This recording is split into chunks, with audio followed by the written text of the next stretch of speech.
Yo, it's your boy Ryan, Northwest Sports Fanatics, back into with a new video. Today is July 6th, 2022. It is Wednesday with your boy Ryan and the Northwest Sports Fanatics. Make sure you guys subscribe to the channel. Smash that like button either now or on your way out.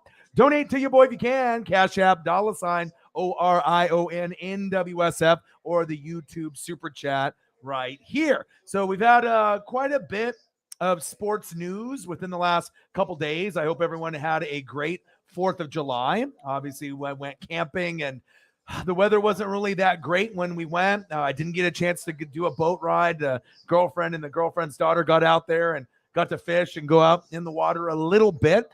We definitely had a little bit too much rain, but Paisley had a good time. And obviously, as I woke up this morning, we were getting ready to get packed up and to head home. I see the Baker Mayfield being traded to the Carolina Panthers, which is pretty crazy. We knew that Seattle Seahawks and the Carolina Panthers were basically the two front runners, to be able to land Baker and to be able to get him either for, the Browns covering all the salary, most of the salary, partial the salary. So they obviously got the deal done. So I think this is a better fit for Baker on Carolina rather than going to Seattle with Drew Lock and having to compete over there as far as a total rebuild. We got the Rockies and the Dodgers that are going to be coming up here. I got AEW Dynamite here on the West Coast for me in about an hour. So like I said, we're going to have fun tonight. I've been gone for the last pretty much 3 days, 4th of July, obviously yesterday, and then I just got back today. Got a little bit of color, like I said, a little bit too much rain, and I'll get into that obviously as we go into the stream. But I hope everyone had a fantastic 4th. And like I said, we're here now, so we can kind of go over the news, and we can kind of agree to disagree if we like the Baker move, if we don't like the Baker move. But I'll tell you one thing, being gone for a couple days and not streaming every day, since I have been streaming for about 4 to 8 hours every single day for about like 3 weeks straight, to have a day or two off, I couldn't even really honestly relax too much, And then when we ended up, going down there, it started to rain. We had a leak in the tent. Her dad, had this really nice kind of propped up like 2-way tent where it fit maybe 6 people comfortably. And of course we got just a downpour of rain. And obviously the weather was shitty. So obviously on top of that, I'm like, okay, so the water starts coming into the tent. And, as we wake up in the morning, we're almost like fucking Waterworld or, only thing I was missing was Wilson, the volleyball, Wilson. I mean, it was not too good. And then we obviously had to, get some towels and, be able to, mop up some of the wetness. But then we had to stay for another day. And obviously we had a tarp above it, but it was just an older tent, and I don't think they were anticipating the torrential downpour that we had there at Detroit Lake. So that was probably, I would say, as far as camping trip weather-wise, maybe one of the shittiest trips, based off the weather. But Paisley did get her first camping trip, and she got to go on obviously the lake, and she was chasing the waves, and she was biting at the waves as the boats were coming in with the wake. And then she got a little bit of scraped up on her paws, but she had a good time, was pretty whiny, with the other dogs that were around. So overall, Paisley had a great time at 10 out of 10. For us, it wasn't that great. I was hoping to be able to get, rejuvenated and revitalized and feel good with the sun, but we barely saw the sun out there. So maybe I think next time, obviously when her dad schedules the trip, maybe we can do it Friday, Saturday, Sunday, and then 4th of July is Monday instead of doing it 4th of July and then the next 2 days after. Weather definitely wasn't good. I feel I missed out on a Dodgers dub, a Mariners dub. Logan Gilbert got the 10 wins. I like seeing that. We're going to get Dodgers here. Mariners play tomorrow, and then we have the Baker trade, and we'll get into that. And obviously I took some time to prep. So obviously we know Baker Mayfield definitely doesn't get the appreciation that he deserves. And then we're going to be seeing what goes on with Sam Darnold. So at this point, you're like, all right, well, who fucking is better? Is it Sam Darnold? He had a rough time on the Jets, right? And then obviously he got traded to the Carolina Panthers. And we said, maybe this guy could be the guy, but we weren't really too sure, more of a Band-Aid. And then Baker, first pick. It could have been Sam Darnold in the same year, right? But it shows you can get picked first overall. You can slide a little bit, a couple picks, but that doesn't mean shit. If you're not on the right team with the right coaching, it doesn't matter if you get picked first, like Baker Mayfield, or you drop a few positions, or you slide a little bit and go to a better team like Lamar Jackson. Sometimes you just don't pan out, and maybe you just kind of hit your ceiling, all right? And then you got this guy, all right, Matt Corral, he just kind of sitting there. He's like, well, I don't know, about you, Sam, all right, but your ass is probably out of here, all right, Baker, all right, I know we brought you in for a 5th rounder, obviously a low risk, high reward, but this guy's saying, you're going to fuck up anyways. If you're there, you're going to fuck up. If you're there, you're going to fuck up. If you're there, you're going to fuck up. And eventually, I'm going to be the guy that's going to take over mid to late season, which might be true, okay? It might be true. And if we want to go and kind of bounce off the stats, for anyone that wants to be a Baker hater, okay, and be like, Baker sucks. He's putting up the 6. Is that 6 wins with the Browns? Is that 6 wins with the Panthers? Probably. I mean, I don't think you're going to get that many wins with Baker, but it is low risk, high reward. And then I want to be able to go over the stats with these two here in just a second. But I acknowledge everybody in the room. I missed y'all. Let's get to 100 in donos tonight, and then maybe we can end up having a big night. We can go to 2 or 250. We'll see who shows up. It's been a few days. 2-3 days? I mean, I did the NASCAR race on Sunday, which was a lot of fun. And then obviously we left Monday, Tuesday, and I'm back today. And even though I'm a little tired, I've been running around, going to the store, going to Target, back and forth, grabbed a couple Modelo Chelada Mango. All right, I got my boy on that now. My boy Jake, he's like, ooh. He's like, that shit is good, baby. I told you, man. I told you. Sarah's in the building. What to do? I hope everyone is having a fantastic day. Let's get to 100 in donos. Let's do it. Jake, my Mariner guy, is in the building. One thing that I wanted to mention for baseball fans, the Braves are on ESPN right now, and they are, let me see right here. I'm going to click over because I'm just waiting for the Dodger game as well as AEW. And I got some stats lined up here for Baker and Darnold and everything, but let me see if they still have it on here. Okay, so they don't have it on here anymore. Thank God. Alex Rodriguez is literally the worst at calling baseball games. Nobody thinks you're funny. You took steroids and PEDs. You left the Mariners. We don't give a shit about you. You went to the Rangers. You went to the Yankees. You couldn't even keep J-Lo. You are not good at your job, young man. All right? I might be older than A-Rod. I don't know exactly how old A-Rod is. We probably are similar in age. But God, he is absolute dog shit on the mic. I mean, I can't watch any game that he's calling. It doesn't have to be play-by-play. His color commentary is absolutely dog to the shit. It is not good. So my rant is over about A-Rod. But if you guys watch baseball, unwatchable. You can't hear anything. Ears bleed, eyes bleed, nose bleed. I mean, I don't know who I would rather listen to, Stephen A. Smith or Alex Rodriguez. And I probably would be leaning more towards A-Rod, which is sad because Stephen A. is really horrific. But God, A-Rod is absolutely horrible at, commentary for color and anything that he wants to chime in about. Absolutely horrible. Get someone better, but it's ESPN. So you expect them to get the crap, right? If you're on ESPN, you're probably not very good. That's the bottom line. The good ones are Pat McAfee. You get some on maybe NFL Network, even though their shows like Good Morning Football have gone to shit. I do like The Herd with Colin and Joy Taylor. Great duo there. And, I love Colleen Wolfe. That's Fly Eagles Fly, but that's another show for another day.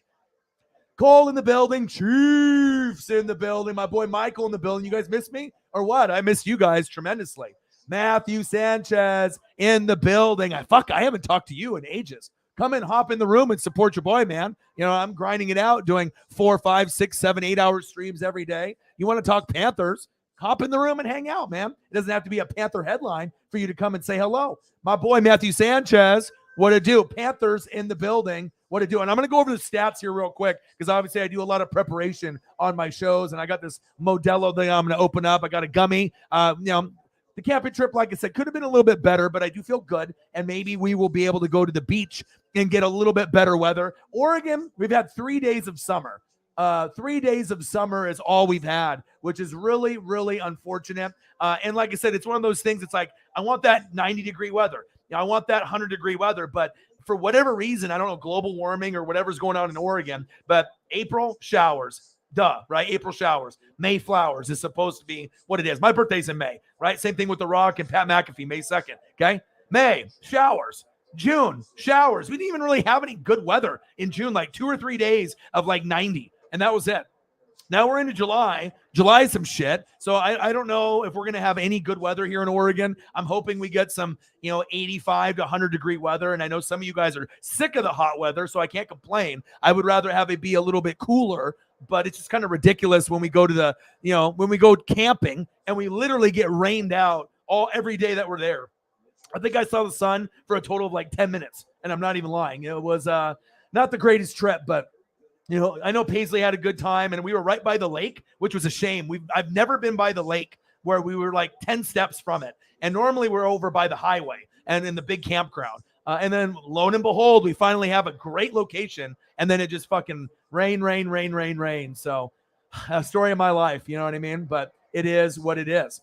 Let me get back here. But yeah, I do think that this will be a better move than obviously the Sam Darnold move, and we'll go over some stats and whatnot. But I miss you. I hope everything is going good. My boy, Matthew Sanchez. All right, hashtag keep pounding. One of the old school faithful Panther fans still in the building. Michael is in the building. What to do? NWO for life. Oh, yeah. Let's go.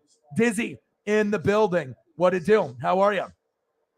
Cole says, I will say this. The Panthers got a hell of a deal when you consider he was a top overall pick. Right. And it seems like as time passes and the media wants to be able to talk shit about you, maybe it's deserved. Maybe some of it's not. Because if you have 3 or 4 different head coaches in 3 or 4 years, right? Let's say you play 4 years like Baker, right? And you play 40 years. You got 4 head coaches. You got 4 OCs. You got 4 game plans. How the fuck are you supposed to win? I mean, you could have put Sam Darnold there. Shit, you could have put Lamar there, and he would have struggled. You could have put almost anybody in that few years in that draft class on the Browns. The Browns are kind of cursed. It's like the Detroit Lions. They're kind of cursed. And sometimes I feel like the Chargers are cursed with the injury bug. They got talent for days. Like if you look at the Chargers, you can compare them to the Rams, the Buccaneers, and the Bills as far as depth, but they always get hurt. Always.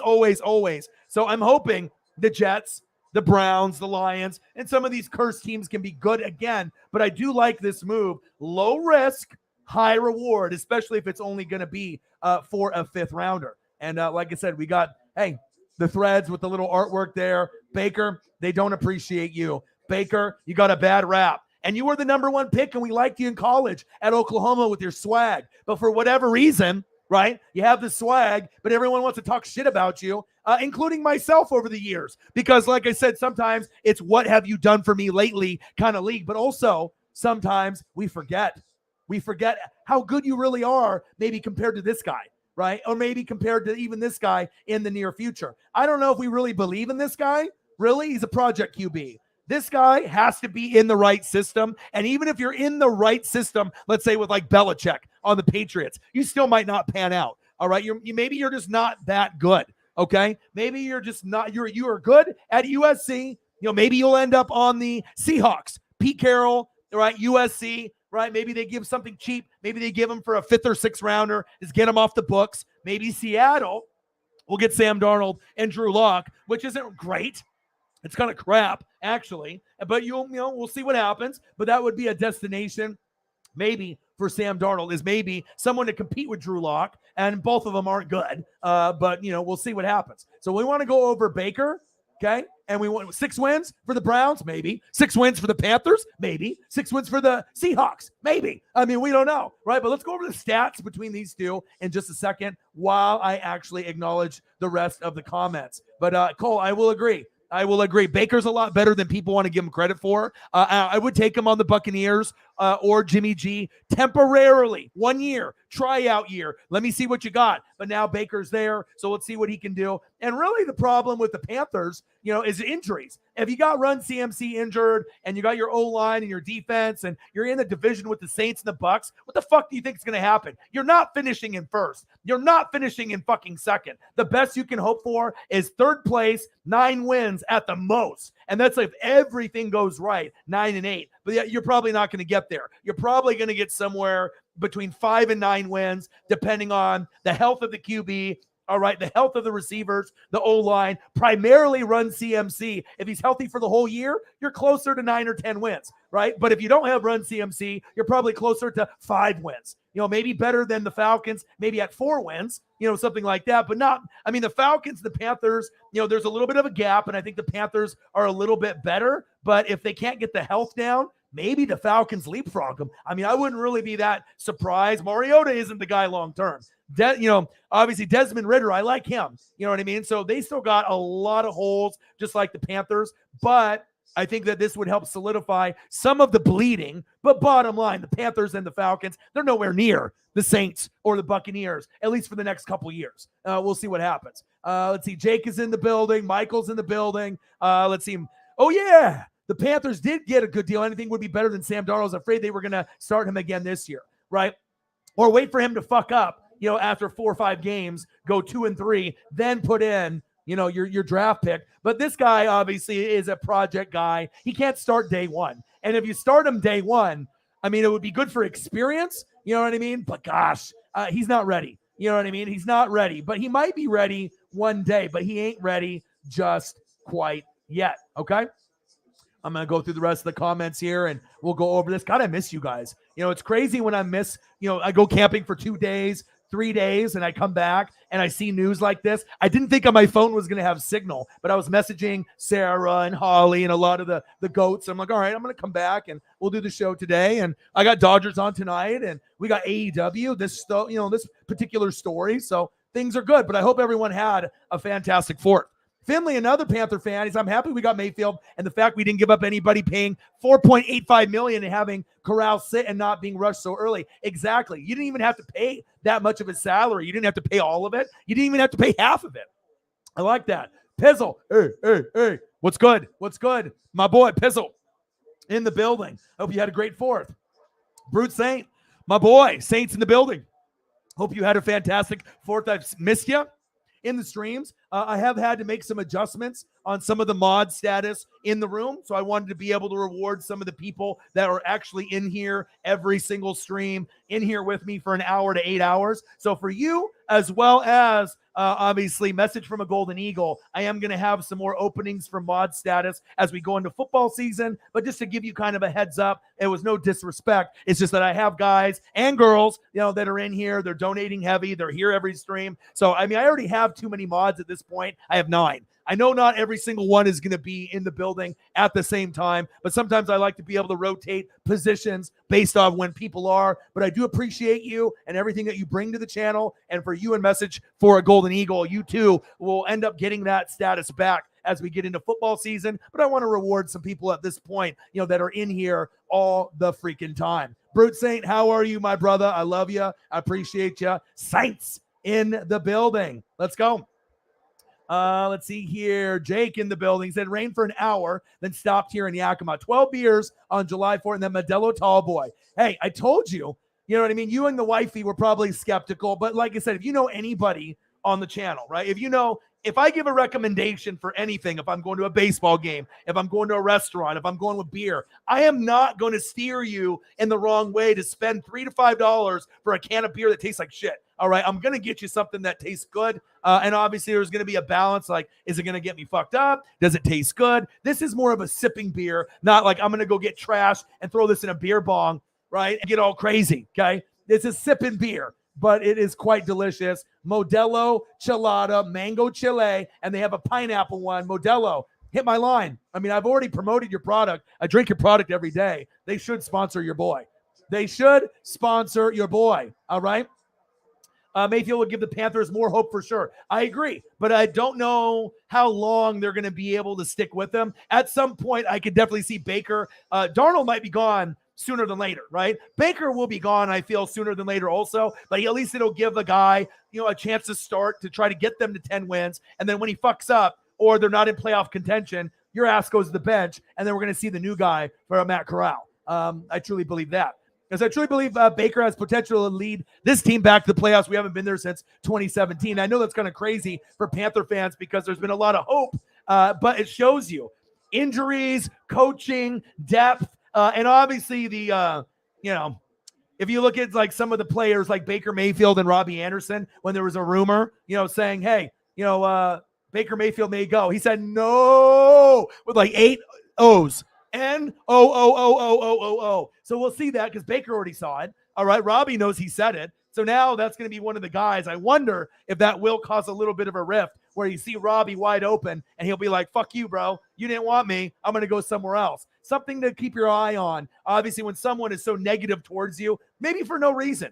They're just reading the media like a bunch of these fucking puppets out here, right? And so I imagine Baker, he'll definitely keep the receipts with that. No, when the rumor to Baker to the Carolina Panthers a couple months ago started flying around. All right. And then guess what, Robbie? You're open. You're going to get the football. No, you probably won't. You probably won't. Elliot in the building just popping in. Might be back later. Oh, I'm sorry to hear that, man. I just got back from camping. I hope that you feel better. I'll be streaming probably for 5 hours tonight. So your boy's always hustling and grinding. And like I said, I'm going to put in the grind and put in the time. Sarah, bang, bang, bang, bang. $1. Let's go. We got to get the dono train started.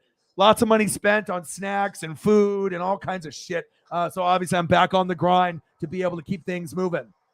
That's big facts. Appreciate you. Bang, bang. $1 from my lead mod, Sarah Small. Appreciate you very, very much. And I know the job search will get better. Trust me.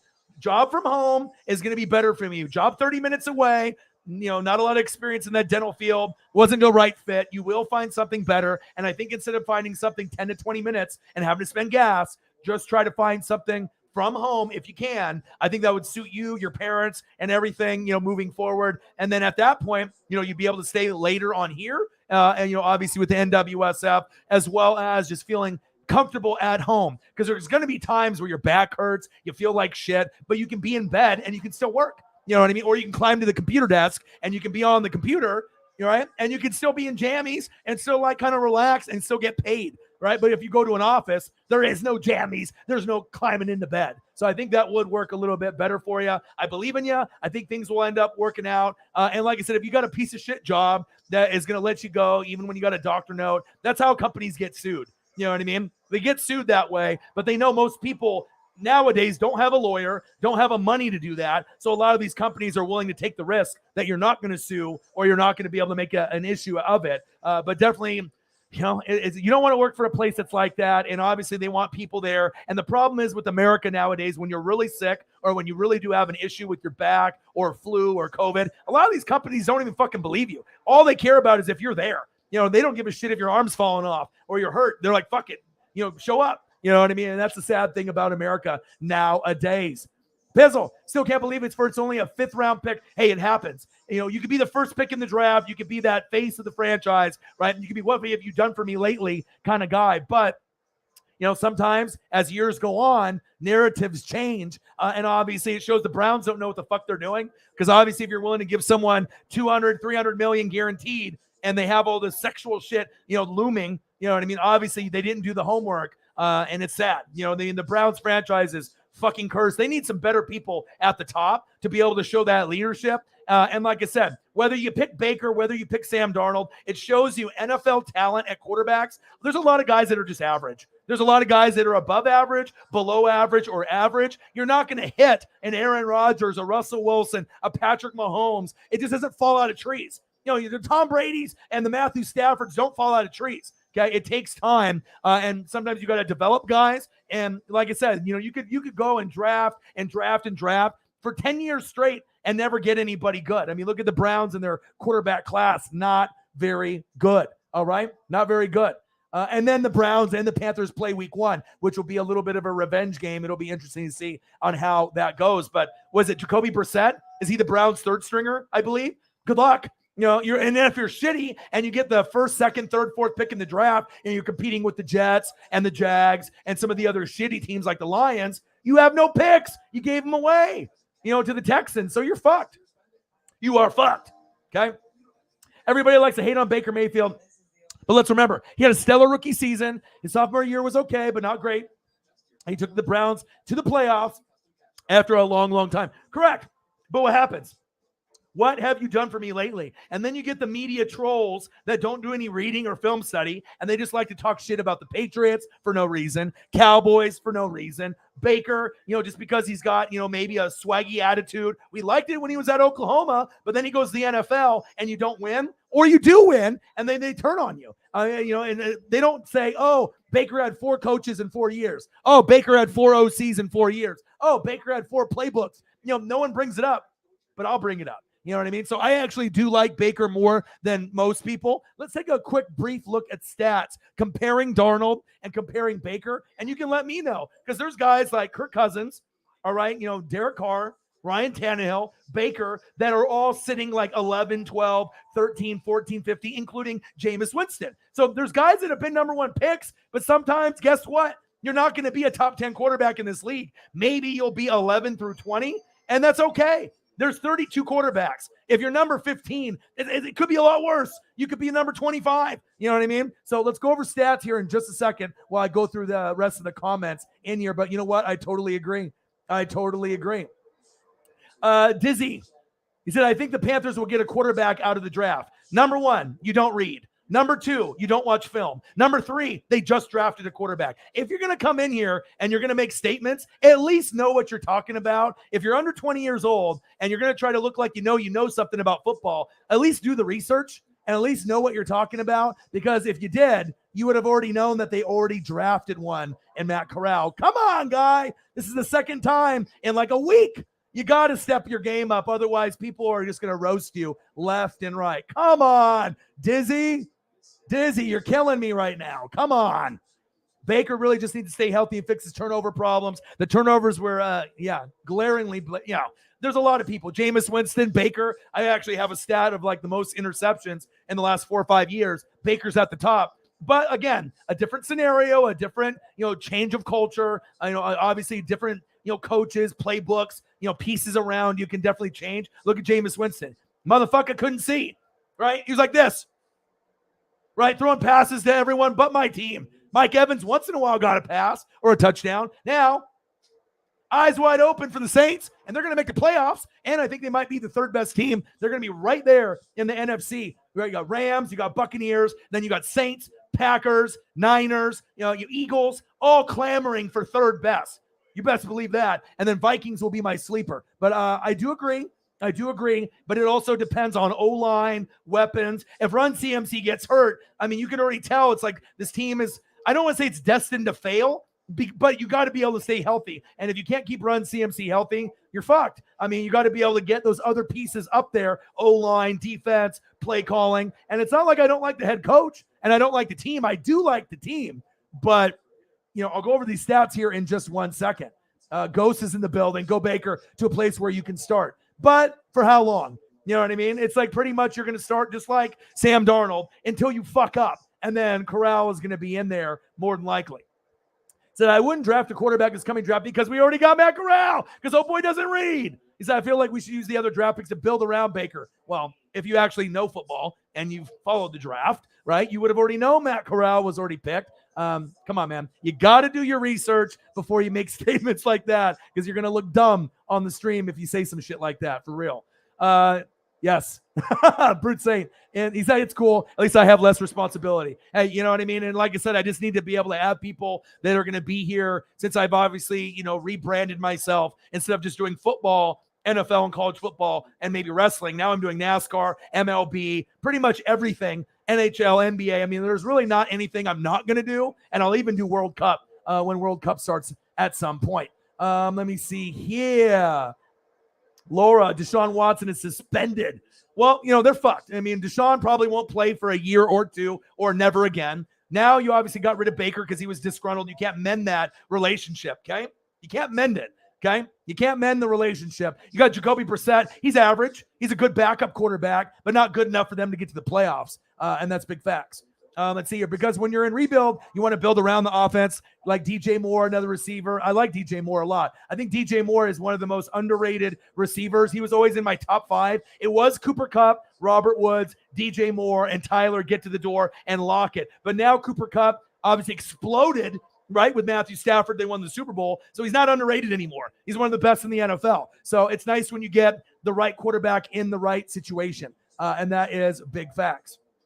Good thing about this, if Baker doesn't pan out, Darnold will be out of the rookie contracts and we give the keys to Matt, right? Well, I would assume that Sam is going to get let go sooner than later. So Baker will be the starter, Corral will be the backup, Sam is gone. So it's just a matter of time if they can find a trade partner for a 5th, 6th, 7th rounder. If not, cut. They're just going to cut him. They're not going to pay him. That's facts. Let me see here. Ghost says he's a Browns fan. That's tough. That's tough. And the thing is, too, the only reason we got Baker because Matt Rule thinks it's going to save his ass for his job if Matt, yeah, right. Well, it's going to be more really run CMC and the defense. You know what I mean? It's going to be other things, you know, leading up to if they're going to be good enough to stay or go. Let's see here. I would assume, well, the Panthers are going to end up cutting Sam Darnold, the man on the right, all right? Because the thing is, if you're going to bring in this guy who's a lot more talented than Sam Darnold, I know sometimes we're like, who's better, really? Like, have we actually looked at the stats to kind of look to see, like, who actually is better? Let's go over it really quickly now because I want to get caught up. And I see we got some donation, and we even got a $10 dono from my boy, Matthew Sanchez. Bang, bang, bang, bang, bang. He said, keep up the great work on your videos, bro. Yeah, sorry. I've been able to be on your streams. You know how work is very busy every single day working at the Honda Center. I know. Appreciate you, my boy. All right, let me go back up here. Let's see here. I'm scrolling back up, and I'll make sure I get to everything. Holly Hundo is in the building, I see as well. All right, so as we were talking about who are they cutting. So these is Sam Darnold's stats. 2018, they rumored that he was going to be the first pick in the draft, but then they went Baker, right? And we were like, damn, really? You really think he's going to be that good? They did. And obviously, if you look at Sam was great and maybe the most NFL ready, but just because you're NFL ready doesn't mean you're going to be an NFL superstar. You might just be mediocrity, okay? 2018 Jets, 57.7 completion percentage, trash. 2,865 yards. I mean, that's okay. 17 TDs, 15 picks, right? But you're on a bad team. You're on the Jets, so I get it, okay? Your rating is a 77.6. You got horrible coaching, right? Gase, eye crooked on drugs, no weapons, slightly weapons at wide receiver, but nothing really good at O-line or running back or defense collectively as a unit, right? And they've been getting better over the last couple of years, and this draft was very good. Very, very good, all right? Jets, 2019, 61.9 completion percentage, 3,024 yards, a little bit better, okay? 19 touchdowns, 13 picks. Not bad. That's a pretty good year for you, Sam. Not bad. So 2019 was a pretty good year. 17 touchdowns, 15 picks. Your rookie year on a shit team, okay? 19 touchdowns, 13 picks. In your second year, you upped your yardage about 200. Not bad. Okay, but then we go to 2020 and 2021 when you got traded. 2020, 59.6 completion percentage. Horrible. 2,208 yards. Horrible. 9 tutties and 11 picks. Horrible. 72.7 rating. And then he gets traded to the Panthers. They think maybe this could be the guy. Maybe this could be the guy. Well, if he was the guy, you wouldn't have drafted this. Okay? We already know that this guy's not that good unless you went to the right team in the right system, like maybe the Niners with a Kyle Shanahan, or maybe a team like the Rams with Sean McVay. But if you don't go to a genius that can help get the most out of you, you are fucked. 2021 Panthers, 59.9 completion percentage. I mean, these guys only got over 61% one time in 4 years. 2,527 yards, not good. 9 tutties, 13 picks. So let's review. 71.9 rating. 17 touchdowns, 15 picks, rookie year. Not great, but not horrible. 19 touchdowns, 13 picks in his second year. Much better. Then you go reverse because you're on the Jets. 9 touchdowns, 11 picks. And then you really go downhill. And in the Panther year with the CMC getting injured, 9 touchdowns, 13 picks. So that's a total of 54 touchdowns, 52 picks. So essentially, I mean, it could be worse, but that's not good. It's not good at all, right? And a lot of times we're like, Baker, you suck. Baker, you suck. What have you done for me lately? I'll tell you what he's done. A lot more than Sam Darnold, okay? All right, we didn't know if he would be the first guy. All right, we don't know if he was going to be the first guy to be picked, right? But he's like, okay, 6 wins for Browns, 6 wins for the Jets, 6 wins for the Panthers, 6 wins for the Seahawks. Who the fuck knows? But I'll tell you what, a lot of people give this guy a bad rap. And for a 5th rounder, low risk, high reward. I like the move. Let's take a quick look at Baker Mayfield, okay? Let's take a quick look at his stats. 2018, all right? Baker sucks. The Browns sucks. Baker has got a shit attitude, but no one brings up the 4 coaches in 4 years, the 4 OCs, the 4 playbooks. Nobody brings that up at all, right? How would you do if you had that situation? Probably not very good. 2018 Browns, rookie year, 63.8 completion percentage, 3,725 yards. That's good. 27 tutties, 14 picks, 93.7 rating. Pretty fucking good.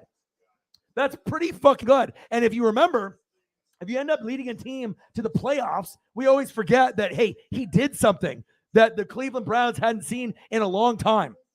Leading him to the playoff push and leading the Cleveland Browns to the playoffs. But we forget, right? It's what have you done for me lately? And if you haven't done anything lately, people don't give a fuck, okay?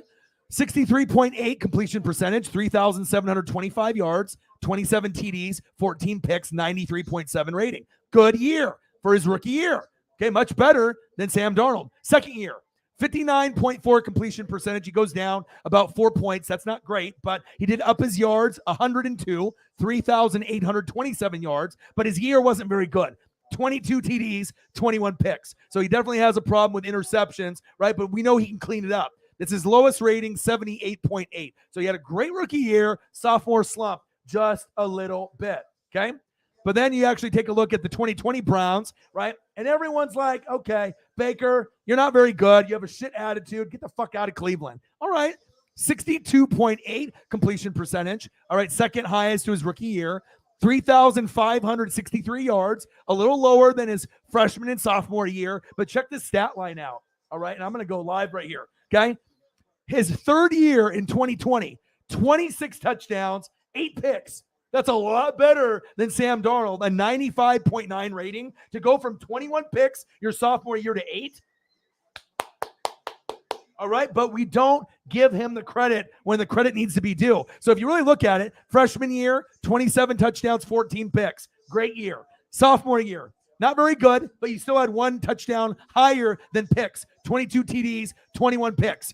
Third year, great year, 26 touchdowns, 8 interceptions. And then last year, all right, 60.5 completion percentage. He's hit 3,000 yards every year or more, 3,010 last year, 17 touchdowns, 13 picks.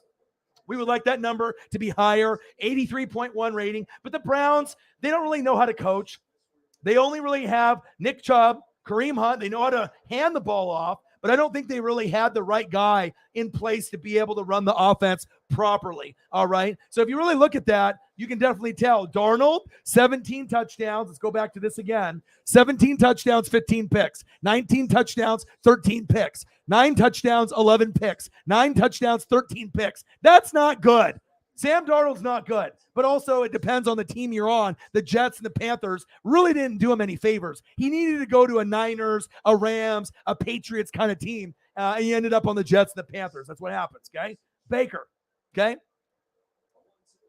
27 TDs, 14 picks, 22 touchdowns, 21 picks, 26 touchdowns, 8 picks. Great year. 17 touchdowns, 13 picks. So he's not bad. He's not bad. He's actually better than you think. And if you really rank all the quarterbacks, you know, you got Carr, who will be top 10 now with Devontae. But if you look at Kirk Cousins, Ryan Tannehill, Baker Mayfield, Jameis Winston, they're all going to be in that mix 11 through 16, okay? They're not that bad. It's almost like by personal preference. But Darnold is nowhere 11 through 16. Darnold is actually somewhere 20 through 32.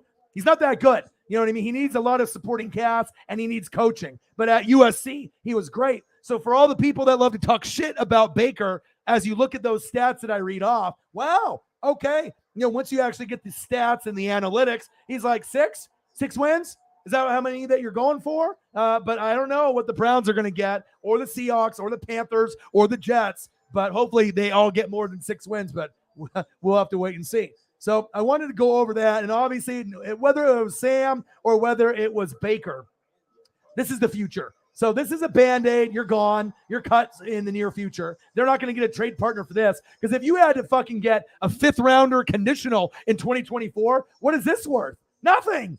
What is this worth? A 7th-rounder? Free?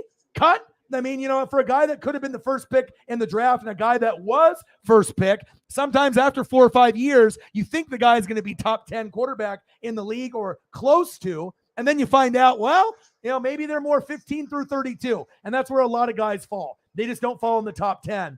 Even if we like them, at USC, even if we liked them at Oklahoma, that's just the bottom line, because O-Dog said so. And there's a little Panthers look right there as well. And I'm back. But I wanted to share that stat line with you, because I think, Baker definitely does get kind of a raw deal in all of it. He obviously, the attitude needs to get better, but a lot of it is just frustration. And, he was the first pick in the draft. Same thing with Jameis. When you're the first pick in the draft or second pick, there's a lot of fucking pressure to be able to live up to that pick. You don't want to be Jamarcus Russell. You don't want to be Jamarcus Russell. And even Mariota, picked at 2 with Jameis, and you look at Carson Wentz, a lot of these guys that get picked 1, 2, they're not good. I mean, they have to get to the right team, the right situation, the right supporting cast, get your fucking eyes fixed. And now I'm happy that Jameis should be able to get back on track of things. But we'll see. But I don't, if Sam Darnold wants to come to Tampa as a backup, I mean, I'll take him for free, but I don't want to pay any money for him. And that is big facts. Yes. Took him to the playoffs, but everyone forgets. It's like even the Browns fans turned on him. You know what I mean? So it's definitely good for him to leave and go somewhere else. But again, the Panthers aren't going to be his final destination. Okay, it's going to be somewhere else, and maybe like a New England Patriot type team might swoop him up and be able to get the most out of him. But they're not going to get the most out of him in Carolina. You can already tell whether it's Sam or Baker. It's just a Band-Aid. It's not going to be long term, 100%. And obviously they picked this guy to be the future, but guess what? This guy might not be it either. Let's be honest. Do you really, as a Panther fan, feel 100% confident in this guy being a top 10 quarterback? Not happening. If anything, the best you could hope for, 11 through 15, but I don't even know if I get that. This guy ain't 11 through 15, right? This guy is, but I mean, he's hated, right? But if you give him the right weapons, they might be able to live up to his name, and, who knows? We'll see where he ends up falling, but he needs coaching. And some guys make everyone better. Aaron Rodgers, for example, Patrick Mahomes, Russell Wilson, right? Josh Allen, Herbert, Burrow. There's guys that make people better, and there's guys that need help. And Baker's one of those guys that definitely needs a little bit of help. And coaching would be better for him rather than elite receivers and tight ends and defense. He needs coaching. And if he can, be at least tentative and take criticism, I think that there is a chance that Baker could turn into 11 through 15 quarterback, because I think he's in that range. I don't think he'll ever be top 10, but I think that if he can improve on the right team, somewhere between 11, 12, 13, 14, 15, 16, 17, that's kind of his wheelhouse. I think he's better than a top 20 quarterback. Baker has some games he looks great, other games that he looks shitty, but 27 and 14, 22 and 21, 26 and 8. That's really impressive. And then 17 and 13. So we'll see where it goes. We will see where it goes. Yeah, PJ Walker gets the cut too. And obviously we saw him in those other leagues in years past, and he earned a spot. Let's see here. Let me scroll down. Holly is in the building. How are you? I hope you had a great 4th. Paisley had a great time, but we got rained out and didn't get to go in the boat. Didn't get to go fishing. Let the girlfriend, go with her daughter. And I spent time with Paisley. And obviously having a puppy going camping for the first time can be challenging. But she had a great time. We even got, rain that leaked into our tent. Not fun. It's like I didn't want to go to Waterworld for a fucking camping trip. You know what I mean? I didn't want to have to go through Castaway. The only thing that was missing was Wilson. But, it is what it is. I did get good mental health from the water, but you didn't get the sun, for me to be able to be like rejuvenated. So we might try to go to the beach this weekend for a day. So that way I can actually get some good weather. But yeah, it was pretty much rainy all 3 days, which was crappy. But it is what it is. Let me see in here. Robbie Anderson will play this year because I hope he doesn't purposely try to miss passes. Well, Baker just won't throw to him. Because, I mean, if you're going to get someone, months ago that says no, that's a hater. You know what I mean? So, it's like, when Carson Wentz ended up being the quarterback for the Colts. Pat McAfee and all the Colts media talked shit about him because they didn't really believe in him. And then when he came to the show, Carson Wentz heard it. You know what I mean? But a lot of times, if you do have some shit talking or you have some concerns, a lot of times those concerns turn into truth. The people are talking shit because there is, some truth to it. Maybe you're not the guy. Carson Wentz was the guy for 1 year. Bye. You aren't the guy. And now you got Matty Ice. So I don't see a good connection with Robbie or Baker. And Baker will throw to him when he wants to, but maybe not throwing to him, based off that comment. We'll see if they can hash it out. But I know Baker read it. And Robbie won't drop passes but Robbie dropping passes hurts him and his money in his pocket. He doesn't want to look like a guy that's got stone hands because who's going to want to pay Robbie if he doesn't catch from Baker? So you'd be doing more damage to yourself if you purposely drop passes. You're going to, you know what I mean? You're going to want to do as best you can, even if you don't like the quarterback. But Baker's better than Sam Darnold. Sorry. Even though you played with Sam on the Jets, guess what, Robbie? You and Sam sucked. Okay. Now you're a pretty good receiver in fantasy football. You could be like a wide receiver 3. Once in a while, you'll have 120 yards and 2 tutties and a long of 80. You got skills. All right. You know what I mean? But there's a lot of other receivers that are better than you. So we'll see where it goes. But I'm excited to see what dynamic they have with Robbie as well as Baker. But again, remember, Baker and Sam, only temporary. Only temporary. So Matthew, who are the Panthers cutting? PJ and Darnold. Those guys are gone. Those guys are gone. Robbie needs to stop crying a man up if he wants to help this team, right?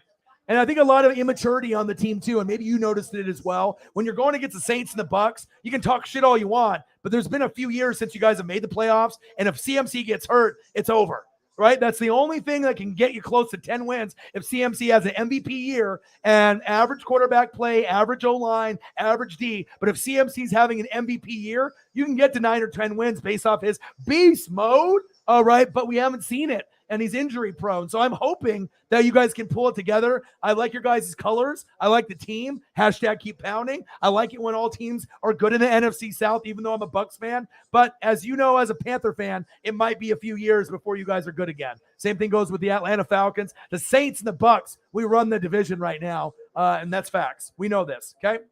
So, hey, man, just about finished updating my stuff and just got a notification. Some of my accounts have been jacked. Well, be careful about that. Be careful about that.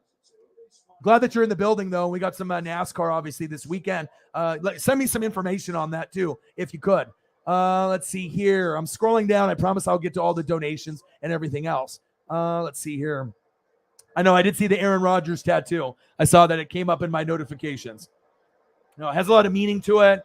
Some astrological stuff in there as well. Not surprised. Aaron is Aaron. So I'm not sure if that tattoo is going to lead to more touchdowns than interceptions. He'll be a great quarterback this season. And I'm interested to see what he does with Watson and some of the new wide receivers since Devontae's no longer there.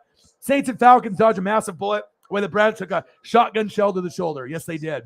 Yes, they. Jameson Mesa in the building. How are you? Said, who's the Browns starting quarterback? Well, no Baker. Right? No Deshaun Watson. So Jacoby Brissett. That was the Colts backup and starter a couple years ago. Let me see here. Let me scroll down. Yep. We already know it.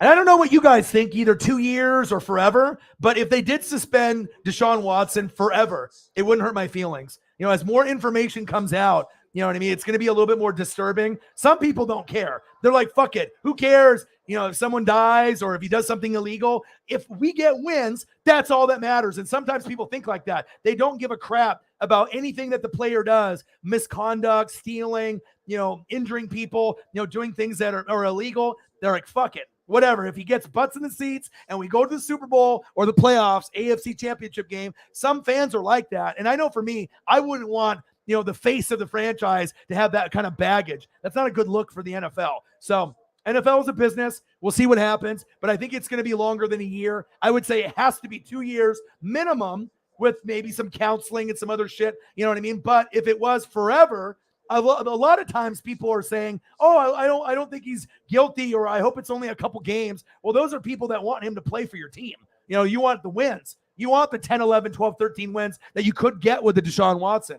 right? But if Deshaun Watson was Deshaun, backup quarterback, water boy, none of these guys would be saying that. If Deshaun was third string, they wouldn't give a shit. If Deshaun was a backup, they wouldn't give a shit. So we'll see. We'll see on how it goes out. But I just don't want people to guess like, if Calvin Ridley's going to get a year for gambling, you can't have Deshaun Watson with 8 games or 6 games or a year. It's got to be double or forever. I mean, just based on everything that he's done. I mean, and I know he was like the 4th best quarterback up to the point where that shit happened, right? You had Patrick Mahomes, Aaron Rodgers, Russell Wilson, Deshaun Watson. Guess what? You haven't played in a couple years. So now, what's the order? Is it Mahomes? Is it Rodgers? Is it Wilson? I don't know, right? Those are all really good. But now you got Josh Allen, Burrow, and Herbert coming for the crown. So is it still Rodgers, Mahomes, and Russell Wilson for now? But Josh Allen, Burrow, and Herbert are coming. And you can tell that they are going to be the top 3 at some point. It's just a matter of if these older guys start to slip up or we have to wait for them to retire, Rodgers and Wilson, for the other guys to move up, because Mahomes will be around for a while. He'll be the older dude, the OG, and then it'll be Herbert, Burrow, and Allen as the young, fresh faces leading the NFL. The NFL's in good hands. I mean, we're going to have a lot of fun watching the NFL and watching quarterbacks, obviously, in the AFC West and everywhere in the NFL. Facts. Let me see here. The entire Panthers team is built around CMC, and the reason why I believe that is the performance we see when he's out. Right.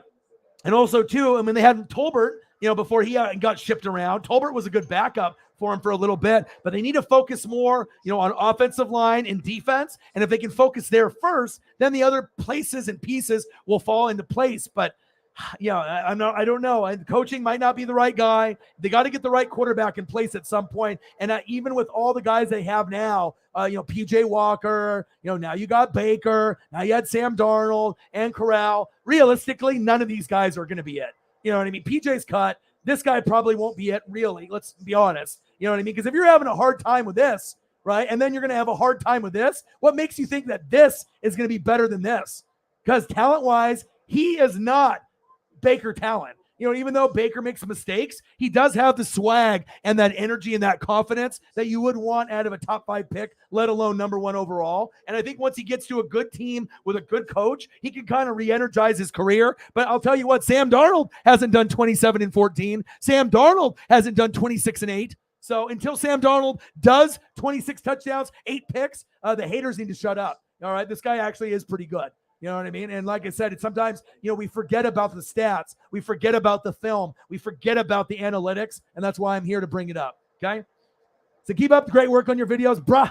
And yeah, I'm sorry I haven't been able to be on your streams. You know how work is, very busy every single day. Been working in the Honda Center. Yeah, I've been gone for 3 days and it feels like 3 weeks. I am just feel lost without you guys. Plus the rain, floating in the tent. It's like it was like, there was water in the tent. They even put a tarp over the top, and water was still coming in. Luckily, they had showers there, and I got to shave and shower. But I mean, we didn't really get to really enjoy drinking on the beach, getting a tan. Paisley definitely had a great time. But as far as me and the girlfriend, it wasn't as good of a trip as we thought. But I made the most of it. But we did get to meet. I've already met him before. His name's Rod, Uncle Rod. Guy's hilarious. So he's like in his 50s to 70s. I don't really know exactly how old he is, but he makes music. And I told him what I did on YouTube, and we just bond and have this like sarcastic back and forth vibe. We were doing kind of commentating when people were making the marshmallows and the s'mores, and his guy is just really, really hilarious. And I was like, you know what? I was like, dude, if you were on YouTube, I was like, dude, you would get a lot of subs and people would love you, because he's just one of those guys that just makes you smile. One of those guys that before he even tells the joke, whether it's a shit dad joke or, just a bad joke in general, or it's a funny joke, he just has that look about him that you just know he's about to say something hilarious. And it's cool to be able to meet people that, have that in them. I told him, never change. Keep working on your music. I don't give a shit if you're 50, you're 60, you're 70 years old. He sings, he plays like 5 or 6 different instruments. He does like country and rock and, kind of like blues style. And he was really proud to like show it off. A lot of the other people were drinking and they weren't really listening. but I was listening and I was like, man, keep doing what you're doing. I love being able to motivate and being able to tell, people to keep going, even no matter what age you are. I mean, whatever makes you happy, keep going for it. And I'm going to probably go have a barbecue with him and his wife. Me and the girlfriend will go over there. But I always like, hearing people either singing, rapping, making beats, if they do video games on Twitter, whatever it is, whatever your dream is, a lot of times, you lose confidence in yourself. Or maybe even Holly, you had a dream years ago, of doing the artwork and kind of put it to the side and focused on being a vet and animals. But that doesn't mean you can't always go back to your passion that you had when you were a kid, especially when you've been doing this for 30 years. And Rod has had music in his heart for like 50. So it was really cool to be able to meet someone like that. So the weather was shitty, but I got to meet someone that was awesome, and Paisley had a good time. So that definitely gave me this kind of vibe. I felt good, after everything. Rain, floating in my tent, Wilson and me. But hey, it is what it is. You got to make the best of things, and that's what we do here. That's big facts. Thank you for the dono, Matthew, my boy. $11 in donos. Let's get to a hundo. Let's do it. Laura, he might actually start sooner. No, you can't start sooner because he's not going to start in 2022. Okay. So, of course, if you ended up bringing in Baker, right, this is going to be the starters. You're not going to go with a guy that didn't even go in the first round. He ain't going to start. Okay. He will start at some point in the season. All right. But when you have these two with the experience, all right, they're going to go with Baker, and then Sam will more than likely get cut. If they keep him, then PJ Walker will get cut. And then obviously this will be third string. But this guy isn't going to get play probably, I would say, until past week 10 if the team is doing shitty and they're out of playoff contention. So then somewhere between, week 10 and on, he might get to, get in there and we can see what they got with him. All right. And then this guy will probably be cut. All right. And then you'll have this guy as your starter, and they'll roll with him until maybe they're not in the playoff contention, and they'll feel him out. Or he might end up being the QB all year, and then you have to wait a year for Matt to get in there. But he ain't going to start right away. All right. I've done a lot of reading and a lot of film. Anyone in the room will tell you that. This guy is not ready. He's a project QB. If you started this guy right away in week 1, do you know how many games you would win? You probably would win like 2 games. I mean, he's not ready. You know what I mean? Some guys, they're just not ready just yet. So that's facts. So let's see here. And I promise I will get caught up. Zach in the building. I'm back, baby. Mariners tomorrow. I got Dodgers on the screen. Like I said, I went camping. Wasn't really the greatest experience besides meeting Uncle Rod, and Paisley had a good time. But yeah, I'm here. I'm going to be slamming some beers here in just a second. Let me see here. Panthers last year started 3-0, and Panthers fans were riding high, remember? And they said, we're going undefeated, remember? Remember all the Panther fans that were talking shit? I do remember that. And they were just talking shit to the Bucks fans and the Saints fans, how they were just going to rip it up. And then they just went on a huge losing streak. Yeah. Said, don't get your hopes up, boss. It's only 3 games. Yeah, exactly. And obviously we already know it's about team. And the Falcons and Panthers are nowhere near the Bucks and the Saints. I mean, let's be honest. All right, you look at the roster, okay? You don't have this. If you're on the Falcons or the Panthers, you don't have it. You don't have it, and you clearly don't have this either, okay? So, I mean, there's just certain teams that got it, and you'll have your turn at some point. But at least for now, it's the Bucks and the Saints running that division for at least a little while. And then once Brady leaves, maybe the Panthers can climb up, a little bit. But we'll have to wait and see. All right? Let's see here. Let's go, and I'll scroll. And I know I'm behind. I apologize, but I do like to be able to let everyone know I love them. I want to let everyone know, hey, I'm here, and stuff. I don't like to skip people. So I apologize if it takes a little while. But, like I said, I haven't been on for 3 days or 2.5. So I'm here.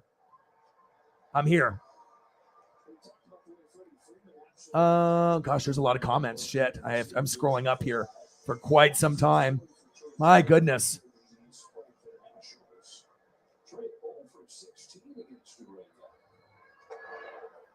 Said Brute saying no, right? But let's be honest, for 3, against the 3 terrible teams, I knew from the start we weren't going to do good, as I was not a believer in Sam Darnold, right? But you get the young fans that are 10 to 17 or 12 or 13 or 15, and they just love talking shit. It's cool to go 3-0, but when you have 17, 16, 18, if you go to play, if you got a number of games, 16, 17 or more, if you play 3 shitty teams in the beginning, you should win. You know what I mean? But it's a season. It's a season. Toby Duval, Jags in the building. What to do? Let's scroll here. Is Trevor Lawrence better than Sam Darnold? Great question. I say yes. I think Trevor Lawrence has more upside. Sam Darnold was number 1. Lawrence is number 1. I think that we are going to see a jump in Lawrence's numbers, but they have to have good coaching, good offensive line, and good defense. And the Jags are going to be a bad team, but Trevor Lawrence has a chance to move himself in the rankings instead of being 15 through 25, maybe somewhere 11 through 17. But it's going to take some time. But I do like Trevor Lawrence more than Sam Darnold. Correct. So I like Baker, he says. That's what she says. Baker. Toby, slightly better than Darnold. I think it's I think it might even be a little bit more slightly than because obviously you're on a bad team like the Jags do. Urban Meyer didn't work out. But Trevor Lawrence didn't lose games. Junior high school, college. This is the most that he's lost in his life. And I think he's a winner at Clemson. He doesn't lose games, but now he has to learn how to lose games. Get that. Oh, 0-0. Rocky's just got a pop fly there deep. Who was that? Was that Will Smith? Ooh, baby. Yeah, I think Baker will be better until they decide what they want to do. Holly says, yeah, I never understood why Mayfield gets bad rap. At least he isn't involved in some sort of scandal. Correct. Well, a big part of it is the media. The media loves to be able to talk shit about a player, especially if they have a certain type of personality, swag, confidence. And, you could be like, oh, I love that at Oklahoma because it helps, bring that camaraderie out, planting the flag against the rival, dancing around. But then when you start losing games or when they turn on you, right, then the media turns on you, the team turns on you, the fans from that city turn on you. But who doesn't turn on you is the people that actually do the research, that watch the film, and they don't go based off what people say. They look at the stats, they look at the film, and they make their own educated decision. But as we know, a lot of these guys that are in the higher up position, they don't watch film as much as they should. They don't read the articles as much as they should. They don't look at the stats as much as they should. They just kind of hop on what everyone else is saying. And that's facts. But I don't think Baker's that bad. I mean, he was number 1 pick. And 27-14, 22-21, 26-8, 17-13 sounds a hell of a lot better than 17-15. 19-13, 9 touchdowns, 11 picks, 9 touchdowns and 13 picks. I mean, you tell me, would you rather have Sam Darnold or Baker Mayfield? It's clear. It is very clear. Let me scroll down here. Rule hasn't provided anything to be a good head coach. We gave him a pass in the first year. 2 more terrible seasons in a row. Unacceptable. Agree. He needs to go. He needs to go. I agree. I do understand the point of Baker is not a good QB in terms of not having the it factor, but just because he doesn't mean all hope is lost. Right. And his numbers are good, and you're on the Browns. Literally, you could have put Lamar Jackson there and he would have failed. You could literally put almost anybody there, and you're not going to really be that great. Coaching, I mean, you can hand the ball off a shitload of Nick Chubb and Kareem Hunt, but other than that, and Jadeveon Clowney, and obviously Ward and a few other positions, I mean, what else do you got? I mean, honestly, it's you don't have OBJ no more. You don't have Landry. You never had guys that really believed in you. He just needs to start over. But I'll tell you what, if Baker would have went to the Niners, do you think the narrative would have been the same? It would have been a little bit better than Jimmy G. You know what I mean? So sometimes it's just about who's your coach. Who do you have as supporting cast? Is it a good GM and a good owner? And if it's not, sometimes you're not going to have the best results, maybe team-wise, but his individual results and stats are actually pretty good. They're actually pretty good. Not bad. Oh, my God. You just threw out a throwback name. Isaiah Crowell. I used to pick him up in fantasy and throw him at the flex, and he'd just throw up 20-point games for me. I'd be like, oh, shit, I'll grab him. Oh, my gosh. That's crazy that you brought that up. Message from a Golden Eagle. What up? So what up around the NWSF? Panthers got better. The NFC South got better. A steal. Let's go. So just like I was mentioning between you and Brute Saint, I had to move a few of you guys around for mod status because I want people that are going to be in here when I'm doing 4 to 8 hours. And like I switched a few of you around like Brute Saint and yourself. But once we get into the NFL season, I'll probably add both of you guys back if you want the role. If not, then I can always find someone else or keep it as it is. But like I said, when I got people in here that are always in here, it definitely helps, especially if we have, bots, and, people that are trying to make things more difficult for us on the channel. But I do love you and I do appreciate you. And I will probably add that back on for you and Brute if you want it as we get into the NFL season. Just to clarify, it's not like I just taking things away with no explanation, you know what I mean? But definitely wanted to reward people like Cyberpunk 53, Jameson Meza, Elliot Evans, some of those people, the OGs that have, been in here. That's facts. But I hope you're doing well. Look who's back. O-Dog's back. Guess who's back? I'm back, baby.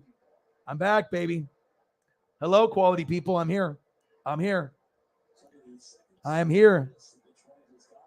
I'm seeing ghosts. I know. You already knew it was already done for him at that point. So it's like, even if you can be NFL ready or you can have the swag like Baker, sometimes if you go to a shitty team, it doesn't work out. So sometimes when you slide in the draft, Aaron Rodgers, Lamar Jackson, you go to the Packers or the Ravens and shit works out because your coaching is better and you got better teammates, all around. So that's facts. Quality. Yes. Your son got a Kenny Pickett? Nice. He might have to wait, though. I don't think he's starting right away. I think they're going to go Mitchell Trubisky for at least half the season, and then Pickett will be the guy moving forward. But we don't really know how good Pickett's going to be. You know what I mean? Obviously, if you look at, Mitchell Trubisky, he's another guy that gets a bad rap, right? They traded all the way up to number 2 to get him. His stats actually aren't that bad either, but he's Mitchell Trubisky. He's on the Bears. So a lot of times it's the organization and their curse that gets attached to the quarterback. Unfortunately, that's facts. So it always makes me happy to see the best fans on planet Earth. Dude, missing 2 days was like hell for me, especially if I'm sitting in a fucking tent with this like shoddy service and it's just raining left and right. Tough. But I'm back. I am back. Oh, she did. I didn't get too many pictures, obviously, because, just the weather wasn't very, very good. But I did end up getting one good one that I actually sent to a couple of you. Let's see here. And I'll put it on here. But, yeah, at least we had a spot right by the lake, which you guys will be able to see. But at least Paisley had a good time, and I got to be able to hang out with Uncle Rod. He was a hoot. He was hilarious.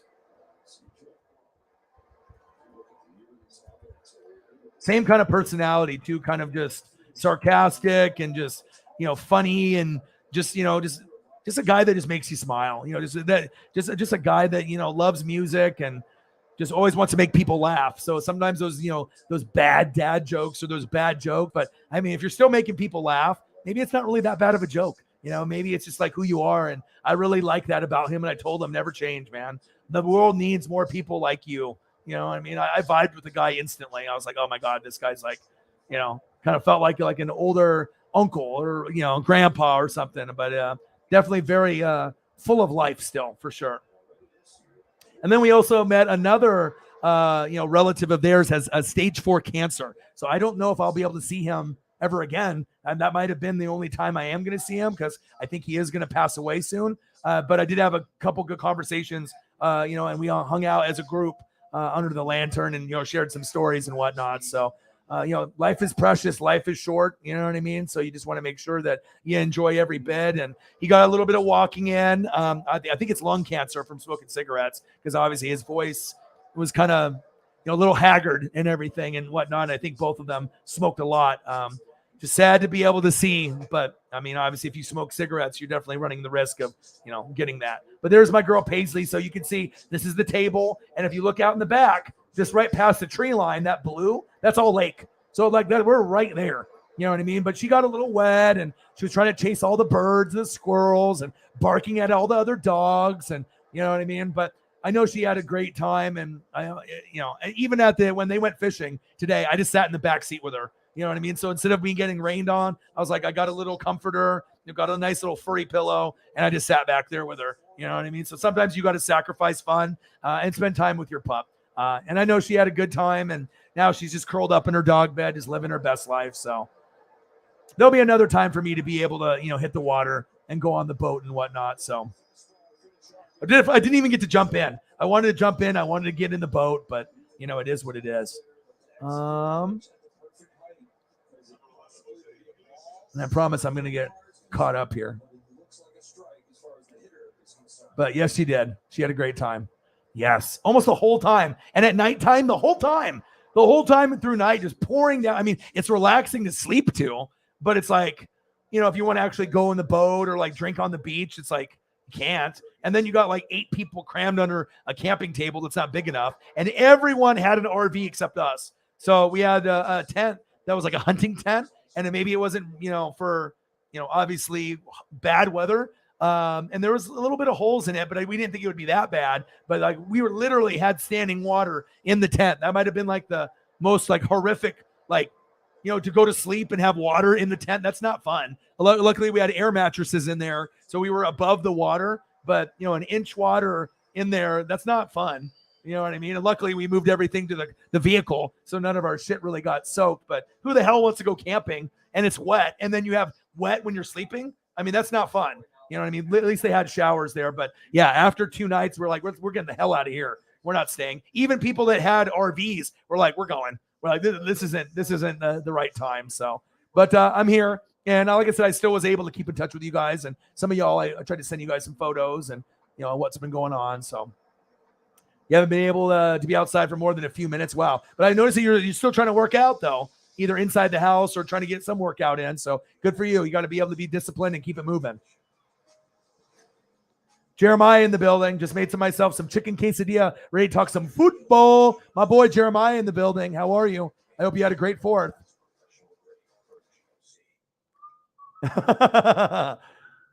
Mr. Williams. Except for Southern Louisiana, unbearable, even in the lowest temperatures. Even when it's 75, it feels like 87 to the humidity, I bet. Zachary Zabala, as a Packer fan, what is our receiving core? Yeah, it's rookies. But the bright side for you, okay, the bright side for you out of everything is you have Aaron Rodgers. So if you really think about it, Aaron Rodgers makes everyone better. He might struggle in the postseason. We know this, facts. All right. But Aaron definitely can, he can get shit done. All right. He can get shit done. But like, what are you going to get in the postseason? So I know the rookies. All right. I know the rookies are, they're going to get stats. Watson, they're going to have some guys. I would assume, Allen, the Lazard. You're going to get, movement at the tight end. You're going to be able to go to your guys. You're going to go to your guys that you have trusted. And Devontae is one of the guys that you trusted. So, as you go through other, pieces, you'll have to kind of wait and see. After him, Jordan Love's gone at some point. So you're going to have to rebuild. Bankert's gone. And obviously we already know through like tight ends and everyone else that you got, it's going to be very, very interesting to see who gets the touches, who gets the targets. But Robert Tonyan, that might be a guy that gets more and more and more looks, and I think Allen, the Lazard, I think they're going to be going to guys that he's familiar with. Watson, he'll test as well as some of the other players. But there might be a little bit of a slip. I still think you're going to win a lot of games, 10-13, but the team isn't going to be as strong, at least you think, through the offense. But if the defense gets better and Jair stays healthy, it might make up for Aaron not being as good, last year and the year before with going to Devontae too much. Maybe getting rid of Devontae will help him go to spreading the offense out a little bit. They're going to need Aaron Jones and Quadzilla, obviously for them to be able to take some good carries and to be able to lead the team, all right, in the running game. But also you're going to need those wide receivers and tight ends to step up a little bit. So.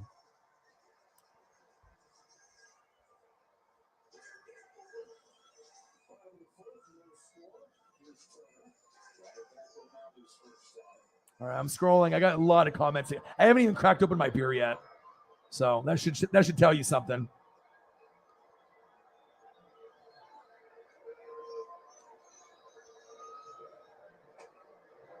All right, so I went here, got that. Let me see here. Well, they proved that, Hugh Jackson, they said that he didn't get proven that he was losing. But I mean, it wouldn't surprise me if they did say, hey, let's fuck up and lose some games to get some draft position. But you don't even draft well either. So, I mean, what's the point? Let's lose a bunch of games on purpose. Guess what? You're bad. You're going to lose them anyways. You don't have to try. You just do it.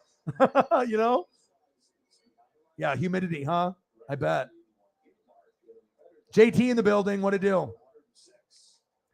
He said, isn't Baker Mayfield that isn't on the Browns? Is that Aaron got a tattoo? Oh, baby.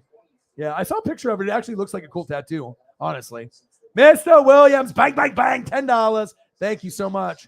Appreciate you. $21. I have to check the Cash App now because I know I'm probably way behind. Who knows if there's anything in there, but I'm just trying to catch up with everybody.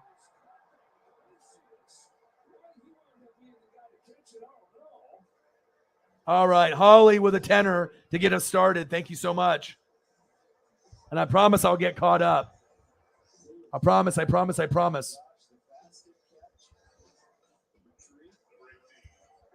But not being online for, 2.5 days because I was camping.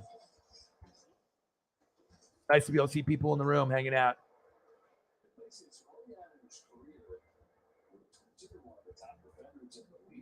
Yeah, and our favorite place has Monster Chicken Fried Steak. That's like Bigfoot, kind of restaurant place that's by Detroit Lake. They burnt down with the fires that we had, and they didn't rebuild it. Because normally I would get like a Bigfoot hat or something to remember the trip by. And I always try to get at least something. Bang, bang, bang! $10 from Holly Hundo. Appreciate you very, very, very much. Have you been working on any new art lately? Any new pieces? Because obviously we know about Travis and we know about Andy Reid. Okay, Cheeseburger and all. We know about Derek Thomas and a few others. I didn't see anything on the Twitter yet. So I'm looking, and I'm looking forward to seeing what you have to provide. And we cannot forget about Tommy one bit. We'll pull the comment down so that way we can actually see him punt. Poof. Get that big leg action in there. There we go. There we go, baby.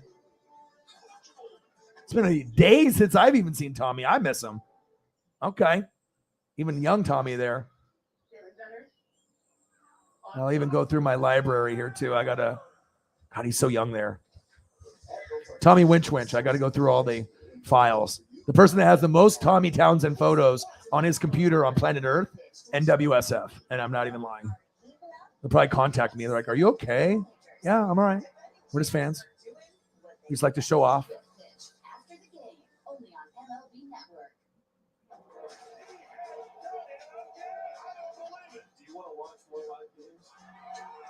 Okay. Swaggy. I see you, Tommy.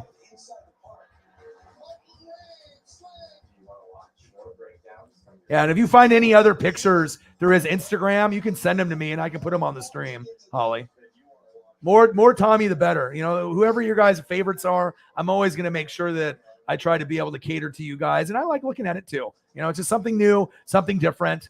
And, I think he will be on the show one day. I'm not even joking. I mean, we already got to a point where Holly met him, and that was a lot sooner than maybe anyone ever anticipated. So I think that, it's just a matter of time. There's a matter of time until, he ends up hopping on the show sooner than later. I just have a feeling that it could happen. I have a feeling that it could happen. Bang, bang, bang, $10. I appreciate you very, very much. Bang, bang, $10 from my girl, Holly Hundo. All right, let's go back up to the comments. I promise I will get caught up. I'm so horribly behind. I'm like floating in water, just like I was. Okay, so we got Mr. Williams 10 there. Thank you so much. And I would be okay with Watson being suspended forever. Me too. I actually am rooting for him to be suspended forever. For people to think that he's innocent and it's all for clout and people are just trying to, take advantage of his name. Yeah, maybe if it was one girl or two, not 66. And I really think the number is going to be in the thousands. No, hundreds. It's going to be high. Jacoby Brissett did play for the Patriots, yeah, and he played for the Colts. and now he's on the Browns. He actually wasn't bad. As far as backup quarterbacks are concerned, Jacoby Brissett is actually top 5 backup in the league. He's actually pretty good. Like, he can be a game manager, but he can win you a game, but don't expect it every game. Like, he'll win you a game every 4 games, and he'll be just like a game manager the other 3, and you might even lose some. He's not great, but for a guy that's like injured and then you got to put him in, you feel pretty good. Like a lot of guys, when you have a backup, you're like, fuck, I'm going to bring in a guy and we're going to get rocked 28-3. But with him, you might be able to get to 20 points with Jacoby Brissett. And you can't say that with a lot of guys. And even if you lose, at least 2 touchdowns, 2 field goals. He's going to put in work. And if you got a good O-line, a good running game, wide receivers, and a good coach and a good game plan with an OC, maybe you can make it happen. So he's not that bad. That's a good question. I obviously you have to look into the fine print, but obviously if he gets suspended and doesn't play it down, I do think that they will be able to get some of the money back. At least you would hope the Browns weren't stupid enough not to include that in the contract clause, because obviously if you had all these accusations looming in the winds and just waiting in the winds, and they were like, no, we're going to pay you $250 regardless if you go to jail for a year or 2 or don't go to jail, and the NFL suspends you. Could you imagine that they owe him $250 million and he doesn't even play it down? It's like Bobby Bonilla all over again for baseball. They're still paying the guy, and he hasn't played baseball professionally for like 20 years, and they're still paying him every year on the same day. The guy gets like some $1 million because they spread it out over like a 40-year period, something crazy. You can look up the numbers, but he'll be getting paid for many more years, and he's been getting paid even when he's not even playing anymore. Hopefully the Browns don't do something like that. So, but I would hope that, he doesn't, even if it's like, signing bonus, take it away. You know what I mean? If you're a criminal, you know what I mean? It's like, again, if you're like some, athlete and you're some like horny guy and you don't want to go through the chance of getting caught by a undercover cop and getting someone through a prostitute or a hooker, or you're doing the dating apps or whatever, and you just want to be able to cut the corners, but like taking advantage, of people that don't want to do that. That is such like, that's a really horrible thing to do. Like Calvin Ridley did the gambling thing. This is like 1,000,000 times worse. You know what I mean? Like, you could be in jail, and you probably should be in jail. It's like, just because I like Bill Cosby doesn't take the, matter of the fact that he was raping and roofing women and girls for like 30 years. It's like, I love the Bill Cosby show, but that doesn't take away from the fact what he did. Sometimes we like to be like, we have these memories of people, and they're like, oh, if they do something fucked up, we push it to the side because they're famous or they're an athlete or an actor. But I mean, sometimes you just got to be like, okay, if he wasn't an actor or if he wasn't a quarterback, how would you feel? Would you be saying the same thing? Probably not. Probably not if you're, if you're going that route. So, yeah, well, I don't know if it would be funny for him because he's getting the money, not funny for the Browns though. But I would assume they have at least one intelligent person writing the contracts up that if there was some jail time or suspended, that they wouldn't have to pay, for those years, or, or they can come under some kind of settlement. But I mean, imagine even making $1 million out of 250 and you don't even play. Like, you just got free money for nothing. I couldn't be a fan of a team with Watson neither. Nope. And they wanted to talk shit and complain about Baker because of his attitude. But then they're like, Deshaun Watson's a better quarterback, though. He's top 4. He was top 4. He can get us to the AFC Championship game. He can get us to a Super Bowl. And that's all that matters. Go Browns. That's the fan base. Not everyone, but a lot of them. They're like, yes, fuck anything that he does on the field, off the field. I don't give a shit. We're going to Super Bowl. Super Bowl. That's all they care about. AFC Championship game, Super Bowl, winning the division. Who cares if he's a horrible person in life? They don't care. But for some fans like us, I mean, it's not even like I won't buy your jersey. It would be like, I don't even want to support or go to the games or maybe even be a fan of that franchise anymore. Like, if I was a Cleveland Brown fan and that was like, I would consider honestly like taking a break. And you know what I mean? It's like, you want to stick with one team forever, but at some point, enough is enough. And if you jump to be a Bengal fan, in Ohio, who would blame you? They got definitely a brighter future and they're not cursed. You got to get good people up at the top. It all starts at the top. And if you don't have good people at the top, it's going to keep trickling down. You know what I'm saying? And that's really what it comes down to. It has to start at the owner, the GM, right? The head coach, OC, DC, line coach, linebacker, all that shit is important more than any player. All that is more important than any player. Look at the Chiefs. You know what I mean? It's a trickle-down effect. If you got it great at the top, it will trickle down. It's facts. I mean, I'm jealous. I think the Chiefs have a top 3 organization in the NFL overall. Regardless if you don't like them or not, they are run very, very well with that family. They know what they're doing. And they've been doing a good job for quite some time, too. I agree. Let's take a quick look. I think we just have the Holly in there for now, but we'll get more. I'm streaming here for another like 4 hours, so I ain't going anywhere. Dodgers 0, Rockies 0. Yeah, I wouldn't be losing sleep either. I mean, especially if it starts to go into detail, which I've already read some of the stuff. Him locking the door, him not letting girls go, him wearing the small towel so it falls off, him, telling the girls to go too close to his junk, you know what I mean? And then him trying to, get the happy endings and do inappropriate stuff. That's not okay. You know what I mean? What makes you think that would be okay? That you have enough money to cover it up? And then they're like, oh, he's innocent. Yeah, that's why he's paying $100K to every girl to be quiet. You know what I mean? Because they don't want to go to court. You know what I mean? But if you're paying, these 22 out of 26 or whatever, the initial ones, why would you be paying if you were innocent? Because you're not. Hello? You're paying because you're guilty. And some of these people are like, oh, he's innocent. Yeah, and that's why he's paying millions of dollars to these ladies.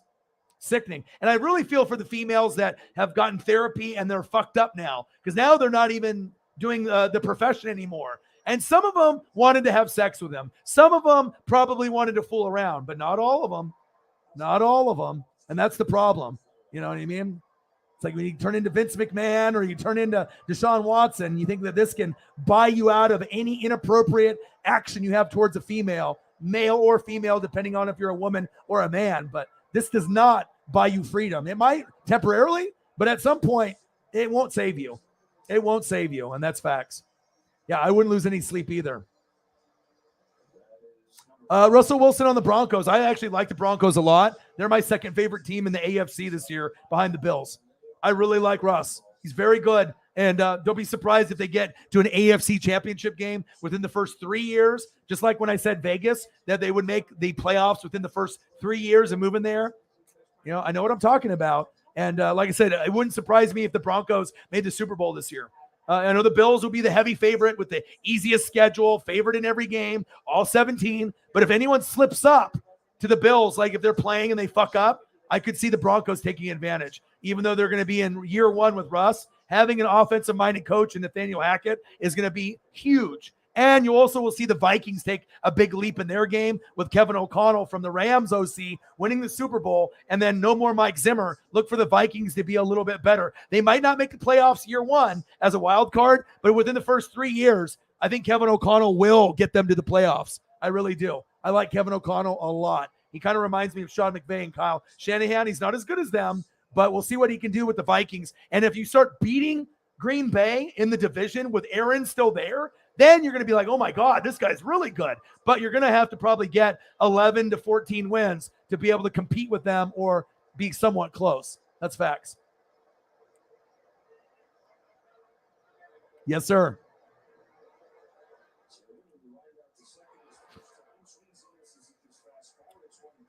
Yeah, but also remember, Josh Allen, when he first came in, he was very raw. He had power, but he didn't have accuracy. Right now, you have a really good supporting cast, and you got a good coach. Everything is there in place, and with McDermott and whatnot, right? But the running game is going to be more effective for Allen and the rookies coming in, right? And the people that are going to be playing the running game for them to really succeed. Yeah, you got Diggs, but what happens if Diggs is doubled? You know what I mean? Do you really think that Allen can make everyone better? We did see a little bit with Taylor Gabriel. You see certain players and you see certain guys. You start to see, Gabriel Davis, and you start seeing some of these guys, step up.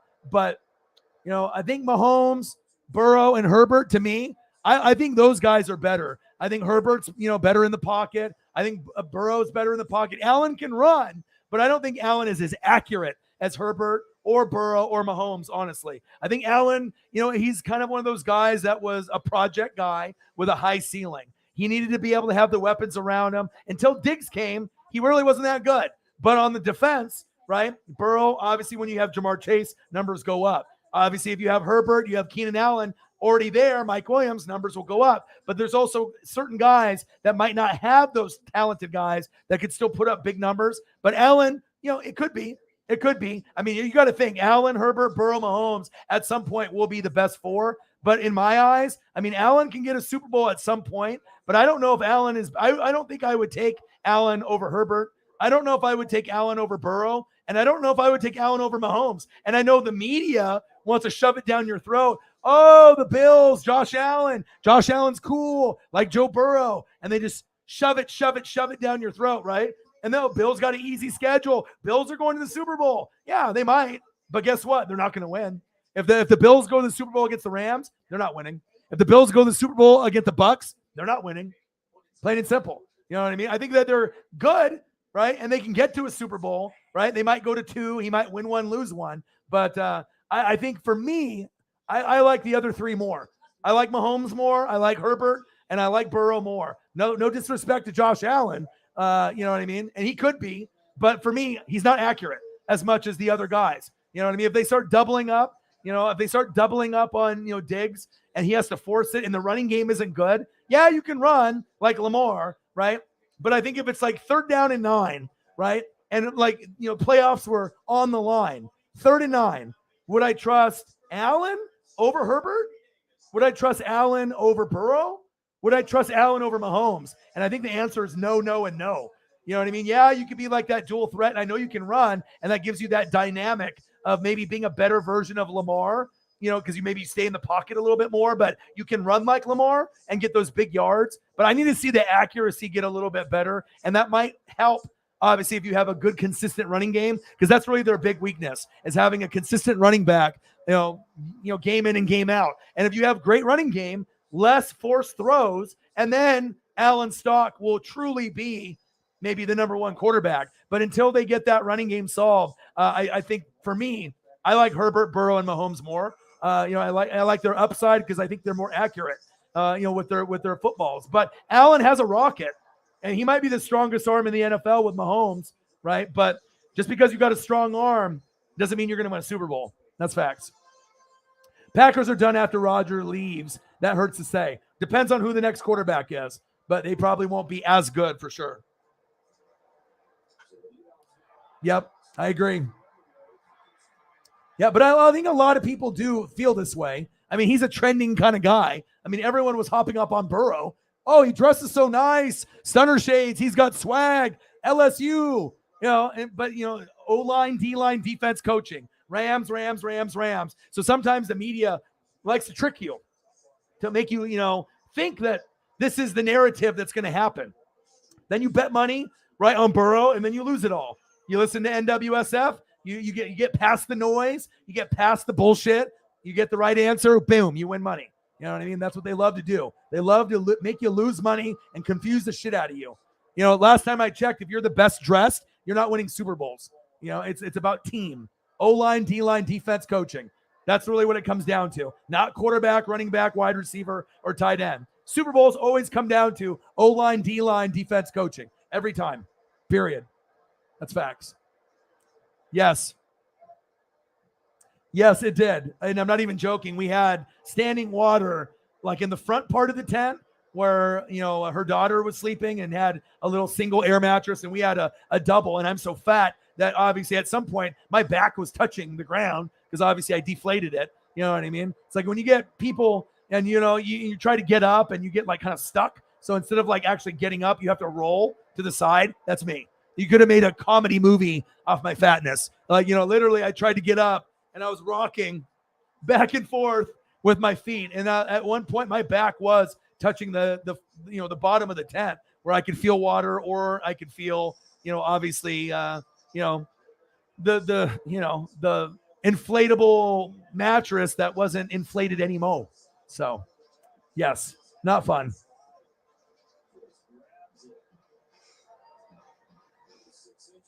If I see Rodgers trying to scramble for first downs and touchdowns, well, you got to think that might be in the works because obviously you can't go to Devontae 50% of the time like you did or 70% of the time. You're going to have actually have more of a traditional offense, and that might be good to spread it around a little bit. But if you don't earn his trust, he won't go back to you. Aaron is one of those guys, if you watch his career, once you have a drop or two in a game, he might not go back to you for a couple games. He'll definitely go to the hot hand, and you have to earn his trust. So Robert Tonyan, obviously with him and Allen the Lizard Lazard, I would assume those guys are going to be getting more looks than like a Sammy Watkins. He gets hurt all the time. But Watson, the rookie, I think him and Rodgers will have really good rapport, and there's a chance that Watson turns into a star or a superstar, depending on how long Aaron is there. Because if Aaron goes to him 12 times a game and he ends up getting like 6 to 9 balls or 6 to 10, and he starts scoring almost every game, at some point, it's Aaron making him better. But then if he ends up working on his game like Devontae did on the route running and the receiving,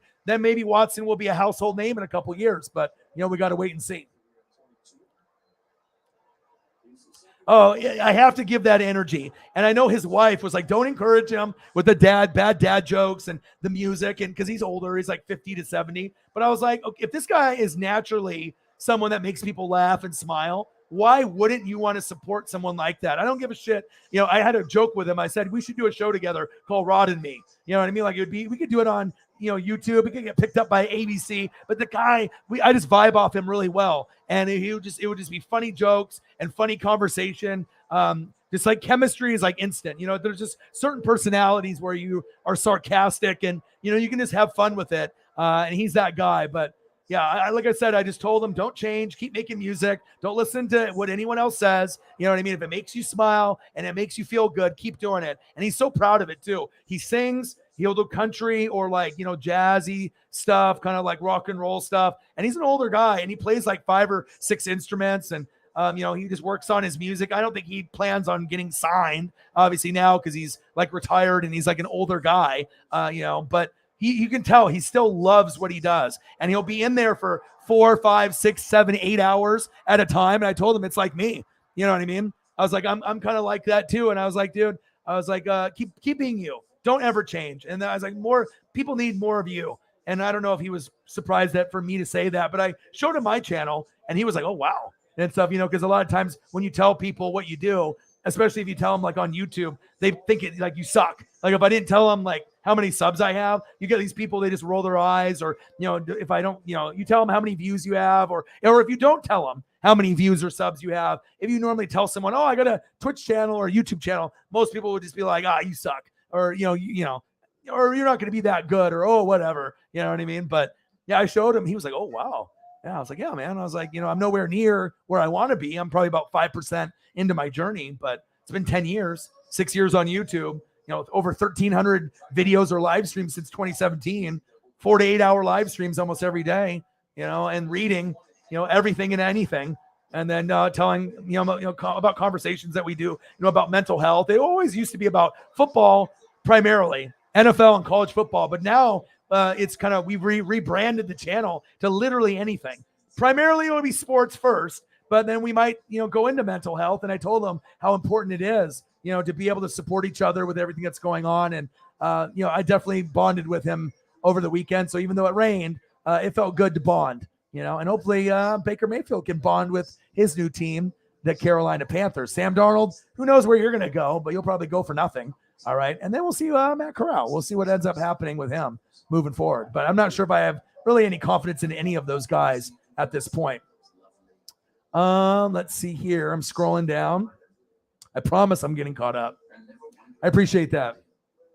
I mean, I'm never going to change. I'm always going to be the same way. But I think it's just when they look at me too, they think I'm like 20, or 25 or 30. And then I tell them I'm 40, and then people don't believe me. But like I said, I started my dream, late, you know what I mean? Like around 29, 28, 29, I was having thoughts about it. Started it at 30. I'm 40 now. So it's never too late. Everyone's got a lane where you can make something out of yourself for a legacy. Everyone has a talent at something that they're really good at. You just have to know what it is. And then once you know what it is and what your passion is, go for it. Whatever it is, right? Who cares what other people say? If I listened to what everyone else said, I wouldn't be here today. You know what I mean? Oh, Doug, you don't know anything about sports. You're going to suck.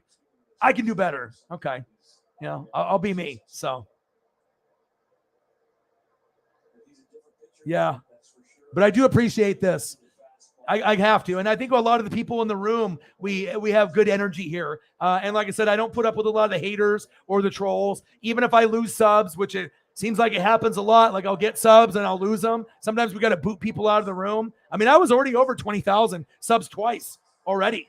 Pre-Grossi raid and after Grossi raid, but a lot of the Grossi posse took their subs away, and we're all on the brink of like 19.7 now. So now we have probably about 300, 200 to 300 subs we need to make up. So it's just going to be having to work hard. If Grossi Posse fans don't love this, that's fine. If you want to just watch Tom, that's fine. You know what I mean? But when we collab, you'll be back.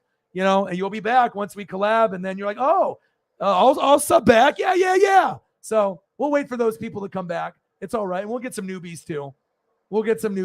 But yeah, I mean, like I said, it's not all about the subs or the people that are in the room. It's how the biggest flex isn't how much, cars you have or money you have. It's the impact that you can make in a positive manner with many, many people in your life. That's the biggest flex. You know what I mean? A lot of times people think it's jewelry, clothes, shoes, status, cars. But the more people that I can make a difference positive wise, that's really what it's about for me. So obviously, if you're a good person and you have talent, the money will come, the subs will come, the views will come, the donos will come, the charity work will come, giving back will come. So, but I do appreciate that very much, man. Appreciate that. And like I said, if someone's genuine and real, it's rare. Like you can tell when someone's fake instantly on Twitch or YouTube. Instantly. If it's just like for views, clickbait, or they're just doing like prank videos. I mean, it doesn't take a fucking rocket scientist to do a prank video. That's not even a prank. It's set up. It's like they already have it set up as a fake prank. Like, oh my God. And then it's already something they talked about pre-video. But a lot of people, they get suckered into that shit. They're like, oh my God, they didn't know that guy was dressed up as that guy. Yeah, they did. You know what I mean? It's like all for views. I don't watch that kind of stuff. So.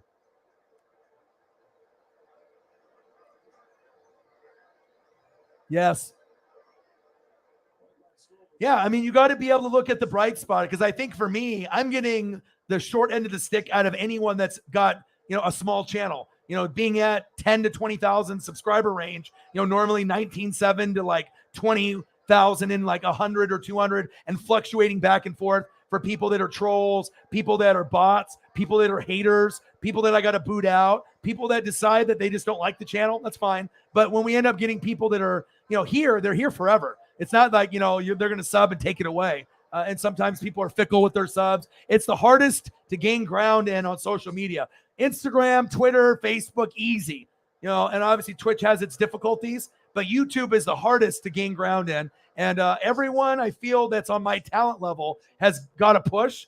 I haven't got a push in 4 years. So it's like, I've been doing it for 6. It'd be nice to get that push again the first 2 years. But I know it's just a matter of working hard, collabing, with certain people and just knowing that, at some point, the floodgates will open with the subs and the views. You just got to be able to stay positive and know that you're putting out a good product, knowing that you're changing people in a positive way. And that's more than any dollar amount that I can get. And honestly, when I end up getting big donations, I don't get excited for like, oh my God, I'm rich now. It's more like, oh yes, now I can go buy a jersey for some of the hardcore people that have been supporting me. That's where my brain goes. It's not like, oh my God, I'm going to go buy Jordans now. Oh, I'm going to go buy the new KDs. It's more like, okay, now I can finally buy a jersey for Shepard Williams. Or now I can go buy some throwback, Kobe Bryant t-shirts from like the 90s for Mr. Williams. That's where my brain goes. I mean, it's nice to be able to get the donos to feed the family and for Paisley. But honestly, my favorite thing to do is to be able to give back to you guys. I don't need to buy all this lavish stuff.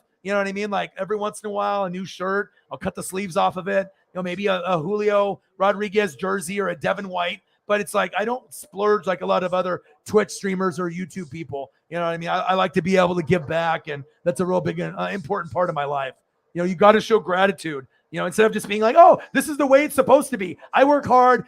These guys are here and this is the way it's supposed to be. No. And once you get to a point as a streamer on Twitch or YouTube, if you actually think like that, that's horrible. You know what I mean? Like if you were to just get so into yourself that you think that it's owed to you, nothing is owed. Even if you have fire thumbnails, if you got the best editing, if you got great voice, it's all about the fans and the connection you have with them. Nothing is supposed to be. Everything is earned, right? But a lot of people don't do the gratitude. And I think that's number one for me. I will always be, behind in the chat. I will always make sure everyone feels heard, everyone feels loved, and you're not just, a random dude, 443. I'm going to make sure everyone feels special, and that's what it's about.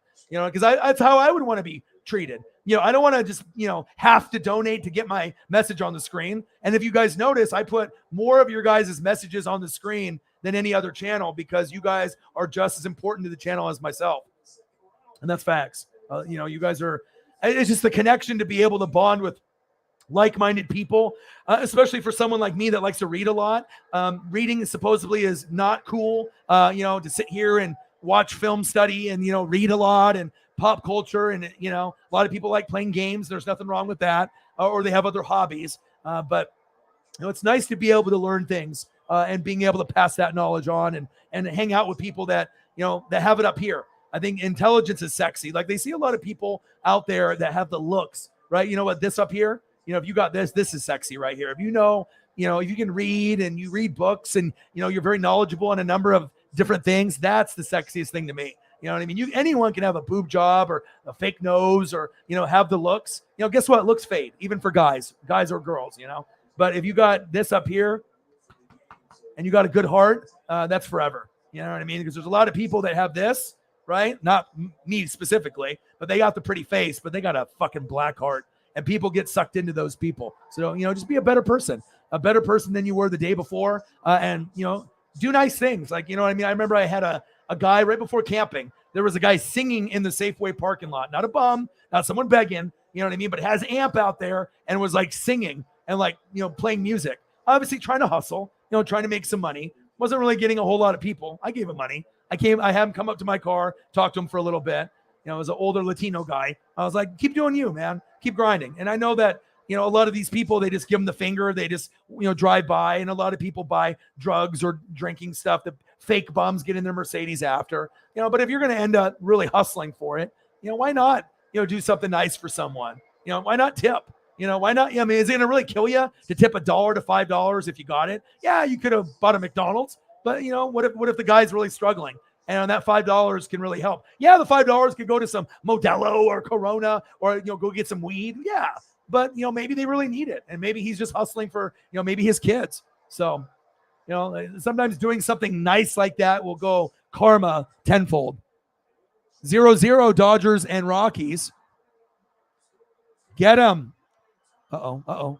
Oh, shit. Oh, my gosh. Wild. 1-0 Rockies. Boo. But you know what? Out of all the comments that I see, when I end up seeing stuff like, scroll up. Hold up. But this right here. But like when I see stuff like this, this is what it's about. The donos are awesome because I do this full time.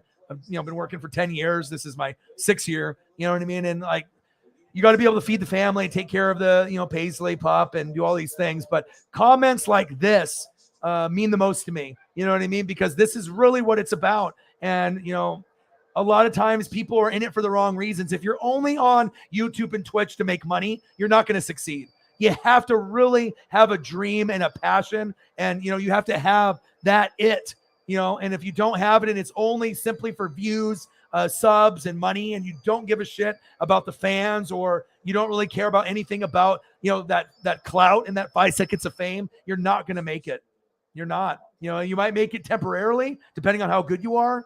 You know what I mean? With what you got, charisma, thumbnails. But, the people that are going to last and have that longevity are authentic. And this is one of the best comments I've seen in quite some time. So even if you get a newbie, to the channel, it means a lot that I can get a comment like this from someone like you. And then people like this that, stamp it. So that means a lot. Appreciate that. Yeah. I always try to motivate. You know what I mean? And look at me. I mean, like I said, I got a good number of subs, but the subs don't match the people that are in the room or my sub count or my videos. And you know what I mean? It's like, you just got to be able to not worry about it and just, be positive and just know your day's coming. As long as you have the work ethic and the passion in the grind, which most people don't, most people don't have that work ethic and that grind. But if you do and have talent and have a dream and are dedicated and are resilient, your day will come. Your day will come.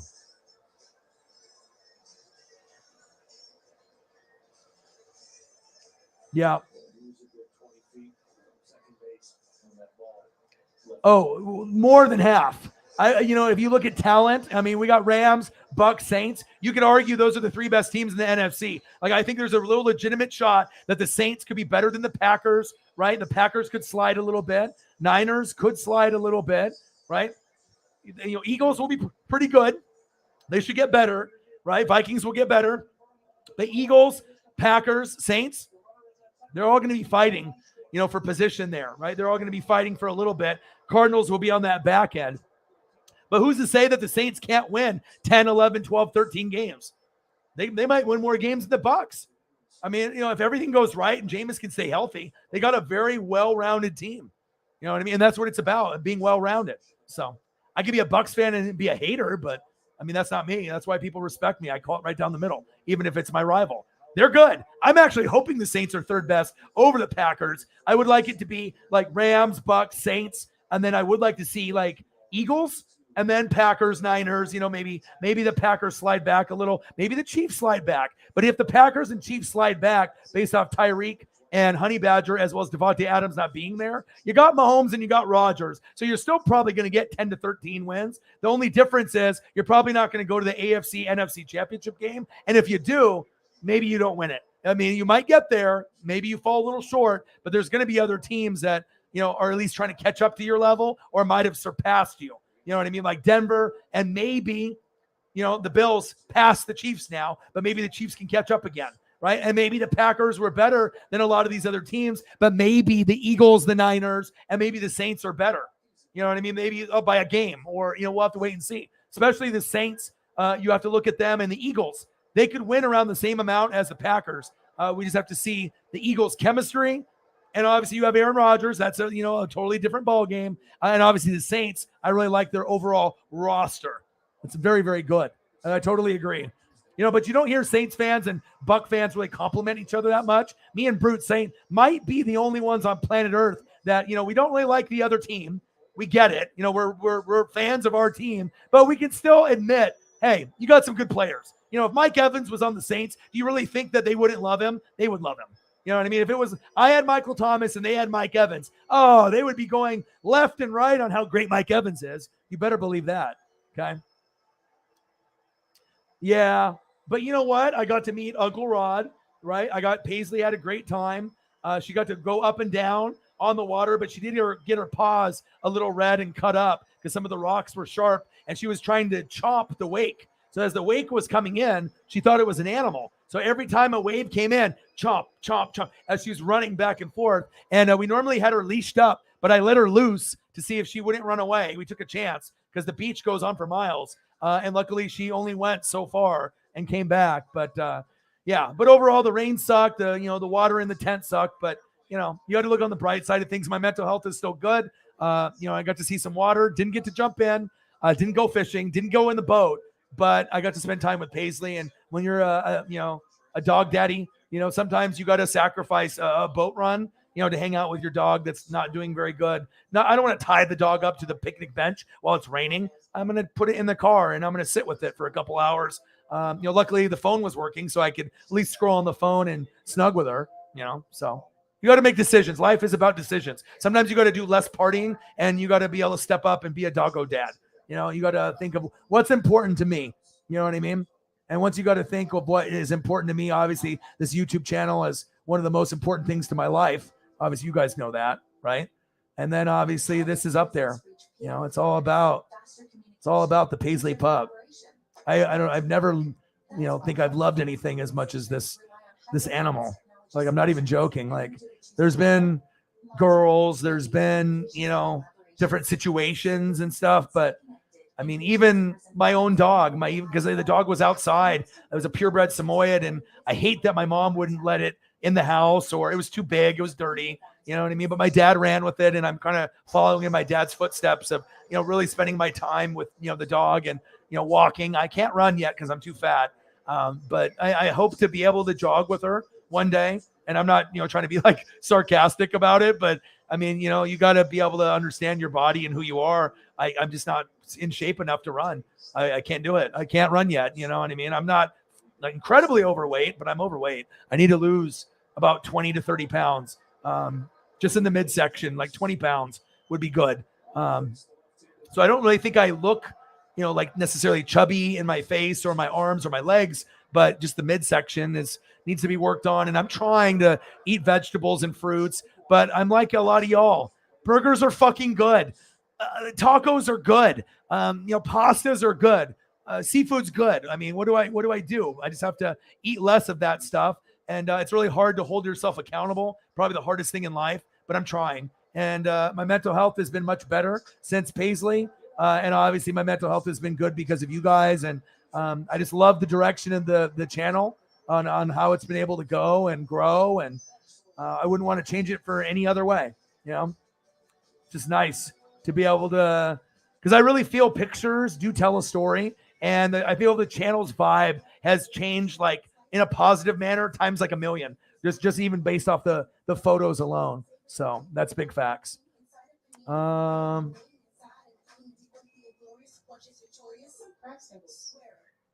we doing today? Just living the fine life, babe. Okay, cool. Gonna block off my calendar. Real quick. The best plans or no plans? I needed to upgrade my phone anyway.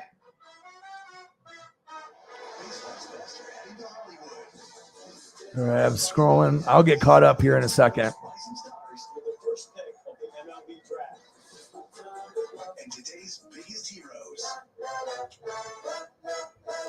All right, let me see what we got here. I'm so far behind. I'm trying. And obviously with Jameson with the 390. I have so many comments in here. I am so far behind. It's crazy. I do apologize, but you know what? I promise I'll get caught up. I just don't want to skip, but I'll have to skip at some point. But I mean, if you're still in the room, I'm going to get to you. I'm going to get to it. So, okay. So I got here with Zach and then Brute Saint. Now we have like 10 million comments to get caught. I still haven't even opened up my beer and it's like 2 hours in. So I probably should open up the beer here at some point. And I will, but I'm still going to be here for another like 3 or 4 hours probably. Okay. Yeah, but you got to look at the bright side of things for sure. Yeah, football streams are the best. Oh, you can come on with me too, Brute Saint. So, I mean, if you want to hop on for a Saint game, instead of trying to do it yourself, you can just come on to my stream and we can watch the game together or whatever, and you can react and, shit, fuck, bitch, asshole. Let your true emotions come out. So, yeah, we're 2 months away, man. You know what I mean? If you want to hop on, you definitely can. Just got to have fast enough internet and we can make it happen.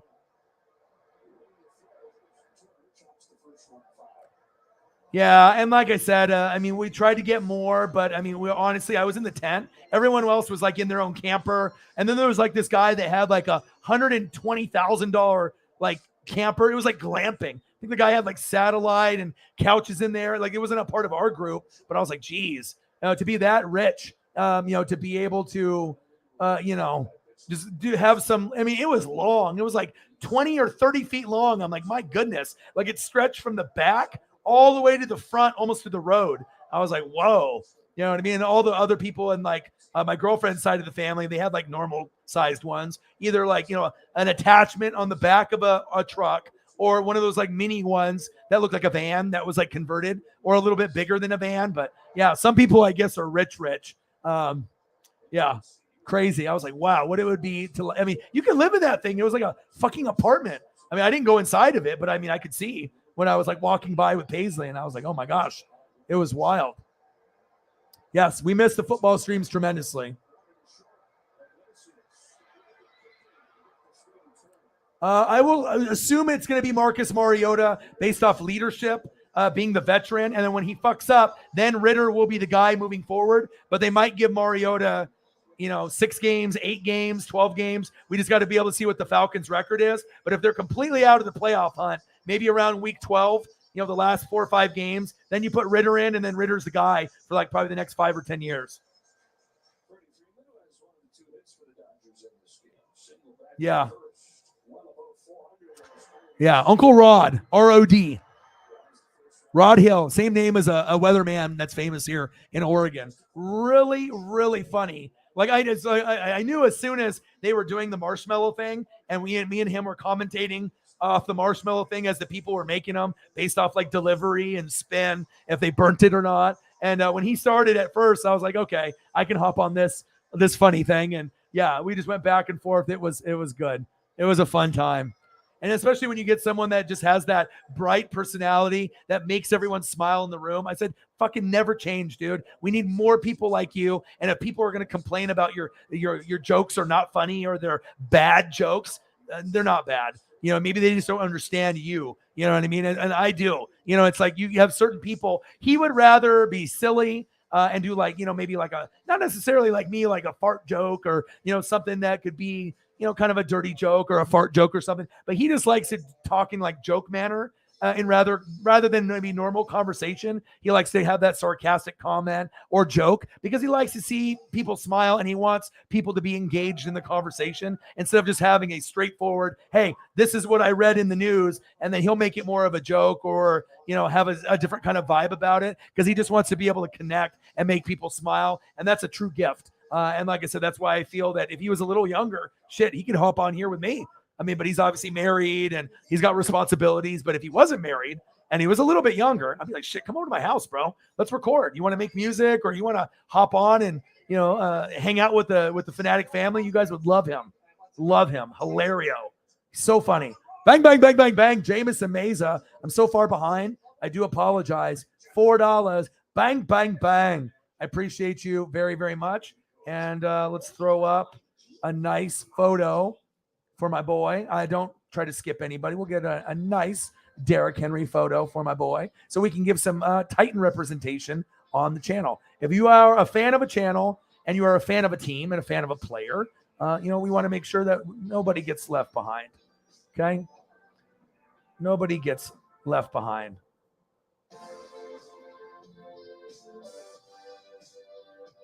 Shout out to my boy Jameson Meza for getting mod status. Obviously, always being here, always being the next man up for the donos when Sarah has to go, as well as Elliot Evans. Shout out to you. And now you get graced with a beautiful Titans Derrick Henry, the best running back in the league, not named Jonathan Taylor from last year. But you can consistently say, hey, Derrick Henry is the best running back in the league. I mean, Jonathan Taylor had 1 year, but who's really been in the top 2 like every year for the last few years? It's been Derrick Henry. Sometimes it's AK-41. Sometimes it's Run CMC.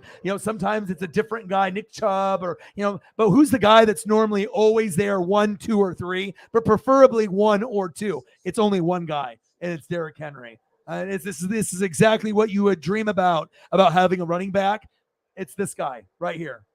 Jonathan Taylor's great too. I mean, he had a great year, and he might take Henry's spot, but I mean, they're both going to be very, very, very good, but we need to see more of Jonathan Taylor, and obviously we know how great of a line that the Colts have, but I honestly think Jonathan Taylor, even with a shitty line, would still be a good running back. He's that good. He's that talented. But when you have Quentin Nelson, you have good offensive line or great, it definitely makes things better. Just ask the Saints, Ryan Ramczyk and AK-41. Better O-line, it definitely makes a big difference. Jameson, my boy, I appreciate you, your loyalty to the channel, just like everyone that's in the room. I love you and I appreciate you. Thank you so much. Bang, bang. $25. $25. Bang, bang. Bang, bang. Appreciate you. Good old Cactus Jack.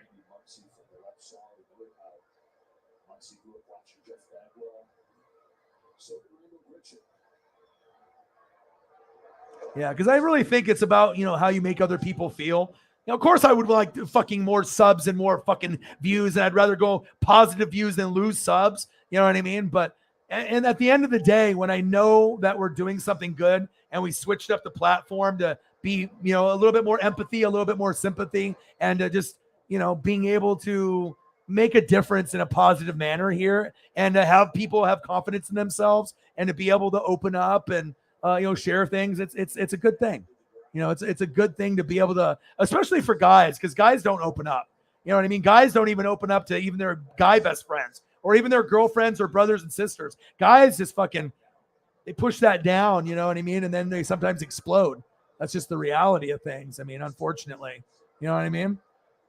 But, you know, if you're a guy and you can open up, and I try to be able to be as, you know, open as possible to give you guys the confidence that if, you know, you open up, you're not going to get, you know, ridiculed or made fun of. I mean, unless you just come in here with an NFL comment with no research or no film study and say something bold. And, you know, I just don't want you to get roasted in the future, because if you keep saying it in every chat room, it's not going to go well. Jameis Amaze at $3.99, my boy. Appreciate you. Hybrid in the building. My big Ravens flock member in the building. How are you? Packers in the postseason. Ha, ha, ha. Taunting in our running game, and hope to find some diamonds in the rough. I think Watson is going to be a diamond. I do, because if you have Aaron Rodgers and he likes you and you work with him, you know what I mean? Like, you know, Tanyan will get looks on third down, and I think Allen the Lizard Lazard will be his no more MVS. No, you know, no more MVS, no more Devontae. So who's going to be the next guy? It's Allen the Lizard Lazard. Okay? He'll be the guy. And he's got, before he got hurt, he was a guy that looked like they could get 10 touchdowns a season with Rodgers. Same thing with Tanyan. So look for those two guys to get increased targets. But I think Watson could be sleeper. You know what I mean? Because if you got a top 3 running back, arguably number 2, right there with Mahomes and Russell Wilson and Josh Allen and Herbert and Burrow and all those guys cluttered together, you know what I mean? And also Brady and Matthew Stafford. I mean, if you're going for a top 8, I mean, it's tough. Because at some point, Kyler's out of the top 10, and Dak and Lamar are in, Carr's in, but, you know, maybe Kyler's out of the top 10 now, because there's a lot of good talent at quarterback, okay? But, yeah, I think Watson could have a big year. Like, don't be surprised if he gets, like, 60 to 90 catches for, like, you know, over 1,000 to 1,500 and 10 touchdowns. I wouldn't be shocked by that, because if he finds rhythm with Watson, all it's going to take is that first game. He scores 2 touchdowns with Watson for 105 yards. You know he's going to go to him, and even if they double him and then Tanyan gets open, or Allen the Lazard, right? You're going to go to your hot guy. So I think he's going to try to create Devontae Adams with Watson, but he doesn't want to force it. It has to come naturally. But I think Watson will be the guy that gets a little bit more looks, because they drafted him to be the Devontae replacement, is what I've seen in, you know, footage and reading and everything there. So $35. Let's get to a hundo. Holly with the tenner from before. Thank you. Okay. Yeah, you can always let me know. Rethinking. Okay. Well, I hope everything is good. I missed you guys. The Tommy Winch. We have to go to the Tommy Winch. And like I said, it's always, you know, hard, you know, with life, COVID, coworkers, friends, you know, people that you're with, you know, people you associate yourself with, girlfriend, boyfriend, just friends, you know, whatever. It's life gets tough, you know, being able to manage your time. So if you manage your time and you can be somewhere where you feel good, that's what it's about. And that's what I try to do here. You're going to learn something. You're going to get educated. We're going to go over sport opinions. We're going to talk about shows, life, Stranger Things, a little bit of everything, and maybe a little Tommy Winch. Okay.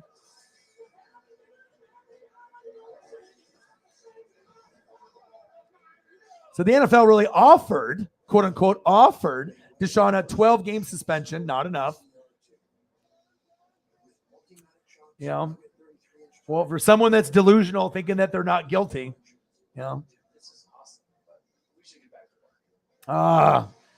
Have you been in a funk because I haven't been online? I know you have other things going on, but have you been going? You've been still going to your other YouTube channels, though, right? Sometimes it's like you can fall in love, you know, with a YouTube channel or a Twitch channel, just like a TV show. Because I know, like, you know, I got my shows that I watch, you know, on like Discovery, History. Like as I look here on my DVR, Obviously, I got Simpsons and King of the Hill and, some of these other shows. But when I don't watch it, I definitely feel different. Like I feel like a piece of me is missing. And I always like to be able to, have those things. And when I don't have those certain things, I feel incomplete. So hopefully, not saying it's just me, you know what I mean? But I missed you guys in the last couple days for sure. Said, yeah, it just came out. Sounds like his lawyer probably told him to. He's like, 12? He's like, we'll easily get 6 or nothing. We're going to walk away with nothing. We'll pay all these girls off, $100K each. They'll go away, and then we'll just play in the season, go Browns, and we're going to go to the Super Bowl. That's crazy. Yeah, unless it's from NFL, I wouldn't take it serious. So, yeah, there is no offering. Yeah, there's no offering. It's like, this is what you fucking get, dude. Hybrids. Before we talked about backups. Tyler Huntley's up there too. Absolutely. Dizzy. Browns would get 10, 11 wins with Jacoby at most. No. You're not even getting that many wins. With Jacoby Brissett on the Browns, with that division that you're in, Steelers, we don't know with Trubisky or Kenny Pickett, right? We don't know what's going on there. And obviously with the Browns and the Steelers, okay? But if you look at the Ravens, and if they get J.K. Dobbins healthy, even though they lost Hollywood Brown, all right, Bateman should have a big year. Ravens should be 10 wins or more. And then the Bengals could be 10 to 14. So there's no way in hell Jacoby Brissett with the Browns. You're talking about being the worst team in the division, and you're probably only going to get 4 to 7 wins, if that. 10, 11 is out of the question.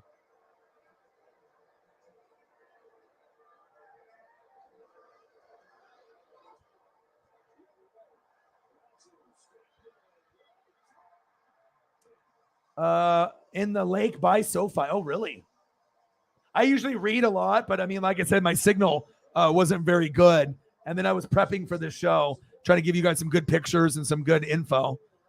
Now, I haven't been paying attention to the Dodgers because I've been paying attention to you guys. Maybe I need to pay a little bit of attention to the Dodgers because they have 0 runs. Come on, Dodgers. That's crazy. 4 hours ago. Keep me posted with that.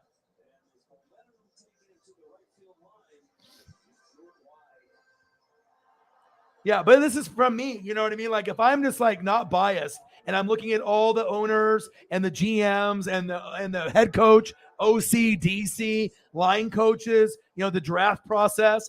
I mean, if you know football, you know that family is running things the right way. Top 3, you could argue number 1. I mean, they are really run well. Let's say Mahomes is no longer there. I would still have confidence that, you might not be as elite with Mahomes, but you could bring in another guy that won't be Elvis Gerback. It won't be something like that. You know what I mean? You'll be able to. It won't be Steve DeBerg. You'll be able to get somebody, and then you got good weapons there. Just because Tyreek left and obviously Honey Badger left, that's going to hurt, and you might have a lesser of a year. But if any team can prove the doubters wrong, win the division, or get second or third, and still make the playoffs or go further than people that finish ahead of them in the standings, it's the Chiefs. And even if they have one bad year and they scale back a little bit and maybe don't make the playoffs at 10 wins, what do you think is going to happen the next year? They will be able to reload and get better. Like let's say the Chargers and the Broncos make the playoffs, the Chiefs and the Raiders don't. That's not a bad thing. Sometimes you take a step backwards to go 10 steps forward. I know it sucks having to go through one bad year, but just ask a fan of a bad team. Sometimes you go through 10 years before you see the light at the end of the tunnel. So, yeah, great organization. Absolutely one of the best in the league.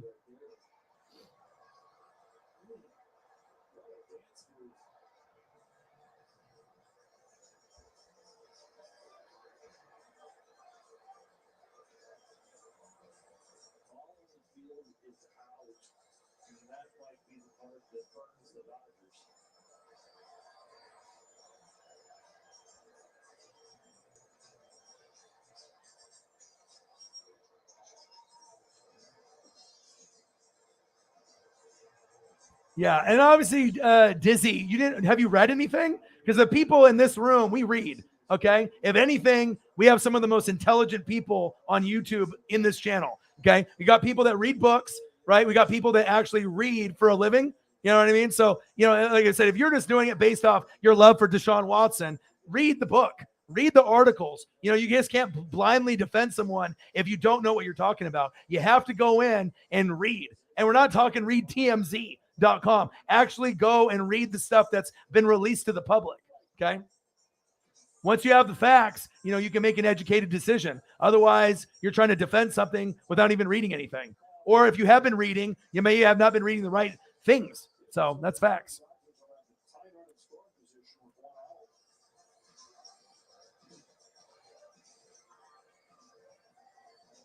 Yes, absolutely.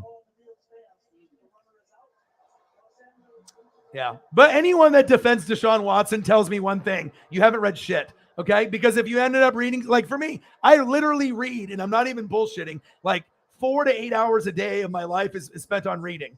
Team websites, NFL, college football, NBA, MLB, wrestling, WWE, AEW, all the different federations, NHL, college hoops, NBA, and then obviously pop culture, social media, stuff that's going around across the globe. So it's not like, oh, we're just picking on Deshaun Watson. I like the guy at Clemson. I like the guy on the Texans. And I even thought I liked the guy on the Browns, but when you get the reports, from these ladies and obviously from their lawyers, and they're going over the stories on Watson did. So you're telling me that if you're Deshaun Watson and you don't wear a normal sized towel and you have one that's barely big enough to cover like a banana, and it's going to fall off, and you know what you're doing. You know what I mean? There's, some people want to hook up with them, but when you have that many people that you're that sick of a person, that you're dirty minded, and you're locking doors behind you, you made people feel threatened if they didn't comply. Non-disclosure agreement, you probably don't even know what that is. So until you come in the room and start trying to be able to spout off, you need to be able to go and read your facts and know what you're talking about. Plus 66 different females. Who needs 66 masseuses? Honestly. You're doing it as like a dating service. 66 in 17 months, you're getting like a different one every week or every couple days. Okay? It comes down to you were trying to be able to take advantage of the situation, and some girls were okay with maybe fooling around, but there were some that were traumatized that are no longer even being masseuses or, obviously, therapists and being able to do the massage therapy because they're fucking traumatized. Some of them, might have been cool with it, but even if one says no, you are wrong. You are a criminal. That doesn't give you the right that if all these other people, 65 lied, but one, you actually did it, you're still guilty, bud. Okay? Just because it's not as big of a number. Okay? That's the bottom line. I mean, a lot of people that are defending haven't read anything and think it's like one or two girls. It's not for clout. It's not for 5 seconds of fame. It's not a shakedown. Okay? When's the last time you heard any athlete with numbers this high? This is like Hugh Hefner, Playboy Bunny numbers. Wake up, read a book, bud. I don't know. Some people read and some people don't. Okay? And that's very clear.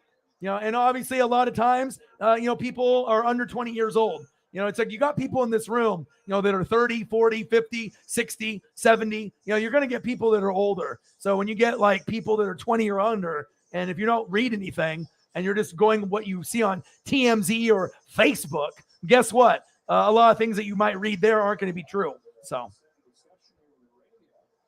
Deshaun Watson, not a good look.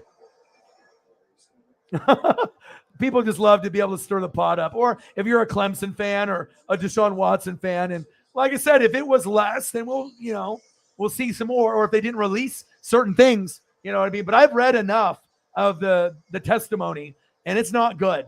You know what I mean? A lot of these people are like, and then you could say you're traumatized, like some of the other girls that were really traumatized to get more, settlement money or whatever. But there was enough where, this was not a good experience for them. And, obviously if you go through 66 and 17, that doesn't mean you have one that you're just like having a sexual relationship with. You know what I mean? This is like, you're like almost using it as like a dating pool or like a prostitute or hooker ring type thing.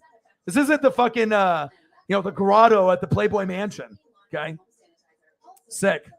That's all I got to say.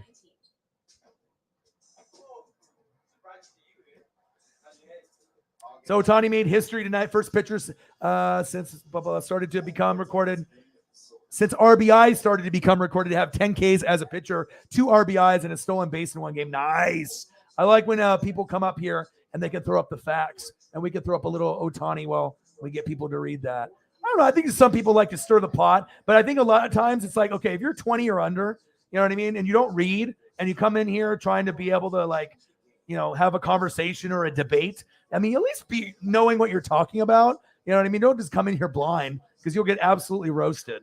I mean, especially if you don't do the research or the film study, or you never read anything and you're just blatantly just saying stuff, you know? I mean, that's what I do for a living, is read and watch film. I mean, that's literally what I do. And a lot of people in the room, they do that too. They read a lot. And not everything on the internet is true. We know that. But there's going to be some sources that are a little bit more reliable than others. TMZ, Facebook.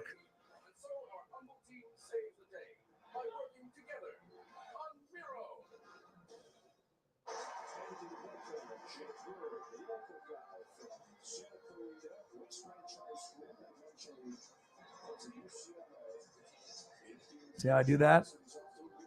I'll give Ohtani a little love, but we got to do hitting, and, you know, I'm Japanese too, so, you know, I got to be able to make a little bit of love and support. You know, I'm a big Ichiro guy, big Hideo Nomo guy, you know, big Shohei Ohtani guy. It's always cool to see, you know, the foreign players. I mean, usually you get Dominican and you get, like, you know, that side of it, you know, from, like, you know, Mexico or, you know, Southern America, and, you know, the Dominican Republic, Cuban, you know, but for Japanese, it's like, we're really good at baseball, right? But it's like they don't really get the same kind of respect. But when Ichiro came, it changed, you know, because he was literally one of the best that they've ever seen. And he was already pro for 7, 8, 9 years in Japan before he came. If he came in as a rookie when he was supposed to, if he was, you know, instead of playing for the Oryx Blue Wave, he probably would have led the Major League Baseball in hits over Pete Rose and everyone. I mean, I remember coming in at 2001 when he won Rookie of the Year and the Mariners had the best season ever. This motherfucker would go 4 for 5, 5 for 6, 4 for 5, 4 for 6, 3 for 5. His stat line was bananas. I never saw a guy, you know, go 5 for 5 or 4 for 5 as many times as Ichiro. I mean, he was just a hitting guru. He was a hitting Yoda. It was just crazy to see. And Shohei, I mean, he's doing something on the pitching side, being able to get 10 to 15 Ks and to be able to hit dingers. I've never seen it before. Never seen it before. But I got you. See, we got the pitching side and the hitting side. I got you, man. Ohtani is built like Japanese that are more traditional now, because back when, you know, Japanese were younger, the diet was like rice and fish, and they would only eat so many vegetables, right? But now they're doing more of the beef and chicken, and, like, you know, they're eating more. And obviously you can tell with the genetics, guys are getting bigger. I'm not saying people got to be Yao Ming, but it's not normal for someone to be Japanese, full Japanese. Dad, mom, grandma, grandpa. There is nothing else but Japanese in you to be like 6'4", 6'5", 6'6". That's not normal. You know, even for me, I'm half and I'm 6 foot. You know what I mean? My mom's 5 foot. My dad is 6 foot. I should be 5'5", and I'm 6 foot, because I prayed to the gods. I said, please, sports gods. I was like, I want to make the NBA. I want to be 6'6". I want to be like Michael Jordan or Clyde Drexler, 6'6", 6'7". And then the gods were like, Orion, you're not going to be 6'6", 6'7". And I said, okay, well, at least make me 6 foot as tall as my dad. That'll be good. And the gods were like, okay. And it happened. And I'm as tall as my dad.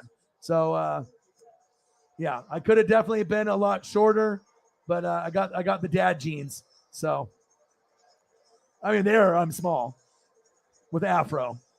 And I got the hair there. Look at that luscious hair I had. All the gel, mousse, and hair care products I don't have to buy anymore. But the pops. That's the daddy. The dada.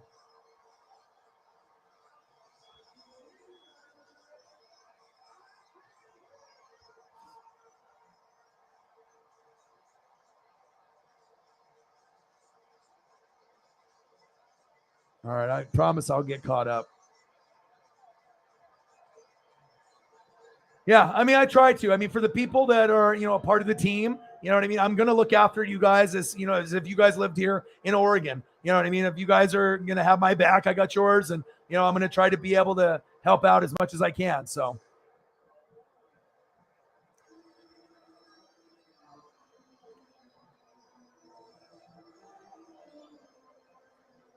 Elliot, probably marinara, which I would assume is Mariota with your spell cheek. That's what happens. He's like, I wish I wasn't sick. The spell cheek to the fullest. I hope you get better. Okay, let me put a pizza up for you. That's the least I can do. Let's put up some pizza, some food for. Let's get Elliot feeling better. So that way he can at least look at pizza and then eat it. I mean, what's better than that? You're looking at pizza on a YouTube channel and then actually eating the pizza. For my boy, Elliot Pep Evans. Pep Elliot. He loves pepperoni pizza more than anything on planet Earth. Besides maybe his boy Mick. Because they're best friends. Best friend. Like Jared Goff and Cooper Kupp. And then they said bye-bye. And they got Matthew Stafford. And Stafford is like Stafford and Kupp. Best friend. It's all about the best friend.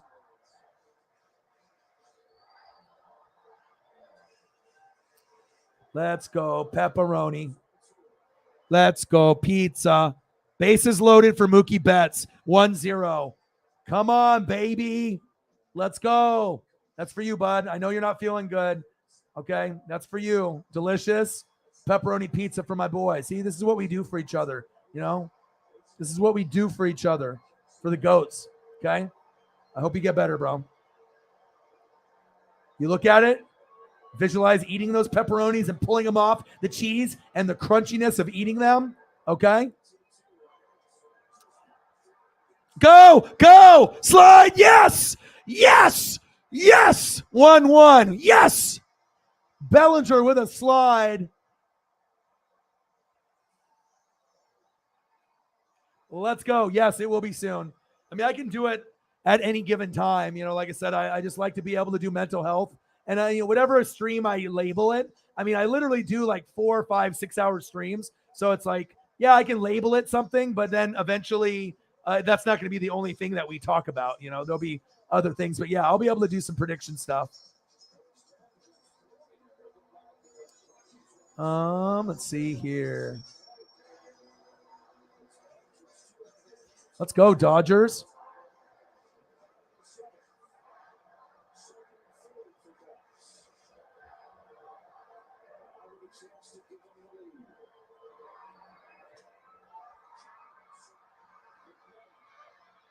All right, something's going on with my comment thing. I'm going to have to refresh my page. So it's probably going to go black for like a second and it'll kick me out and I'll come right back in because it's not loading anything here. So let me do this real fast and it'll go black and I'll be right back. 1 sec.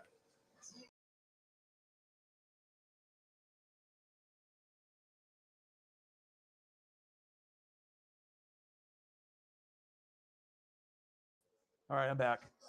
All right, it's back. God, that was weird because sometimes like there's like errors or whatever. You might think you don't belong. Because of what you look like. Where you come from. Okay, I'm back. That weird. That was weird. But yeah, I should be able to do that.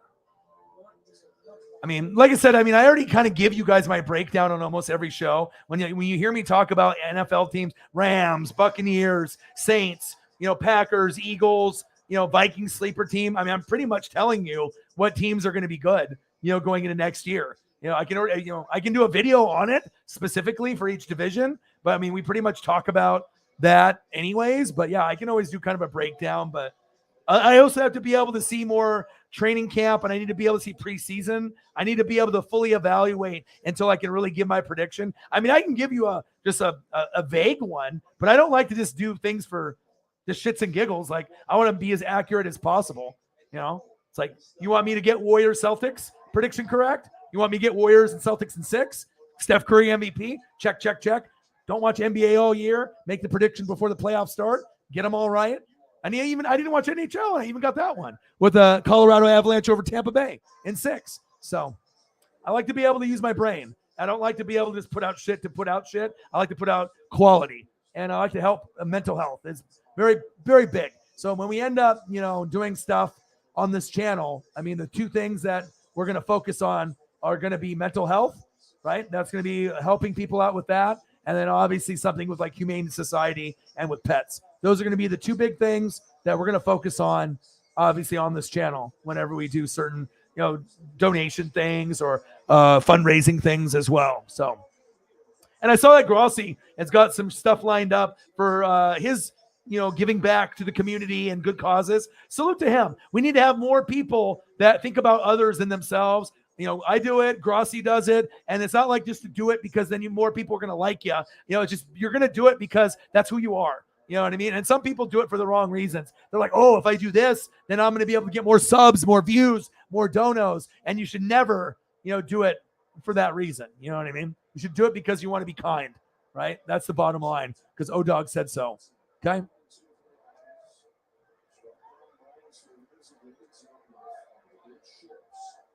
But yeah, I will try to do that. I always, take notes from the fans. And, if that's something that you would like, standings prediction, like what winner from each division or who's going to the playoffs, still way early. You know what I mean? But for the amount of reading and film that I do, I mean, like I said, I feel like I do more than anyone on YouTube. I mean, I don't know what their regimen is, what they do, but if you did a video of me behind the scenes on what I do to come up with these predictions and to come up with this, thing that we call NFL talk or anything that I talk about, it doesn't come just like, oh, I'm just going to be lazy and watch ESPN for an hour and I'll steal what they have to say and then no one will know. I never do that. I haven't watched ESPN in like 20 years. Like, I'm not even joking. Like, I'd rather just do it myself. I am not buff. I wish I was buff. I'm fat. I'm overweight. I am overweight.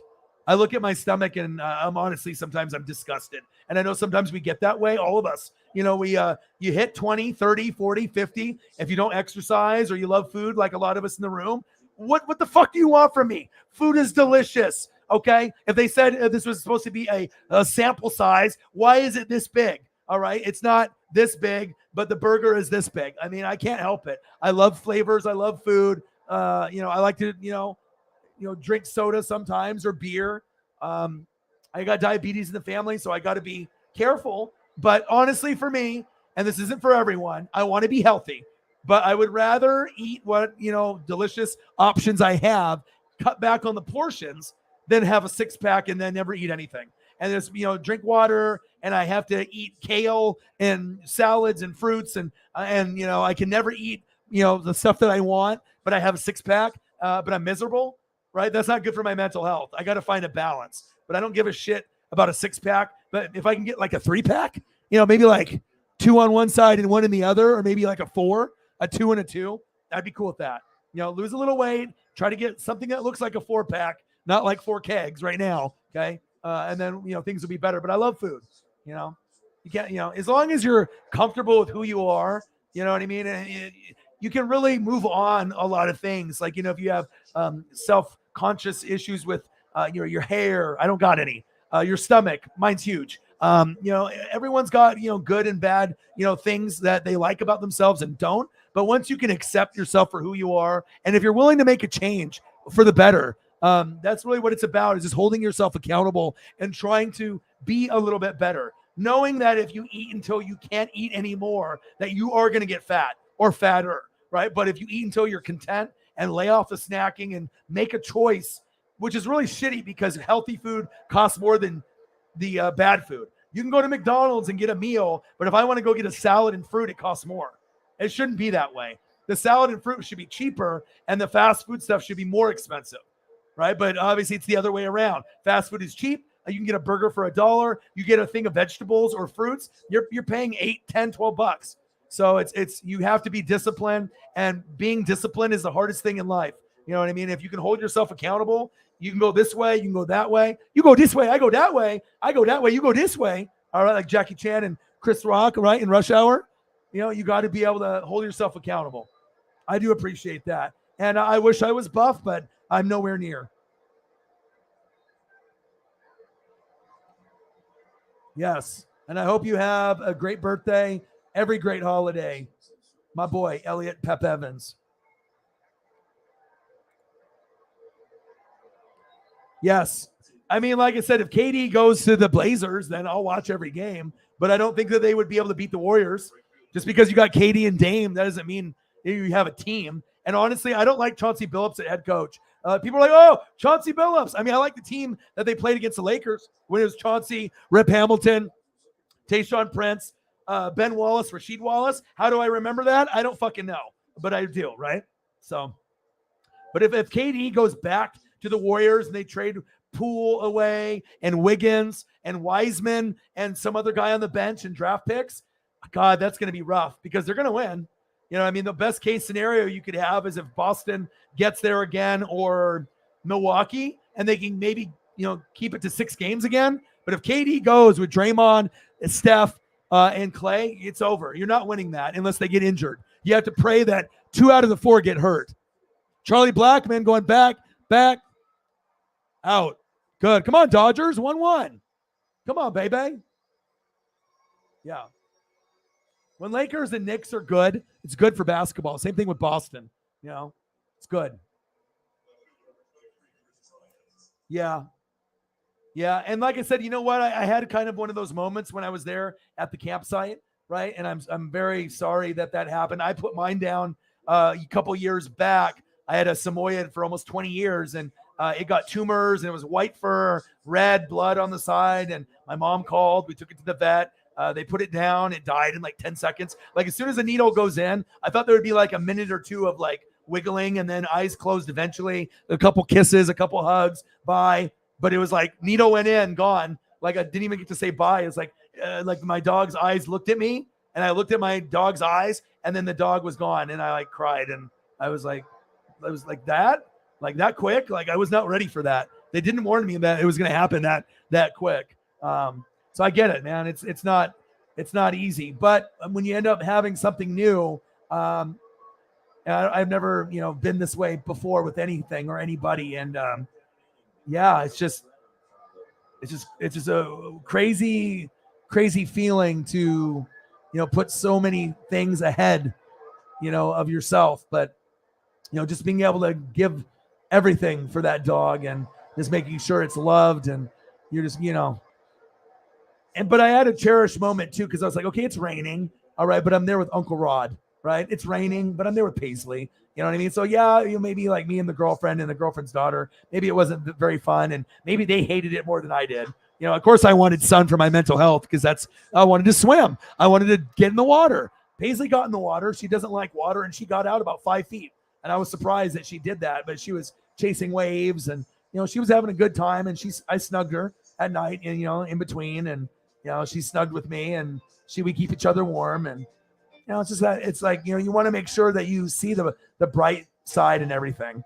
You know what I mean? Like you just have to appreciate things aren't going to be forever, and you are here now, and it's always awesome to look forward to the future, but not to look back in the past and hold on to it.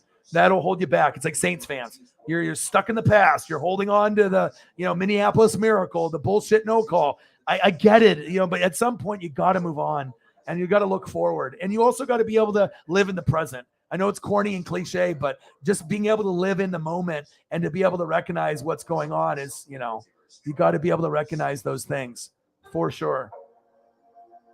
God, what's going on with my comments? My comments are being wonky. All right, I'm going to have to refresh again. One sec.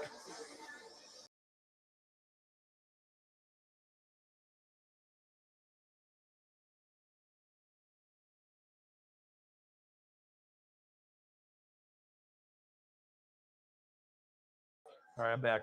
That was weird. It's like I got to a point where the comments like disappeared. I don't know what the hell's going on there. But I need to actually I need to drink a beer. I still haven't opened up my first beer. I'm still here. I think we had so many comments that it just deleted them. I was like too far behind. That's crazy. All right, Michael, you have a great day. Good to hear.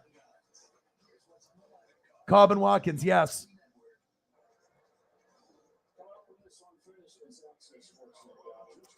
Nelson Cruz. Funny, I always liked him more than Robinson Cano. He can always hit bombs at DH.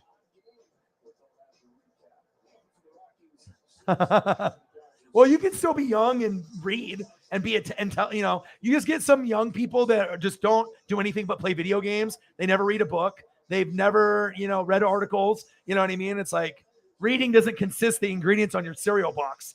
You know what I mean? Or watching something on TikTok. That's not reading. You know what I mean? That's not reading. But, there's a lot of people that I know that are, 15 to 25 that are really, really fucking smart. That's facts. Yes, he did. Yes, 15 home runs and 20 stolen bases, dude. How awesome is that? You know what I mean? Damn, it disappeared again. Hold up, new comments. Okay, I had so many that I had to go through there. Wow, we have so many comments that it's so many that it wouldn't even let me go back where I was at because you guys are so awesome. Okay. All right, so now I got to go through them as much as I can. But yes, I agree. Totally agree. It's awesome to be able to see what our guy is doing, for sure. Yes, Mr. Boomstick himself. Yep, still pretty good.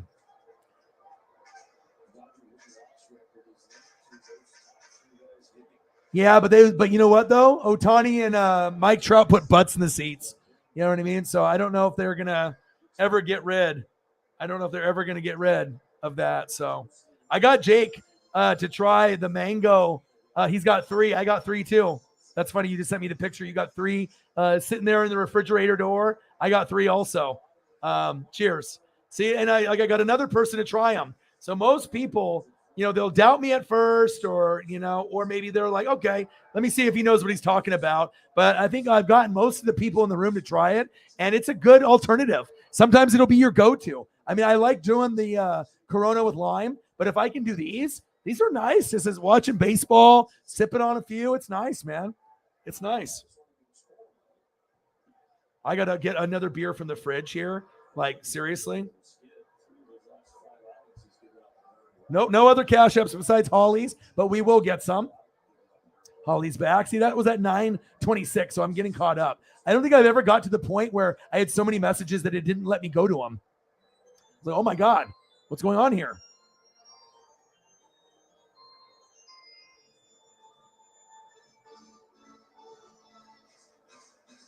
Yeah, but the thing is Devontae Adams isn't Jordy Nelson or James Jones. Devontae Adams and Derek Carr have a stronger connection than Rodgers because they played in college together at Fresno State. I'm not sure if you knew that or not, but in the last game that they played together, Carr had 7 touchdown passes. Adams had 4. So if you think that, Carr isn't going to be that good and, you're going to have a guy that's 11 through 20 at quarterback compared to number 1 the last 2 years, and he's not going to be good. If anything, Carr's numbers are going to go up and they're going to have a better chance for the playoffs because Adams there with not only Hunter Renfrow, the most underrated player in the NFL at wide receiver in the slot, but you also got who? Darren Waller from the Raiders, top 3 tight end, and Josh Jacobs, who normally is a top 12 running back if he's healthy, top 10. And you got Josh McDaniels, OC for the Patriots at head coach. The only thing that stinks is the line and the defense, and that's important, right? But I think Carr is a top 10 quarterback moving forward. You know what I mean? He's going to be good. And if you didn't think that it was going to be good, you'll see.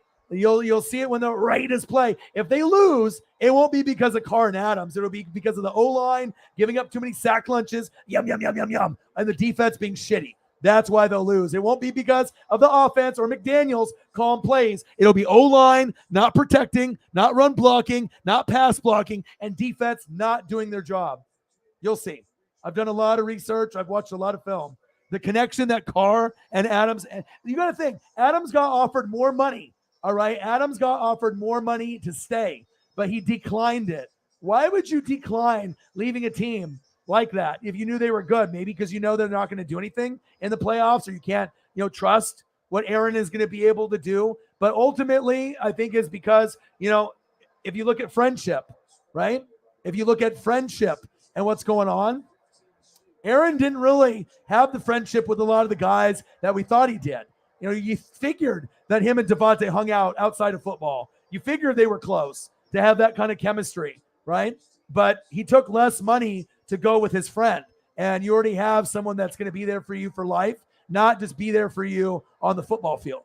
You know what I mean? So it's like a deeper bond. It's a brotherhood. It's like a bro. It's deeper. Why would you go to a shitty, like quote unquote to most people, shitty organization, the Dallas Cowboys of the AFC? Why would you go there, right? Knowing that they're not as good as the Packers, right? Packers are more popular, likable, cool colors, like the Ducks. It's a connection, the friendship, right? And obviously we thought Aaron and him maybe had it, but they never did. They never did. And you're going to see Devontae is going to be very good. I don't see his numbers going down. If anything, I think he might lead the league in passing yards and touchdowns this year. I think that instead of him, sliding back a lot, I think he could be right there. I mean, Cooper Kupp was the number one guy, but Devontae's always been number one, number two. Don't be surprised if he's still number one, number two, number three, because he's going to get the targets, and he's that damn good. It's not that Rodgers, made him completely. I mean, he definitely brought him up with the ball placement, right? But Adam started working on his own game after year two. First 2 years, he had to learn it. Rodgers made him better. But then after that, he started carrying Rodgers with his athletic ability. I mean, you can see him off the line, the way that he had his release. Obviously him going at the top, him on third down, him in the red zone. Aaron Rodgers is great, but let's not, sneeze at anything light at Devontae, he's not that good. He's very good. I think Devontae could be good anywhere. You know what I'm saying? So there's always going to be a perception on things, but it's going to be weird. And I know Packer fans are in denial, including Grossi. You know what I mean? But at some point, this is gone, which it already is, and Aaron is next. And then it's a full rebuild mode. And I think the single thing that's really holding this franchise back, not having an owner. Having the people own the team has been cool for people like Grossi to be able to own stock and own the team, but it's detrimental because you don't have the right people in place up above. You need one owner, you need one GM, one OC, one DC, one head coach, and that structure. You can't have Kuntz go to the board and he says, we're doing this, and they all nod. That's not a good look. If you don't have a good GM and he's saying, let's do this, you can be winning games, but you got to be able to make the right adjustments. And I think that's a big part of why the Packers lost to the Niners, the Packers lost to the Bucks, and obviously the Packers lost to the Niners. So there's no excuse. I mean, you could say run defense, special teams, but when you're like the best quarterback in the league 2 years in a row, you expect a little bit more from one of the greatest of all time, arguably the greatest regular season quarterback, it seems like. 50 touchdowns and 4 interceptions. Like, who does that? Aaron Rodgers does. But it doesn't equal championship at the end, and that's why we ridicule him and we criticize him. You know what I mean? And this guy said, fuck this. I'm out of here. I will, even if I never win another Super Bowl, at least I'm hanging out with my homie. That's what he's thinking. At least I'm having fun. You know what I mean? And I'm not losing the same way every year. I bet you that came down to a part of it too. He probably won't say that to Aaron's face. You know what I mean? But I think he got fed up with the losing. At some point, you just want to be happy, right?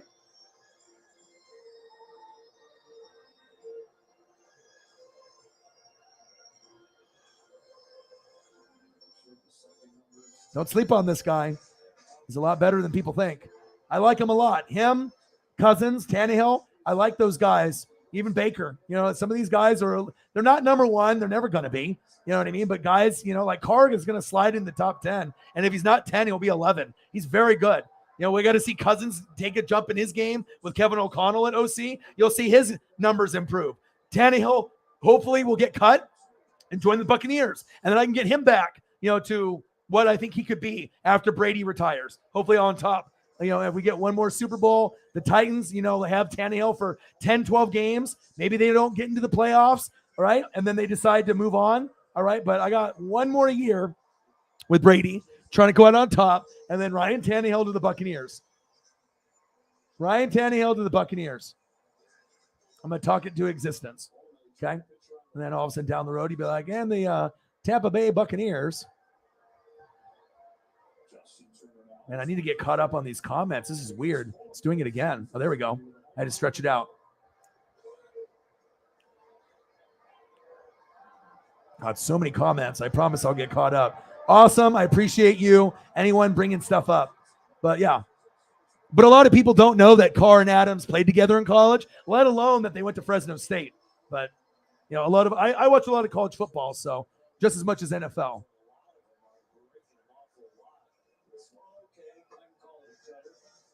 Yeah, Holly's incredibly smart.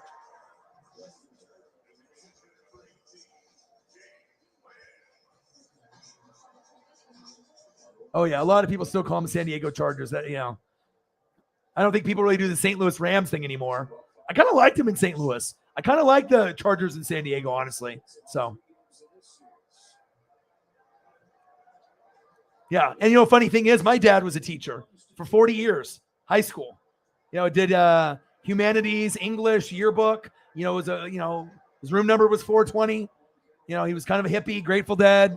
You know, he would go to like, some of the events, you know, where they, not like Woodstock, but they have like the country fair. My dad would go. You know, sometimes students or ex-students would see him, but it's not like he'd get crazy or anything, you know. But he was always the most popular teacher at the school. Just looks like a big Santa Claus, just a nice guy, you know, very, very intelligent, very, very smart. But yeah, I mean, that's another thing that we kind of, you know, in that same, you know, obviously a bloodline, the teacher thing, and having the empathy and the sympathy. And, you know, you have to be, you know, I guess not every teacher has to be smart or intelligent, but it definitely helps if you want to be a good one. So what's the difference between swole, jacked, and yoked? Not a joke, serious question. It just depends on what person you're talking to on Twitter. You know what I mean? When people are doing bodybuilding, when people are doing wrestling, when people are just talking about certain people in Hollywood or, you know, athletes, it's all the same. It's all the same terminology, just a different word.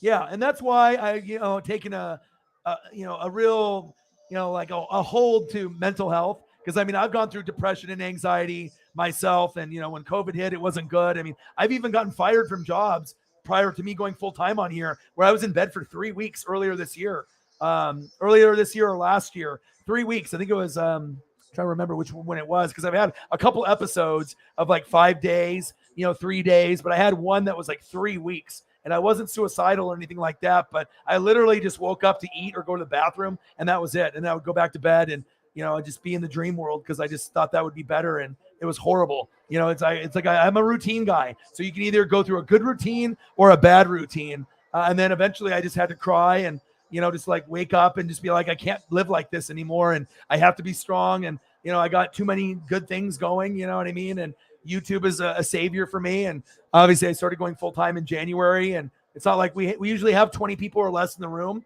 which is crazy. And I still am able to do this full time. I don't think anyone else is able to do that, but it shows you it's quality over quantity. And I try to make sure that, you know, we help people out on this channel, or pets, you know, whatever, like helping Sport and saving his life, and, you know, coming up with money to help pets and whatnot. And, you know, it's like life is already hard enough as it is. I already deal enough with enough assholes on the internet and in my real life that, you know, it's like I don't have time or patience for, you know, trolls or little kids trying to, you know, cause problems and cause drama. You can go to another channel and do that. So a lot of the mods here and me, we don't put up with that shit. So, you know, like I said, it's like, of course, you know, I can have 25,000 subs, but I'd rather be where I'm at now and have people that I want to be around than have another 2,000-3,000 subs and it's just chaos every stream. So it's not all about the subs and the views.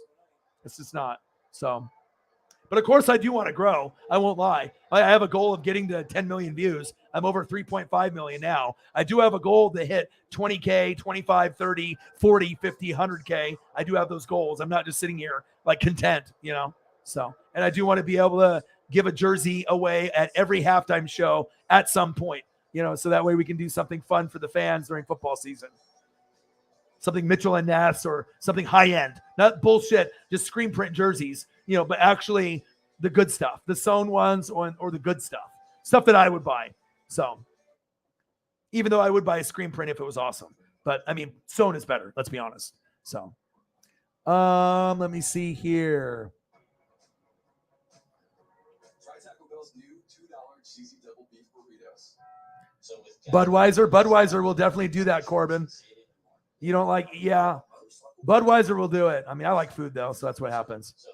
I seriously haven't watched it in like 20 years. Like, it's just not for me. Like when Stuart Scott and so, they used to have some really cool personalities, but then I think that, it's like, I don't think they know what they're doing. I think that they think in their head they're like WWE, where we're still at the top, but guess what? You're not. Fox Sports is better than you. Pat McAfee, YouTube, Twitch, everything is past you. You're like literally living in the past.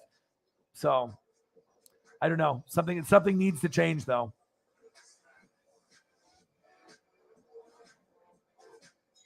A classic Pueblo night. Just got smooth.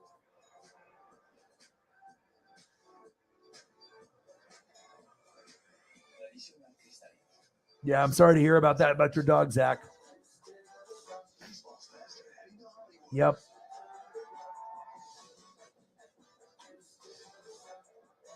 Yeah, and also too, there was a woman named Bonnie, and she was the wife to the guy that had the stage 4 cancer that was dying, like literally like dying in front of me. Like, you know what I mean? Like, I don't know how much time he's got left, but she was talking about how she can't own a dog anymore because she invested so much love into the dog that she thinks that she'll get too like emotionally attached, and she's already going to be like losing her husband or boyfriend. So I get it. It's like you have this attachment. A human is one thing, and people can say dogs and cats aren't the same, but until you actually have that closeness and that bond with one, you'll never know. You know what I mean? Like, I will do anything for Paisley. Like, yeah. And sometimes little things like that, and it made me think the weather sucked for me, but I got to hang out with Uncle Rod, and Paisley had a great time. And even though I sacrificed some boat time and jumping in the water, and it was, sometimes you have to be there for your pet. So yeah, true. I will. I mean, I got so caught up that it didn't get caught up, and it didn't even let me go back. But I'm getting there. There you go. I figured. What a cutie. What type of dog is that? I am such a freak doggo dad now. I mean, I go to fucking Petco. Like, they know me by name. Like, all the bones. I need to go get her a new bone too. Well, you're like me because, like I said, being a mentor, Boys and Girls Club, psychologist, therapist, like when you want to help people, you know what I mean? But it's not like you have to tell people what to do. But if you just have a good aura about you and you're genuine and you just listen and you want to be there and be actually concerned and help. Like I said, I did a test and do like psychology stuff too, bro. And it said that I have a female brain compared to male brain. Not that male brain is bad, but female brain has more like empathy and sympathy. And I think that's why I have such a strong connection with every race of every age. And plus I did phone sales for like 20 years of my life. And I would call it like assholes in like New York and Boston for cable, internet, and phone for their business. And they talk fast. They're rude. You know what I mean? But if you can match their pace or, they can respect you. I never would have to be that guy to lie to get a sale. Same thing with my girlfriend. Sometimes they would move us up and down in campaigns because we weren't getting the most sales, but I'm not going to lie to someone just to get commission up front and then, and then screw someone over and give them something that they, So a lot of times when you get in sales places in person for like cars or whatever, insurance, or you're doing shit over the phone, there's a lot of bullshit behind the scenes to get like bonuses, and people aren't, truthful. They don't have a soul. And I won't do that. So I would always be consistently like in the top 5, but I know normally wouldn't be number 1 because I wouldn't sell my soul, to the devil, or just to like, I can make 2 extra thousand if I just lie and push these sales through. And then I'll deal with the cancels later or whatever. I couldn't do that, but I just had so many of my friends, right, that would do that. And I'm like, how do you do that, man? Like I couldn't look at myself in the mirror. What? Because money rules you? That's a bad thing if you're going to sell your soul for money. And that's what a lot of those people did. And even the person that used to be here on the channel with me, that's what happened. Not the same person anymore. That's facts. Yeah, I do like psychology stuff too. But if I wasn't doing this, either video games on Twitch, making beats with my friend Brooks, who could be a millionaire, or doing Boys and Girls Club mentoring, or psychology therapist, something in that realm to help people. That's what I would enjoy doing the most. So essentially, you do get kind of some psychology therapy session here. So, I mean, donos actually do lead to something, because if you're pissed off and you can come here and get, some answers from people that aren't biased, that actually care. I mean, that's just as good as going to some therapist that's going to judge you, and then they're charging you $100 an hour, and they don't give a shit about you. They care about the money, right? And then you're overpaying for someone you think that is going to give you answers. They don't give no two fucks about you. They care about when your next appointment is for that next 100, 200, $300. That's what most of them are about, that money.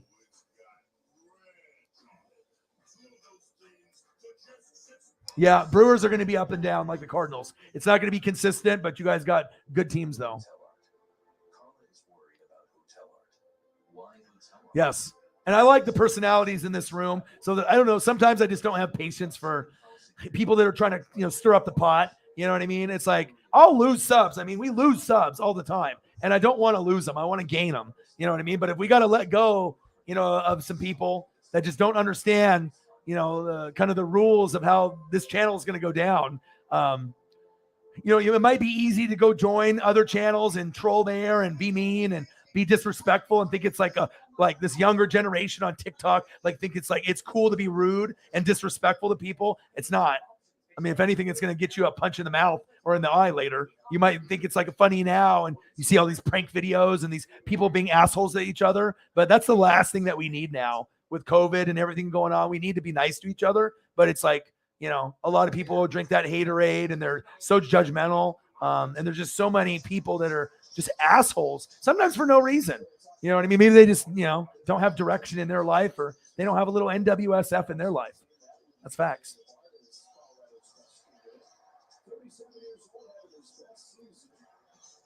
Yeah, so this is where me and Zach already bonded. He's like, okay, I like Grossi Posse. He came in here, he watched a couple minutes, and then he's like, okay, boom, and then donation. And he's like, boom, I can relate to this guy. You know what I mean? And like I said, it means a lot too, because like I said, people can see bullshit. You know what I mean? If you just are straight a liar and not a good person, like when you meet someone, you either get that instant vibe, I like this person, good vibes, good aura, or sketchy. Something off about this person. And usually when you have that sketchy, a little bit off, they either, are a cheater, a player, a liar, someone that steals, someone that's not trustworthy. You always get that instinct on that vibe. And usually your instincts are right. You know what I mean? This is awesome, dude. And when you end up getting it, I want you to take a picture and send it to me. And I'm being 100% serious. Maybe I'll have a little gift for you once you get that finished up. Okay? $40 in donos. Let's get to a hundo, baby.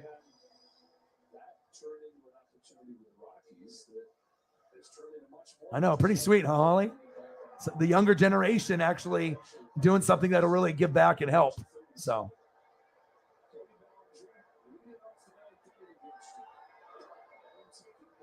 Yeah, he didn't know how long Rodgers would stay with the Packers, right? But I think that him and Carr always talked about playing together. If you have college buddies and one's a wide receiver and one's a quarterback and you're already best friends, you know what I mean? You're on different teams, right? But I think it's been all along where I think that they, that was the perfect time. They had chances to try to get it done. Last year was their best year to do it, and they just fell short. Rodgers should have been better. And, the special teams was not good. Niners, overachieved. And it's just that we wish, the Packers would be better in the postseason.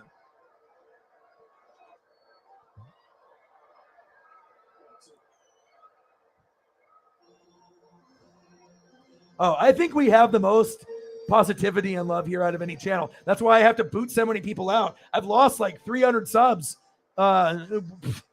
within, I don't know, less than 6 months. I've lost a lot.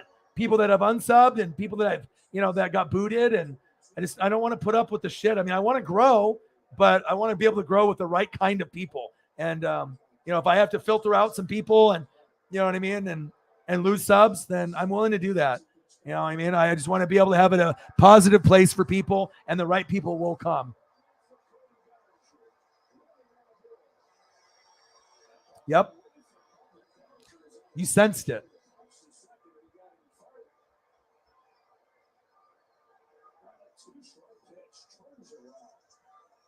Bang, bang, bang.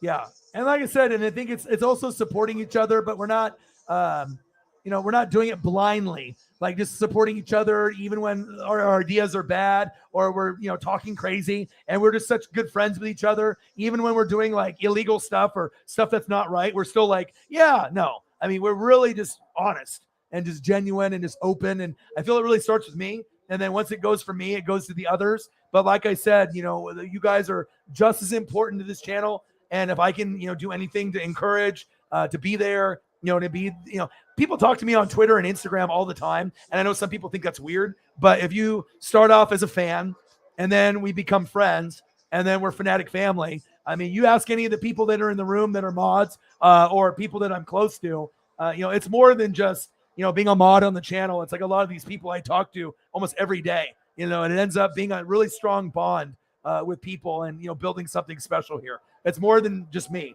I'm building my legacy, but my legacy is nothing without you guys. And you guys are the building blocks for my legacy. So go Dodgers, go. Yes. Yes, go Dodgers, go.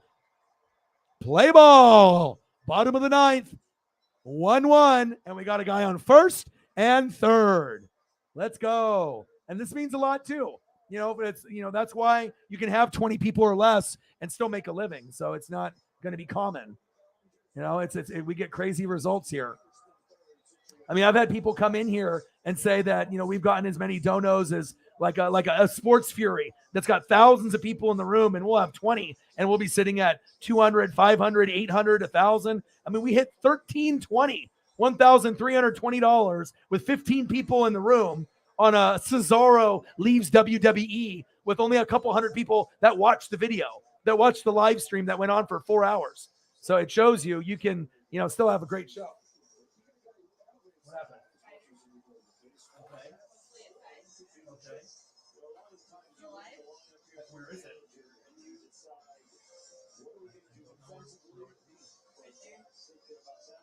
Where, here?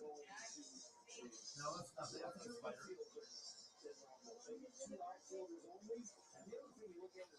Girlfriend's bringing spiders in here. I don't know what you're doing.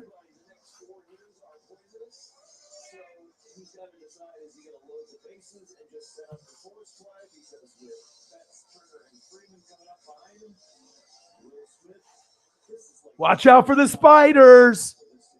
I still haven't opened up my first beer. We're 3 hours in. That's not a good sign. Or maybe it is. Maybe I'm just trying to be healthy. You know what I mean? Maybe I'm trying to be healthy, but yes. I mean, like I said, the positivity is a big part of it, for sure. You got to be able to let loose and relax. You know what I mean? But you got to remember, this is number one important thing. Number one, the decisions you make in life, you know what I mean, is very, very big. You have different choices that lead to different consequences. Actions lead to the consequences, right? But if you have to know what makes you tick and you have to know what triggers you. So if you know you're going to be a routine person and you don't do your routine, then you're going down the rabbit hole, and it's not a good rabbit hole where it's like when we do food. That's a good rabbit hole where I can go down this route every day. Okay. We can do this, or I can do this, or we have good views and it gives me good energy, right? It gives me good positive vibes. This as well, right? Well, Paisley's going crazy. I saw her running.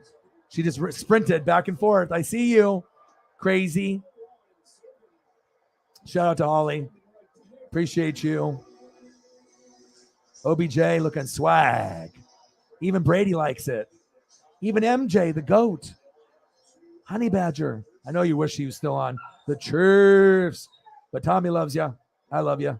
Appreciate you very much.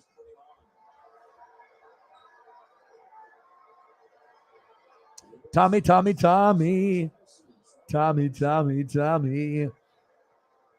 And I'm almost ready to actually go to somewhere tropical since I've already done the background with Baker and Darnold, but we'll see. Maybe if we get to the hundo mark, maybe I'll switch at that point.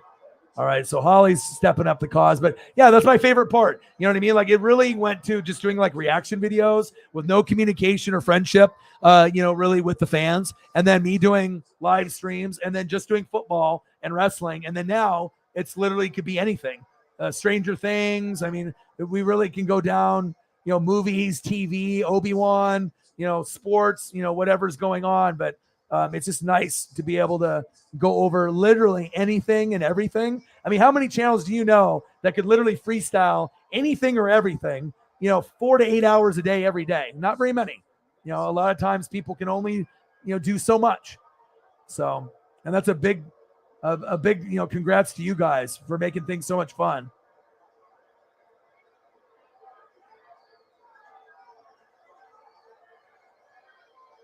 And if you guys haven't watched it yet, you should.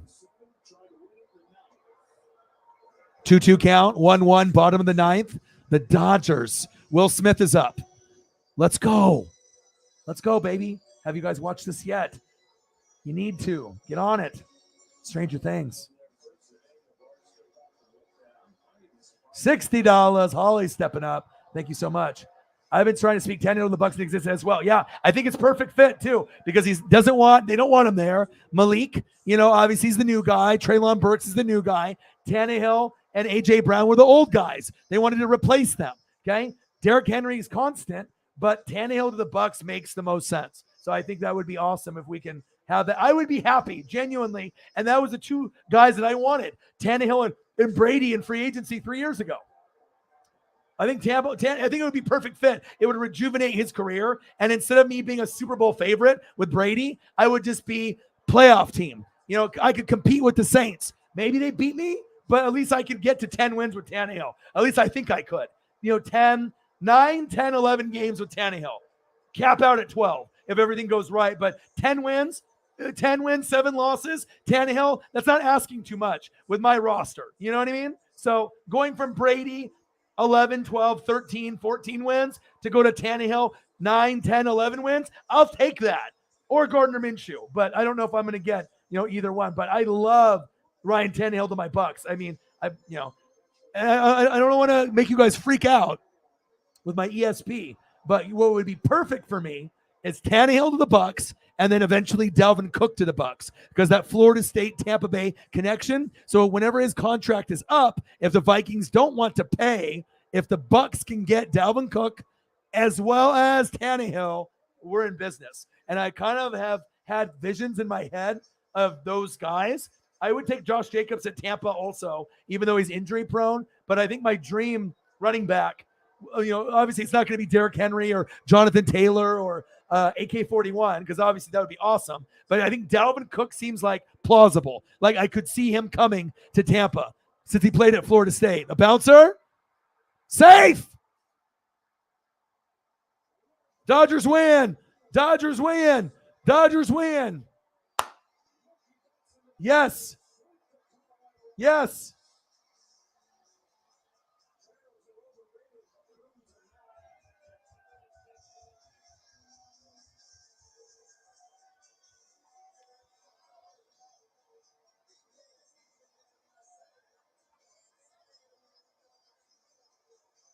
Dodgers win! Dodgers win! Dodgers win! My dad's happy right now. Appreciate you. Thank you so much. This means a lot too. Like any kind words, of the mental health and, just being genuine, helping people out, helping animals out, just, supporting each other and just being a good influence, wherever you are, here in Oregon, online. It's just about, there's so many people that are so fucking rude. But, it's like sometimes you lose faith in humanity a little bit. You know what I mean? Like, you're like, gosh, are people this fucking rude everywhere? You know what I mean? But then every once in a while, you'll get surprised. You do a good deed. You're a nice person. I was at the grocery store. I had a few items, and I've had people let me go ahead of them. You know what I mean? Like, they didn't have to do that. But I even got a guy that you could tell, it was like one of those, like, surfer, bro, like a guy that wouldn't let anybody cut in front of him. Like a guy that's like, I'm here. I'm going to go drink my brews with my homies. Get the fuck out of my way. Kind of had that vibe. And I had a guy like that even let me go ahead of him. I was like, are you sure, bro? I was like, dude, I'm not in a hurry. He's like, yeah. And I even had to tell him, I was like, bro, it's just crazy to be able to see something as small of a gesture as letting someone go ahead of you that's got one item when you can kind of sense they're in a hurry. You know what I mean? Rather than, waiting a couple extra minutes. I mean, he didn't have to do that. I've had a nice older, grandma lady do it too. And I always make sure I say something because it's not something they have to do. But sometimes you can have a little bit of faith in humanity, and sometimes certain people like a bagger or a checker at a grocery store, sometimes, people like that can really, make your day. And it can definitely be one of those things that it can come out of nowhere. You know what I mean? Like where you don't know, where the kindness is going to come from. But sometimes it just shows up, sometimes it just shows up out of nowhere. All right, I got to figure out my comments again. It's like Orion has got so many comments that it won't even load the comments anymore. So hold on here.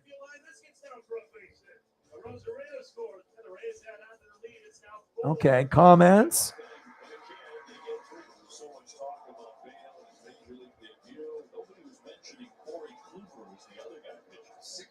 All right, I got to refresh the page. This thing is being stupid.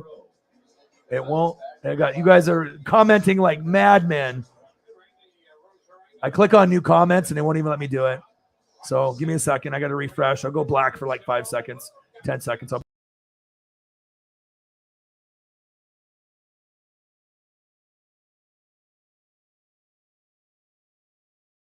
right, I'm back. Weird. I don't know why the fuck it's doing that. Stop that, whatever that's doing. It's like I'm just trying to talk to my people. There we go. Maybe I just need to go faster. Bang, bang, bang, bang, bang. Appreciate you. Bang, bang, bang, bang. Cheers. Championship. Goat live. I love you. Appreciate you very, very much. The best fans on planet Earth. Guess who? You guys. I love you. Appreciate you very, very much. Tommy appreciates you too. I got to go quicker here. It's like you're getting so far behind. The comments don't even fucking load. $60. We need that. Tanny to Tampa. Tanny in Tampa. But like I said, it's nothing that can't be cleaned up in this next week. Couple bullpen sessions, and just feeling. I don't think you're going to release him. I'd be shocked if you do. Too much value. You're gonna want to play him. See how many wins he can give you once he starts fucking up, or when you want to pull the plug. So that way his trade value, we can see where he's at. But I don't think you're going to release him. I'd be shocked. I think you're going to play with both because Malik isn't ready for day one. I don't think he's ready week one, day one. I mean, he could be, but you're kind of throwing him out in the fire. If I was the Titans, I would go at least 10 games of Tannehill before I make a decision and go from there. So.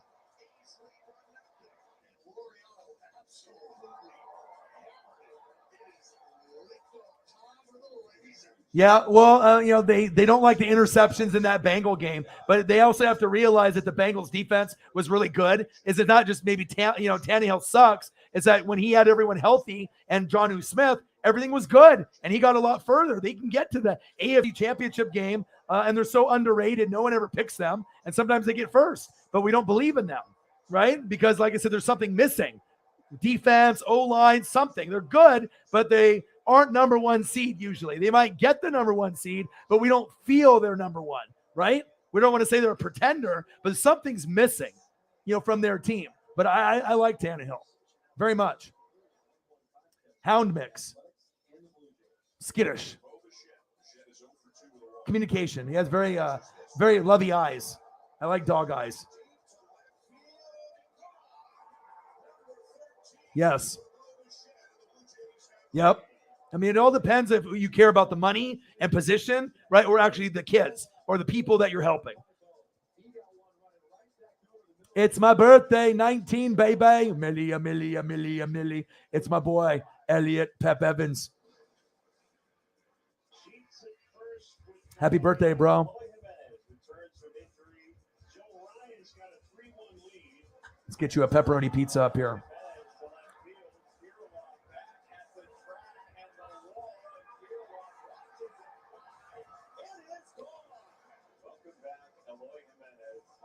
All right, my dude. Happy birthday, dude. 19. You young little boy. You're going to be turning into a man. 19 years old. Youngest mod of the channel. That's got to be something, huh? You probably didn't know if you'd ever be one. I was always thinking. This guy's always here.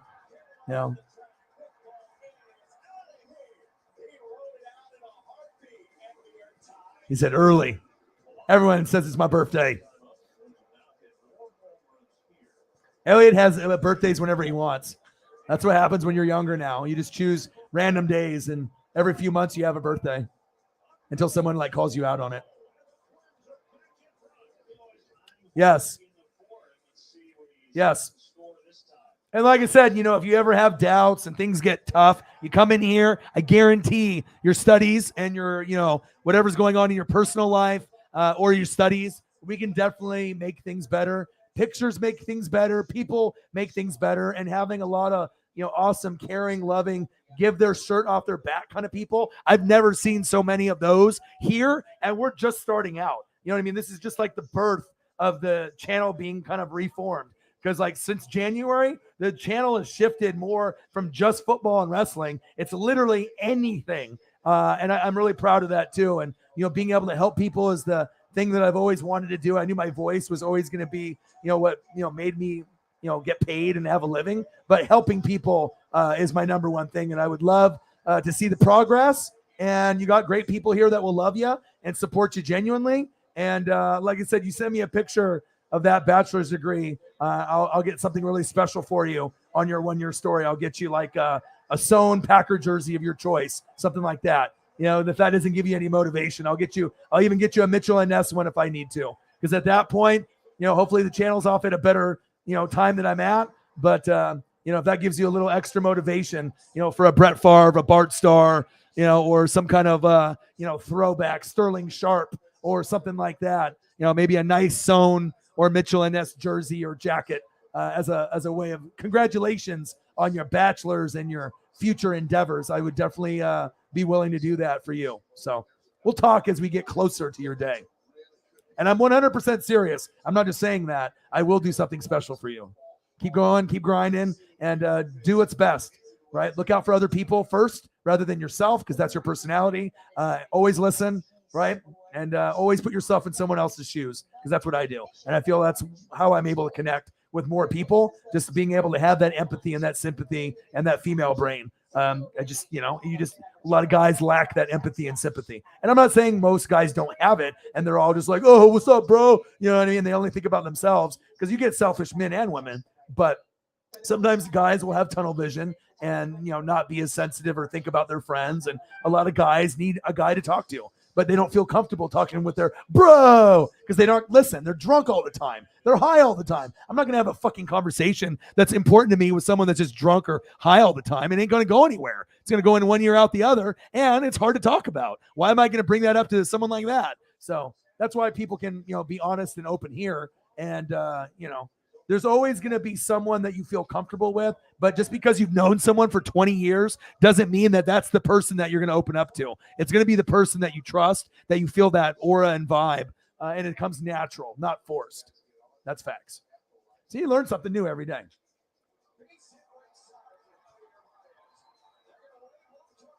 Crazy Saints fans, 70-75. They were probably trying to go home to check out highlights of Jameis on the internet. Because anytime Jameis is on the internet, all the fans go 75 miles an hour.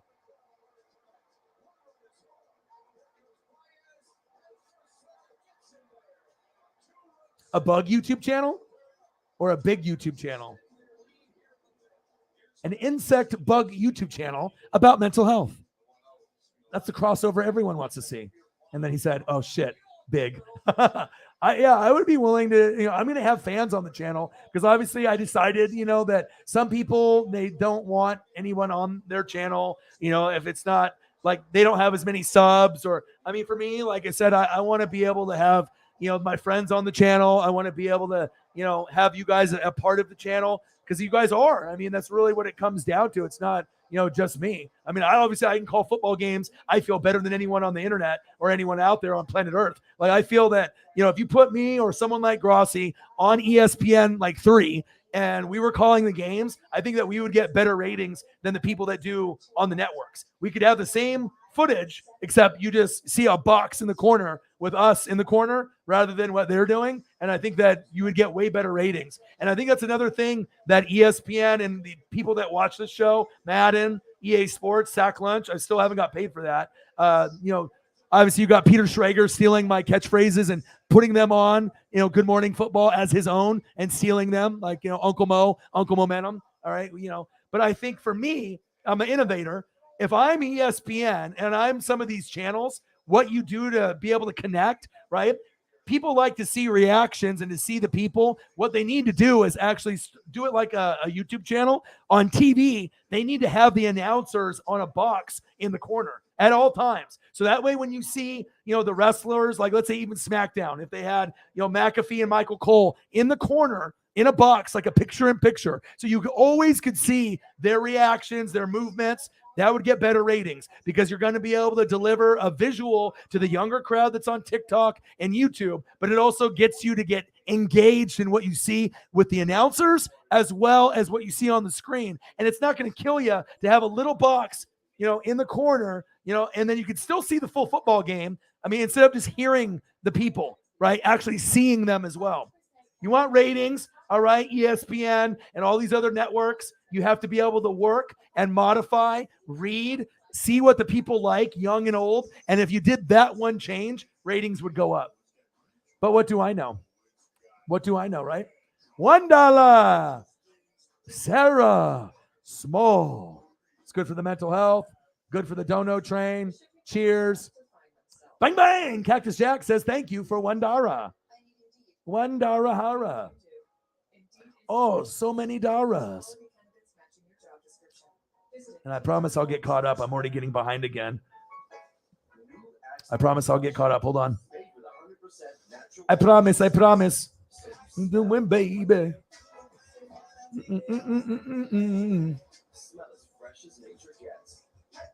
Hey, all right, I need to watch AEW now, but I haven't even drank my first beer yet. It's almost 3.5 hours. What is going on here? That's when you know you're having a good time.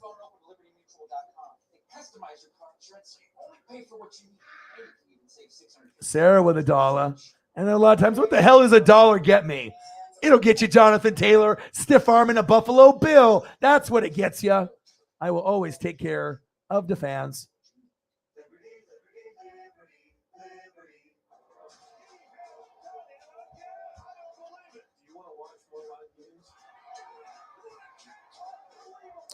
This thing is nuts. I don't know what the heck is going on with the comments again. This thing is being so stupid, this program. Maybe I just need to catch up more often. Huh? It's like the comments are there, the comments disappear, the comments are there, then they disappear. This might be an issue with the actual streaming platform where I might have to reach out to them. What's up, man? What's going on here? Comments just not available for me? Like sometimes, and then I can load them, new ones, new comments. Well, let me see the new comments, and then it's just white. Well, that doesn't help me at all. And then I have to refresh, and then I'll be back. But I can't be just refreshing 10 times in the show. All right, give me 5 seconds. I'll be right back.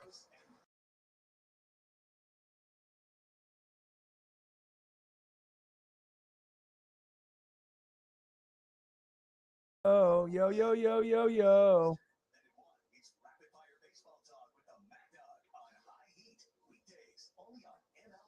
I don't know what the hell's going on here. I just want to make sure I give pictures to people that deserve them. Gosh, $1. I better go quick then. I can't stop. If I stop and then it just doesn't load them. I'm so sorry that I love everyone so much. $61. Congrats, Dajas.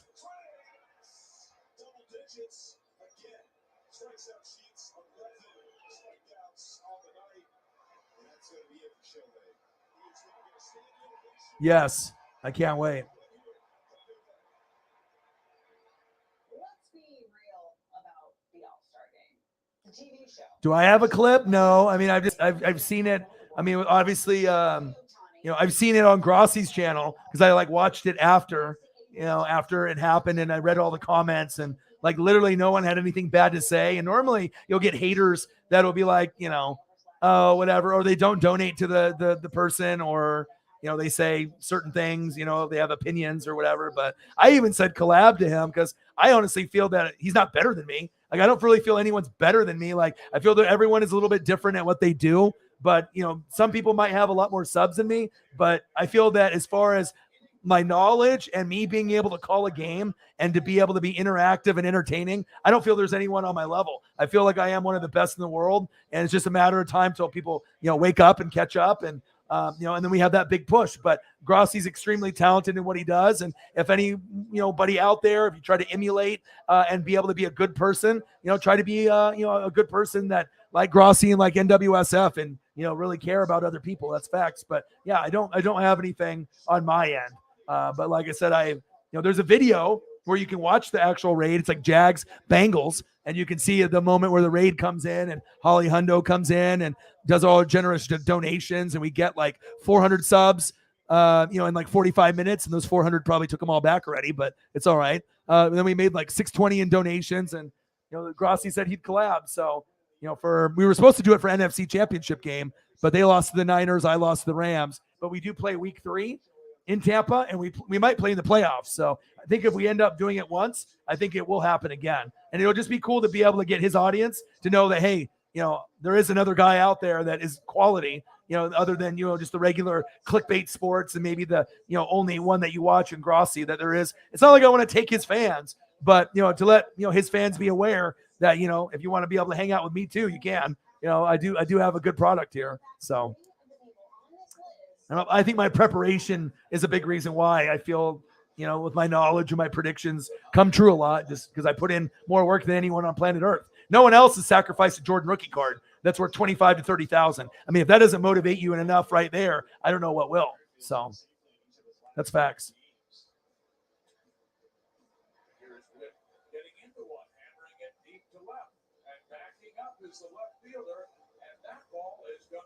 Oh, he's got a goal. He's at road to mod status. There you go. Yes, absolutely. Yes. Yes. Bang, baby. Jamison Meza, my boy. I appreciate you. I just don't want to get too far into the comments because it just seems like it's going to cut me off again. Appreciate you. Bang, bang. I'll get back to you, I promise, once I get caught up. I just don't want to lose all the comments again. Oh, I see a lobster in the building. Alex is in the building.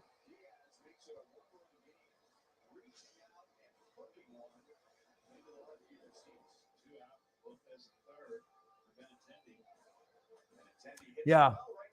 And like I said, when I got people that donated big, like I got Holly and Cyberpunk, starter jackets from Homage, and I've gotten a few people like wrestling shirts, and I try to take care of the mods. I'll try to shoot money to Sarah, just for her taking the time to be able to help me out with the donation process, so that way I don't have to ask or I don't have to talk about it. It'll be in the ticker, and she can kind of maintain that. And like I said, I appreciate what everyone does and what everyone brings to the channel. But my number one thing is being able to show gratitude and give back. And especially if you're trying to be a social worker and to help other people, of course, no one else would probably do like a reward, maybe besides like your parents or something. But I think that would be a good thing that I can do for you. And if the Packers are your favorite and you've never owned a Mitchell & Ness jersey, and you put it on and you feel like $1 million like a rapper, that's what it's about. You know what I mean? Work hard. You can play hard, but you can work hard. And at the end, you will get a nice little sweet thing from me for sure. I'll take care of you. Absolutely, man. I appreciate you. Keep working hard. You know what I mean? Things is so tough right now, and don't give up on humanity. You know what I mean? Like there are going to be some good people out there that you can definitely shape and help. Oh, Dog McDuck. Yes, I know him. He has 19K subs. I know. I need to get to 20, dude. I've lost like hundreds of subs. It's actually kind of, I don't know. It's kind of like, I don't know, depressing, like to know that you're going backwards with that. Oh, here we go. We got some donos. Eagles John, $20 dono. I didn't notice it. And guess what? That was from 20 minutes ago. And then he did another one. Bang, 8 minutes ago. Another $20. $40 from Eagles John. Oh, goodness. I got to get caught up. All right, check out the Reaction Therapy on YouTube. I'll notify them, see if you both schedule a session for a potential interview. Ooh, 160K. Yeah, I get mental health, Instagram and Facebook and Twitter people reaching out, but a lot of it's kind of spamish type stuff or whatever. But I always do hashtag mental health because I mean, it is really important. I like to do mental health Mondays. So I think it's really important. And for me, I can talk sports for days and wrestling, but I also like to talk about food and pop culture and just, helping people whatever way that I can. So that's facts. Okay. Let me scroll down here. Yes. We're all closer. Isn't it crazy how close we've gotten in the last 6 months since I've gone full time? Like, it's just crazy. I feel like if I don't reach out to some of y'all, I feel like, I don't know. I just want to make sure everyone is good and okay. And everyone is going, because I know like a lot of us, do have depression and anxiety, and we have a lot of things that we're like sensitive about. But if I can open up and like let you guys know how I am doing, and you know what I mean, and you guys can open up and be like, yeah, and then we can help each other out. At the end of the day, if you got a smile on your face or you feel better than you did going in, that's what it's about. You know what I mean? That's what it's about, being able to just be around people that feel good. That's why, like, if I open up a YouTube studio, I want to be able to bring positivity to like help people, believe that they can believe in themselves and achieve their dreams, and have somewhere where they can go where they don't have to have a $6,000 computer and a green screen and microphones. They can go somewhere, and I can, either be nonprofit or charge an hourly rate, but to be able to help people. That's really what my life like mission is to be able to help. And to be able to get people to believe in themselves, and, just to be able to leave this earth better than what it was, and just to make an impact on a lot of people's lives. That's facts. You guys broke the comment section 3 times already. It's awesome. Yeah, I don't know. They did. Everyone loves to hate on O-Dog for some reason. Spaghetti. Eagles John, my boy. $20, $40. My boy, appreciate you. Alex, the lobster, is in the building.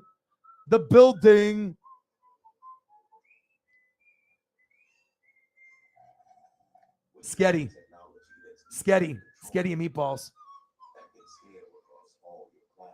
All right, here we go. I got caught up. I think. Hold on. What time is it? 10:35? Oh, yeah. I got caught up, man. Yeah. I like father-son combos because I'm so close with my dad.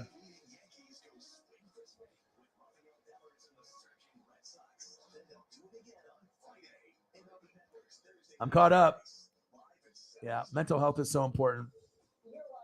And I definitely think pictures and, different things helps. Just, visuals. And especially a lot of the stuff you see on this channel, you're not going to see anywhere else. So it's just nice to be able to show flashes of greatness wherever it's at. Football, wrestling, movies, whatever it is, whatever the vibe is for that moment. Only the best.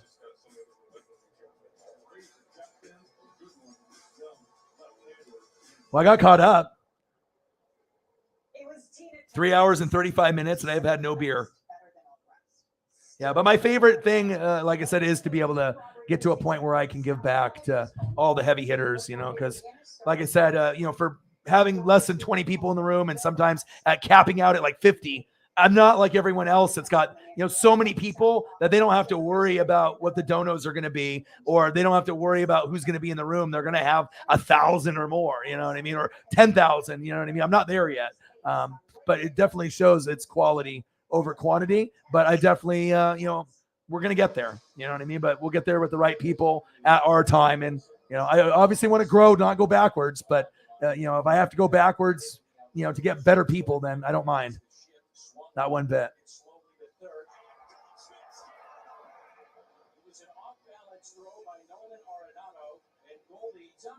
Yes. Alex, my boy. Eagles John, my boy. Alex, Lobster Dog, in the building. Our youngest fan on the channel. Alex, 10, 11, 12 years old, in the building. Of course he would say this. He never stops. 106. Let's go. Love this.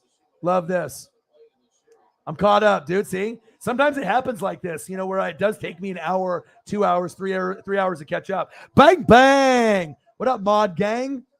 Chief in the building. What to do? Beer time. Yeah, and it's like just to have great people in the room. I think other people get intimidated, but you know what? I think that you're going to be already in. You know what I mean? It's like some people try to be like an asshole. That doesn't get you into the group. You know, just being yourself and respectful. You know what I mean? And like you have a common love for sports or whatever that we're going over. You know, but yeah, I can already tell you're. I mean, you're already kind of like me that you want to give back, and you're going above and beyond me. You're doing like trying to get the degree and trying to do like the social working. Like you're going to be in the heart of America and the youth, and really trying to make a difference in people's lives, and that is very kind of like patriotic in a way. You know what I mean? Because it's like I think a lot of people forget about the values and the cores of being a good person nowadays. It's like you see a lot of these younger generation that is lazy as hell. They think they're going to be the next Ryan's toy review or the next Charlie D'Amello. They're going to be the next TikTok star. Like you got to put in a lot of hard work and energy, and sometimes you're famous or famous people and you blow up. But if you don't know anyone and you got to go from the ground zero like I did and go from nothing to something, I mean, it takes a long time. And I even predicted it would take me 10 years to be able to get to a point to go full time. And it did. It took me exactly 10 years. So, yeah, a lot of goats in this chat. Dude, seriously. I'm gone for 2.5 days and camping, and it only takes me 4 hours to catch up in the comments. Respect, dog. Your boy's here. All right, let me get a lobster photo up really quick for Alex. And then I got to be able to. Okay, let's go lobster for Alex. Then I got to put in Eagles John's Donos on here.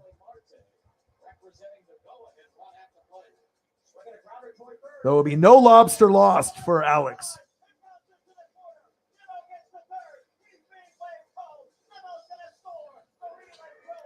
Alex, our young seafood lover, our seafood connoisseur. There we go. Doesn't look delicious? Woo! That's for you, my son. That is for you, my son.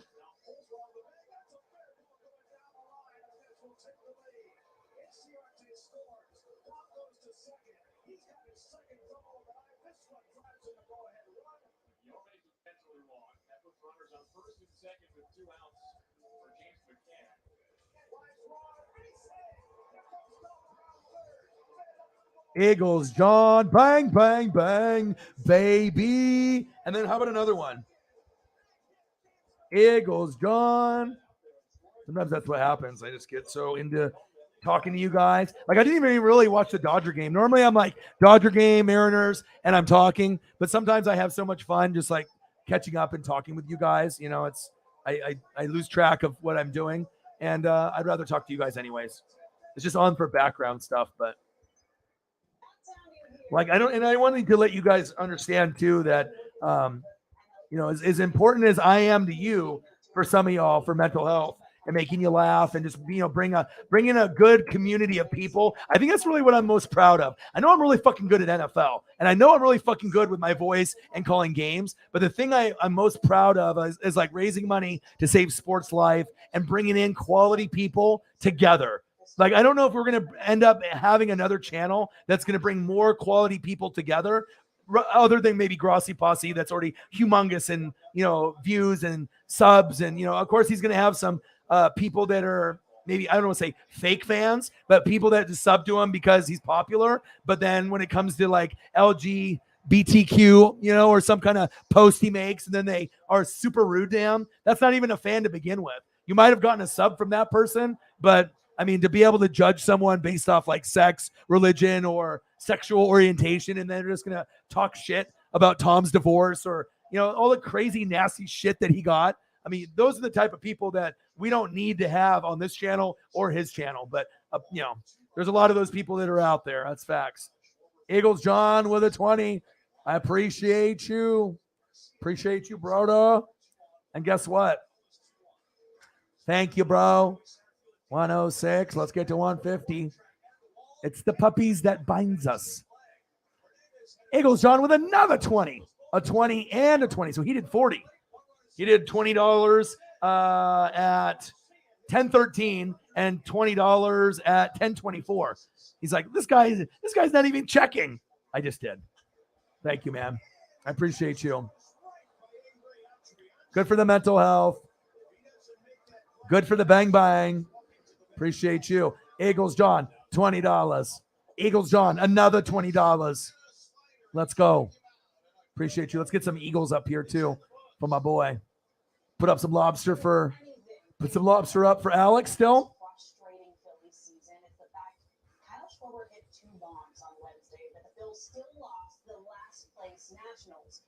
Overall, the Philadelphia Slugger has the most homers of any member of the Titans in the team's first 80 games of the season, surpassing Raul Ibanez. Let's go, baby. Time is now. NFC East champions for 2022, the Philadelphia Eagles. Fly, Eagles, fly.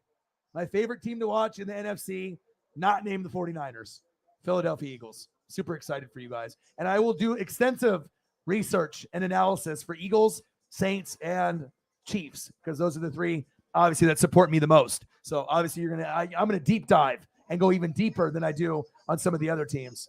Appreciate you, my bro. Very, very much. Heineke even has financing options, which lets me fix now and pay over time. These options even please Friedrich, or the 3 times Deutschland's most disagreeable man. I want to tickle him so bad. He loved it. Dude, I don't know what's going on with these comments here. There it goes. Wow, they just like disappear and come back. That is so weird. I've never had this happen, and I've had to like refresh the stream like 4 times, and I'm caught up now. And then it wants to be weird, and just like the comments just like disappear. They're like, oh, we don't want him to succeed. Let's have him keep losing hundreds of subs. Let's have him go backwards. Maybe he'll get, maybe he'll get depression and just quit. Not gonna happen. I'm gonna keep going. You guys are breaking the fucking chat boxes, yo. Every day I want to rock and roll.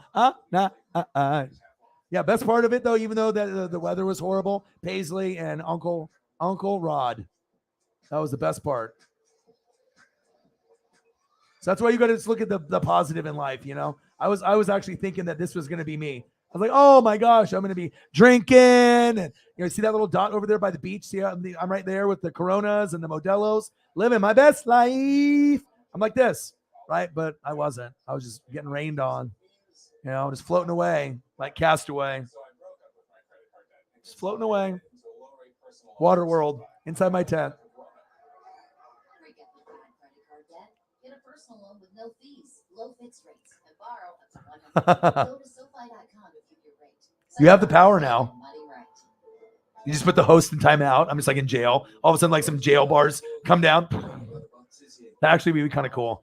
I'm on the penalty box. Like all of a sudden, a penalty box comes out, and I'm all, no, let me out.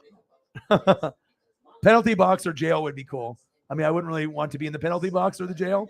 But, I don't know if I have to keep my screen bigger now so I can see the fatter version of my face. But the cooler thing is when I stretch this out, the pictures are bigger. Like I have a huge monitor. I have an Apple monitor, and this thing is the size of a TV. So like when I make it big, it's like, yeah. I think I might want to change the background, but I kind of like this Baker Sam Darnold thing. And we went over the stats earlier. I went over Baker's stats as well as Sam Darnold. Darnold, 17 touchdowns, 15 picks, 19 touchdowns, 13 picks, 9 touchdowns, 11 picks, 9 touchdowns, 13 picks. Garbage.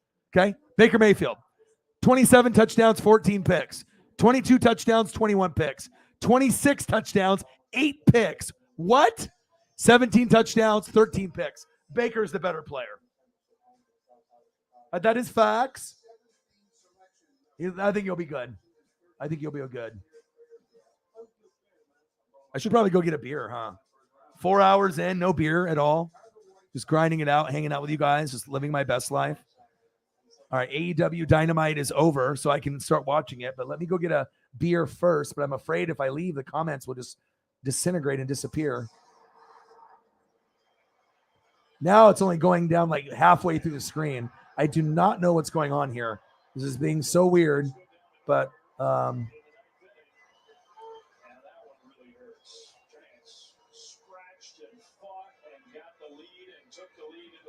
there's Baker. You can stare at that. 6 wins. That's what we're going to get on the Carolina Panthers this year. 6 wins. Browns, 6 wins. Seattle Seahawks, 6 wins. I hope they get more than 6 wins. All right, let me go grab a beer. I actually have a beer here on the table, but it's gotten warm since it's been on the table for 3 hours. It's given more Hangover 2 vibes. San Fran entered Wednesday on a 6-game skid, something that never happened in their critically acclaimed 2021 campaign. They had only lost at most 4 in a row. And the deficit in the NL West has ballooned from 3 games to 10.5 as they've dropped 12 of their last 15. But there's still time for recovery. The Giants are just 2 back of the final wild card spot, but the Diamondbacks aim to spike their cocktail. The D-backs take a 1-0 lead. All right, mukbang, mukbang, mukbang. Mukbang, mukbang. Ready? Did you hear it?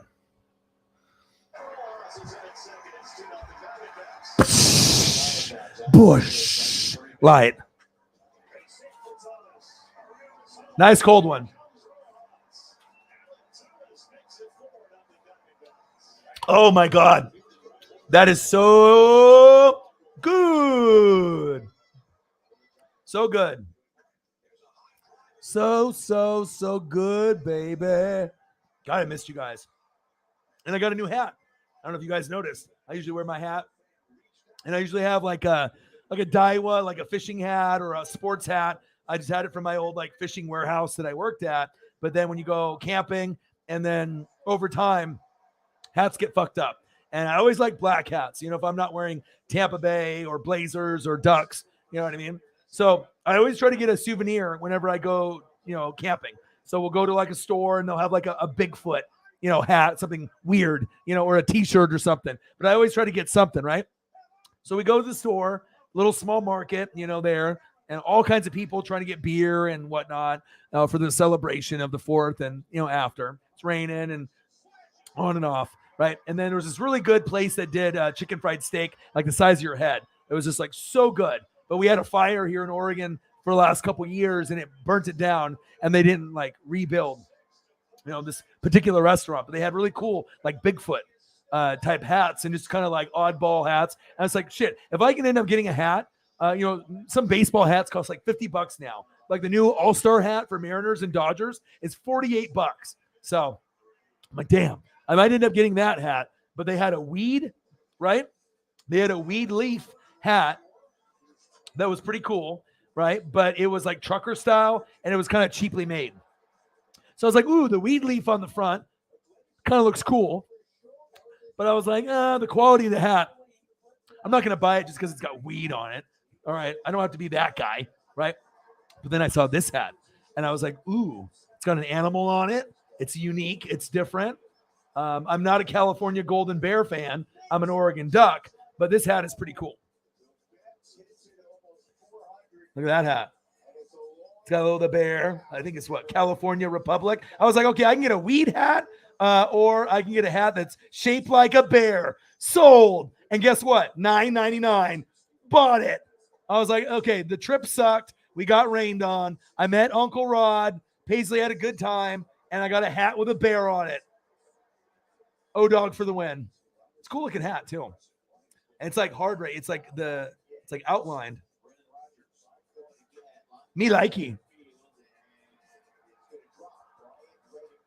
You know, I'm always looking for that weird item. And I thought, getting a weed hat, I was like, anybody can get a weed hat. You know, it's like when you do that, like when you're 18 or 20, get like the pot shirt that it's like Adidas logo, but it's like pot, you know what I mean? It's got like the tie-dye colors. I mean, I've already gone through that. I've already had plenty of tie-dye weed shirts and hats in my life, but I was like, ooh, I was like a bear. I would have bought it if it had any animal on it. I mean, I would have bought it if it had fucking Loch Ness or Bigfoot. I mean, I was actually hoping for a Bigfoot hat, honestly. You know what I mean? Because I like finding weird, obscure things and something that's going to remind me of the trip. And then I was like, ooh. I was like, bear. I was like, that's neat. I was like, I've never seen anything like that before. And it's black. Sold. $9.99. It's like the gods were like, we put it here in front of you. We know you're going to buy it. I bought it. I love it. And it's always going to be one of those hats that someone will ask you about. It's like, what the fuck is this? Where did you get that hat? We got a lot of ballers in the room. Ballers. And like I said, I spend more time with you guys than I do with my own friends. I don't even hang out with my friends anymore. I literally hang out with Paisley and you guys, period. And there's nothing wrong with that, you know? Classic is leading at DH. The close races are at third base and shortstop. Manny Machado leads by 2%. Jimmy will be cut or traded for sure. For sure. They're going Trey Lance. And Trey's going to be good. He'll have some growing pains the first couple years, but with the great coaching and defense and running game, all he's got to do is just not be worse than Jimmy G. So I think he can be better than that, you know? He'll have some games where he throws bad picks and fumbles, but he's going to have games where he's going to be more mobile, more bootleg, more transition RPO style. Like he's going to be able to do more than Jimmy could do with his legs. So I got the buds right here, dude. I got gummies. I went through a 10-pack of gummies almost over the couple days. I was like, it's raining. I got to amuse myself somehow. So DM email sent. He's like, I would like Brett Favre jersey, please.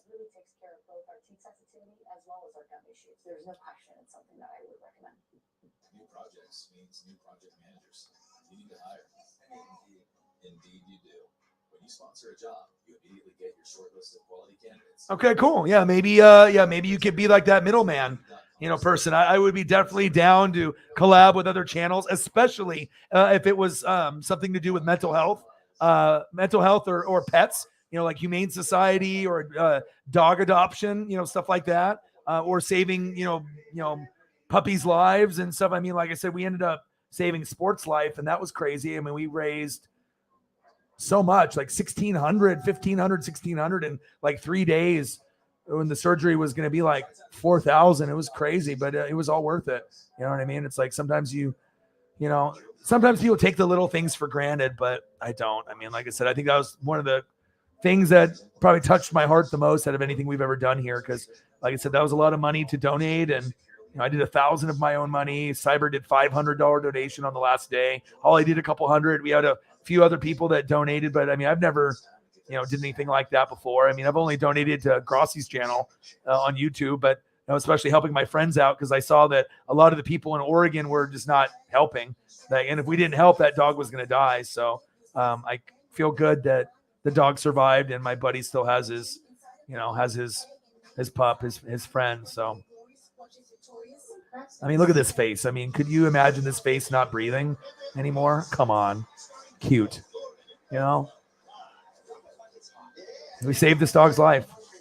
That meant everything to me, especially it's like, oh, you have all this money in the bank. And then he calls me up and he's like, oh, guess what? My dog died. I mean, how would I feel, where I could have made a difference. So I think everything happens for a reason, you know what I mean? And that's probably the thing that I'm the most proud of on the channel. Besides just I'm proud to have people like you represent me. And, if I can make a difference in your guys' life in any way, you know what I mean? And we can just hang out together and enjoy sports, wrestling, TV shows, Ancient Aliens with me and Chief with Chief or whatever we want to do, then that's what it's about. So Lobster and Sketty. Yes. Yeah. Yeah. And then also N'Kobe Dean and also Jordan Davis, just getting pieces around him and having a complete team. Like you guys shouldn't have even made the playoffs last year. Right? You scratched in and clawed in. But when you had Eagles fans like Birdman951, that I feel is a little bit too critical on Jalen, like, what did you really fucking expect? You can't let your fandom be like, oh, we're going to beat the Buc. You're not going to beat the Buccaneers. Like, you can be Eagle fan, but there's no way in hell that you were going to beat the Bucs last year. You know what I mean? Unless Brady got hurt. You know what I mean? Like, bottom line, there was no way that you were winning that game. You know what I mean? Like, you guys were just getting there. But after a couple years, you guys will be in the NFC Championship game, and you will be like a favored team. But I think sometimes people's fandoms, they get too wrapped up into like, yeah, we're there. But you have to look at the other teams. Are you as good as the Rams? Are you as good as the Bucs? No. So, I mean, of course you weren't going to win that game. You know what I mean? Sometimes teams get lucky or outcoach, but I'm really looking forward to your guys' future that starts this year. This is the year that the future starts. So. Yes. Superimposing your face on a rodent. But over the last 2.5 weeks, the Northsiders have been buzzing, winning series against all tied in Super Bowls. The Braves, Cardinals. I like the hat. Like I said, I could have got the weed hat, but the cool thing about this hat too, not only is it $10, it's representing Detroit Lake and that little shop that is just for their community people, right?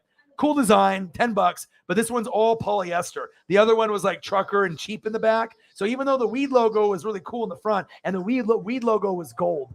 So it was like this, but like gold outline. I was like, ooh, I was like, that's kind of cool. It wasn't just like a green pot leaf. It was like gold trim that like it was embroidered out, you know? So it's like, you could feel it. I was like, ooh, but then the back of the hat, it was like part polyester, part, I don't know, cotton, whatever other material they use. But it just was like, it just something was off about the back of the hat. Front of the hat was cool, but this one is all polyester, and that's pretty rare. You don't see hats that are all polyester. I assume they're like wool or cotton or whatever. But yeah, you know, I'm always going to look for those weird items. And I was like, ooh, $10? I was like, this trip has been so rainy and miserable. I got to do something. It's like me going to a baseball game and getting a souvenir. I got to remember the rain, and I do need a new hat. I mean, I need new sunglasses too, since Paisley ate those. But you know, I'm not going to buy sunglasses at the beach or at the camping area. So, for sure. Hey, it's a nice looking hat, right? Good choice, good price. I mean, $10. I'm still going to get my expensive hats, but I just needed a new black one. O-Dog for the win. I mean, I've never seen a hat like that. It looks nice. I like the bear. I could give it 2 shits less about the California Republic, but just the fact that it's kind of cut off, where it says California, but the C's cut off, and the Republic, the R's not even showing. You just see Republic. Like, that's neat. Whoever came up with this design for the hat, like, you're kind of genius. Like, you know, you didn't actually put it like fitting. Like you had it cut off based off the shape of the bear. Me likey a lot. Like, it's like one of those hats that a lot of people wouldn't buy, you know, like at a gas station or at like a restaurant, diner. But I see the hat, I'm like, ooh. And now if it was Sasquatch, okay, then it would have been like, yeah, 10 out of 10. But hey, for being a bear, California Republic, looks pretty cool. Looks pretty cool. McDuck swag. Maybe that's why I got it, because of all the McDuck gold we've been talking about. Not bad, huh? Paisley Waterworld cameo. Gosh, she wasn't in the water, but you can see the water is right behind us. Like, you just go past the tree line, rocks, boom, right there, water, and it goes like for a mile. It's like so big. And I showed some of y'all some of the pictures.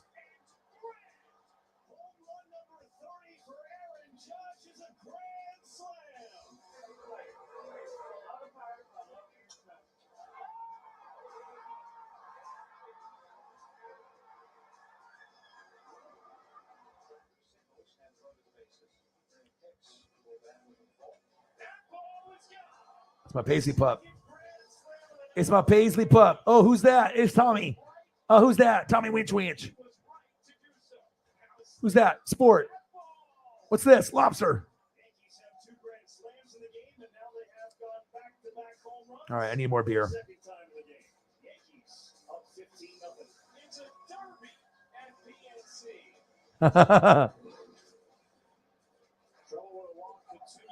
Alex, he's like 10 years old. Smoke weed every day. Come on, Alex. She sacked lunch to stun us. Yes, she did. But I mean, every once in a while you can find a cool find, you know what I mean? And it's like, and if it was like 15 or 20, I probably would have maybe not bought it. But the fact that it was $9.99 and it was like this, I was like, ooh. I was like, I'm definitely gonna buy this as just like a souvenir piece. Yes. O-Dog McDuck for the win.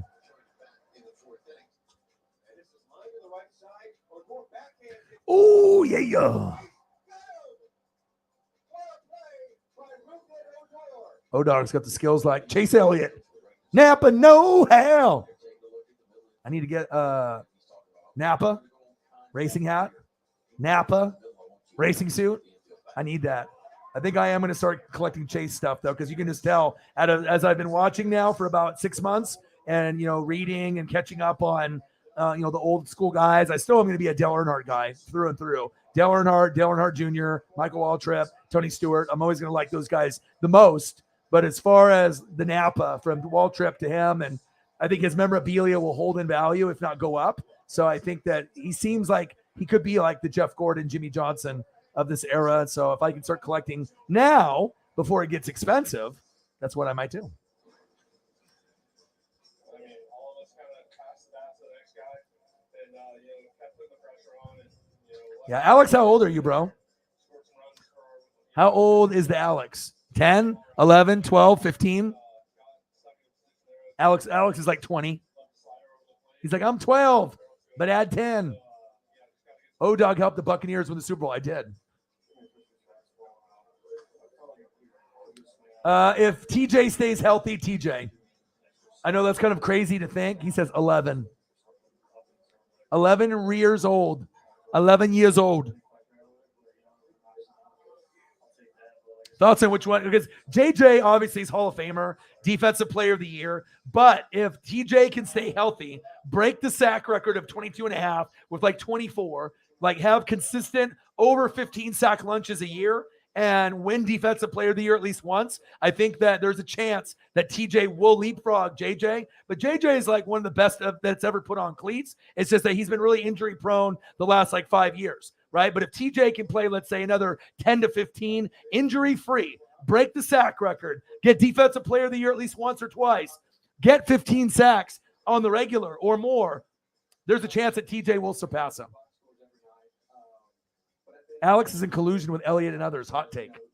Then we find out that Alex and Elliott are the same person. They've just been talking back and forth with each other.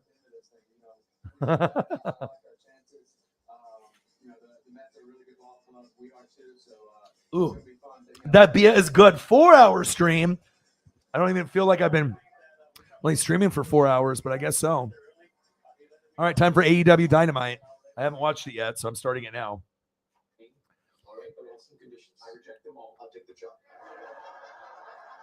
I need some pictures, Holly. I'm looking at my screen now bigger, and it looks even more glorious. I usually have my box minimized for the YouTube channel because I have all my other boxes up, but now it's like so huge. It's like TV screen size. I'm like, oh my. So talented. So talented. I just love talking up people. You know what I mean? It's just a great feeling to be able to, just be truthful and honest and just, get that sparklet under someone's ass. You know what I mean? Whatever it is, you know what I mean? Any kind of self-doubt, any type of, feeling of rejection. Just go out there and soar for the clouds, baby. Soar and soar high. Everyone's got the dreams and the goals. And some of y'all are super fucking talented. Some of y'all are super fucking talented. You know what day it is? It's Wednesday. AEW Dynamite.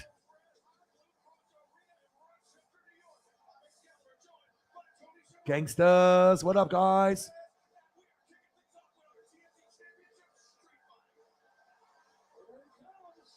Oh, shit. Street fight. Wardlow. I already saw a teaser on Twitter, so I already know what's going on with this, but that's the damn thing about Twitter. The damn internets. Baker and the Browns play each other week 1. How ironic. I know, I saw that too. Ooh, you were? Oh my gosh. Yeah, did you save me any? Bro, that sounds delicious.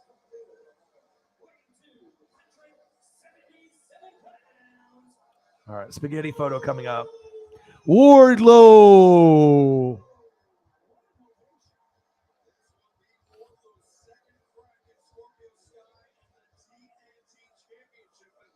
I know I got some spaghetti. I got some getty. Spaghetti. I haven't watched Simpsons in a couple days. Maybe that's why I feel a little off. King of the Hill and Simpsons need to be watched every day. I need to talk to you guys every day. If I don't talk to you guys every day, I feel like lost. Like I feel incomplete. I want to know that you guys are okay. I think that's really what it comes down to. I just want to be able to talk sports, talk life, and just make sure that you guys are okay. Oh, Scorpio Sky with Ethan Page. All ego. Ethan Page. Okay. Sketty looking good, yo.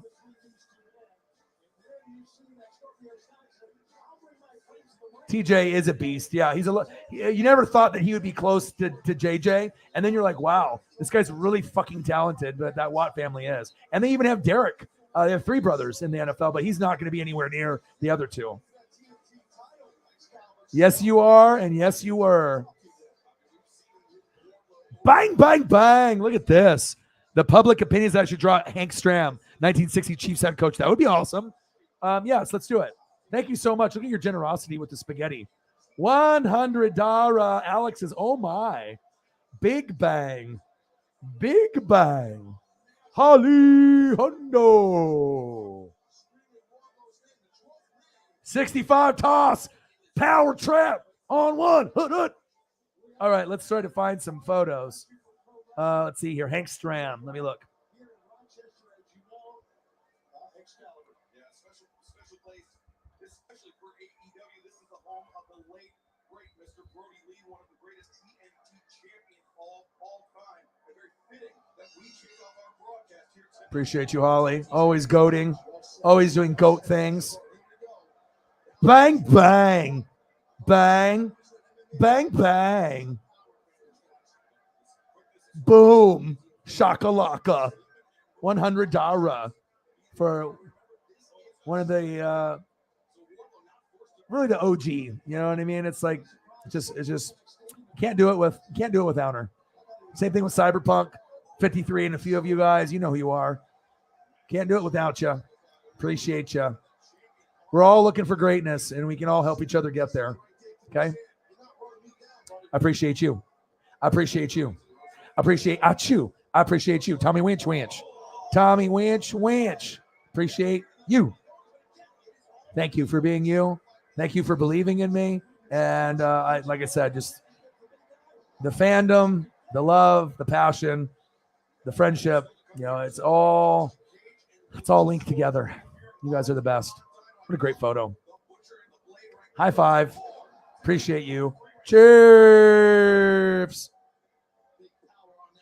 All right, let's look for some Hank Stram.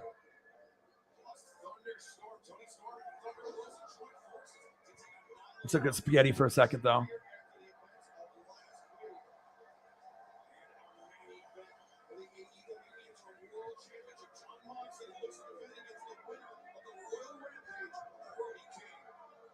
Starting and ending Dynamite, big time championship matches, Shimon. That's huge for this episode. This is a big episode, Taz. You are right now with that. We have some of the greatest athletes in the world here, and one of the great athletes in the world, more than a challenger. If you look for a reason, yes.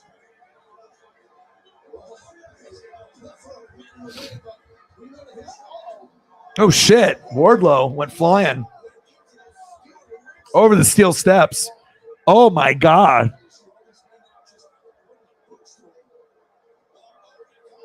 All right. Your boy's already working. We'll start off with the Hall of Fame photo for inspiration. And we'll go back from the coaching days.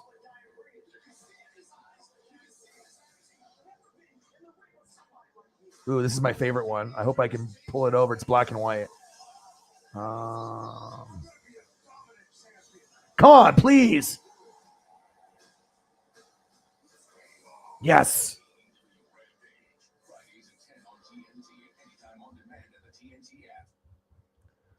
This will give you some inspiration. But you probably want to do it based off coaching days, not like when he's retired. You can look at his bust, and we're not talking about a female, okay? His Hall of Fame bust.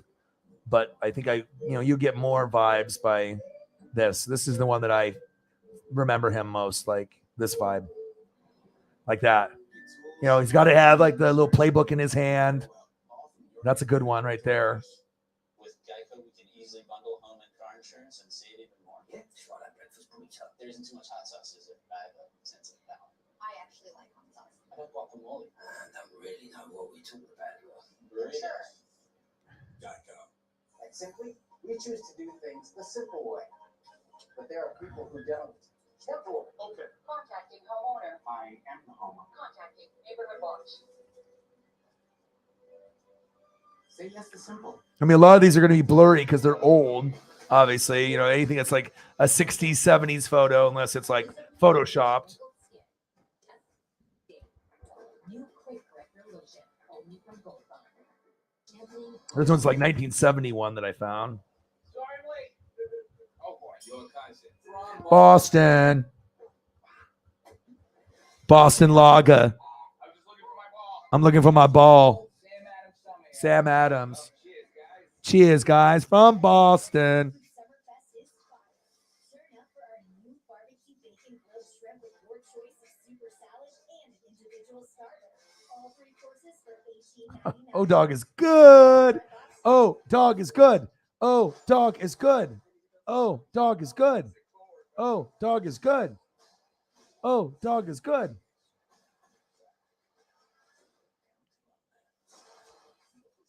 So obviously retired. He's got the like hair dye in his hair there. You can tell. God, I love. I wish I could. There's a time machine. I go back and watch like old. I would love to watch like Mickey Mantle play and just like to be able to go back and like see Koufax pitch and Wilt Chamberlain hoop and just to see like stuff that I didn't get a chance to see. Holly Hundo doing Hundo things. 65 toss power trap on one. Hey. Yeah, mukbang.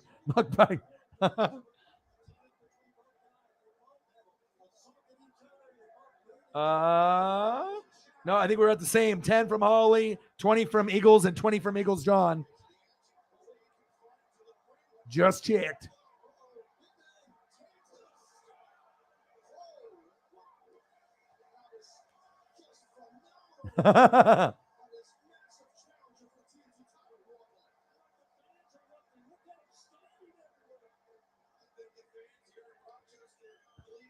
Angel hair pasta. Didn't he's the umpire that had a lot of those questionable calls or bad calls, right?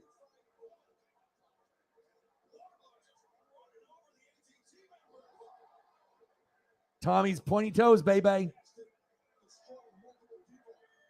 We all are. I mean, like I said, if we see it enough, it's not like we're getting brainwashed by lobster and spaghetti, but I mean, I'm not going to tell you no. You know what I mean? But, you praise what you preach. You preach what you praise. And, I already, was big on this, and I was already big, on this and the coaching staff and this. But, yeah, it's definitely given me a stronger desire to follow punters and kickers because I already liked O-line and defense. And then special teams was that, Holly's the special teams girl. You know what I mean? I'm the O-line defensive guy. She's the special teams gal. And then everyone else is offense. You know what I mean? So it's like nice to have people like, it's cool to like special teams. It's cool to like O-line and defense, Yeah. And plus, he definitely has some cool photos. And Holly's already met him. And he will be on the show one day. I really do think it's possible. I do think Holly will meet him again, too. I'm going to speak it into existence.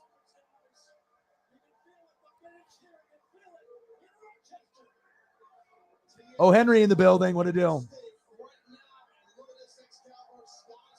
No problem. I love you. He better do one this season. Chiefs.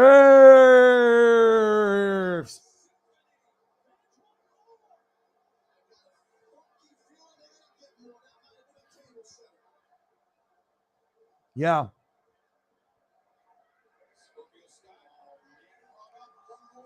Yeah. Which no one thinks. Alex, you like Smooth Criminal? Yes, it is a good song. Yeah, I've read some articles about him. I mean, what have they done? Have they suspended him at all? 3, Wardlow's the new champ.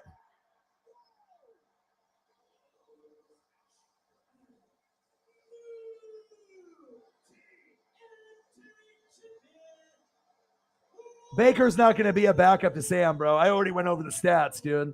You know what I mean? Like, you want the stats? I did the show earlier, bro. Okay, so I already did a lot of preparation, because we were going to go. Because when you think about it, Sam might be like the better quarterback. At least that's what it feels like, right? Like, is he that far behind, based off his skill set? But actually, if you look at the numbers, 4 coaches, 4 OCs, Baker gets a bad rap. How many wins are, the Browns or the Panthers going to get? 6? I don't know. Okay. But when you're comparing these guys, Darnold's gone. PJ Walker is gone.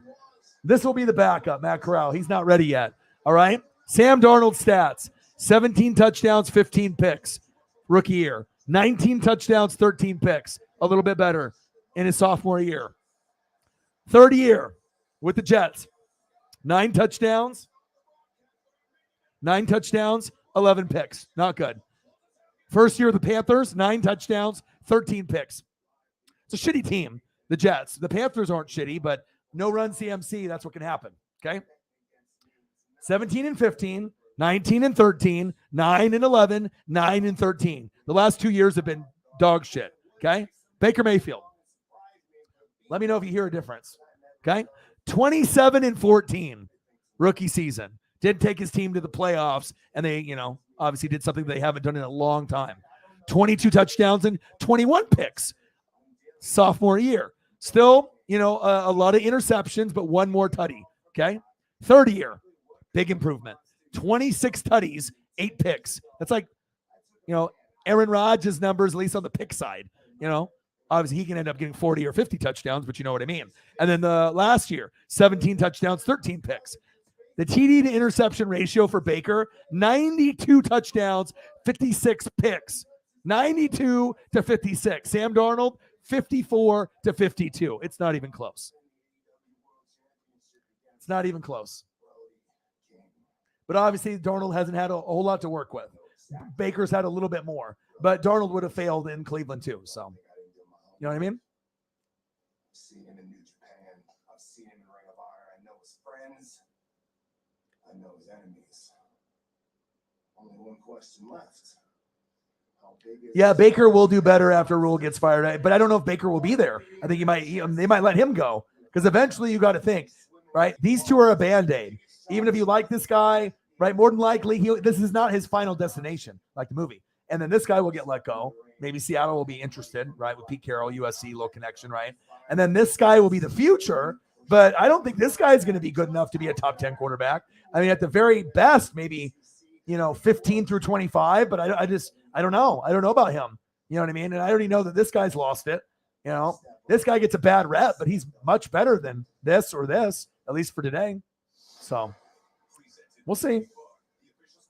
We'll see where it goes. Special teams, defense, O-line.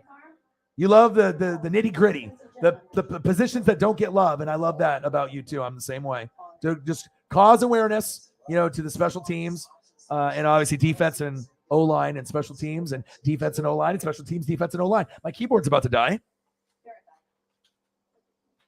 Surprisingly great race that fit any budget. Like a good neighbor, State Farm is there. Call or click to get a quote today.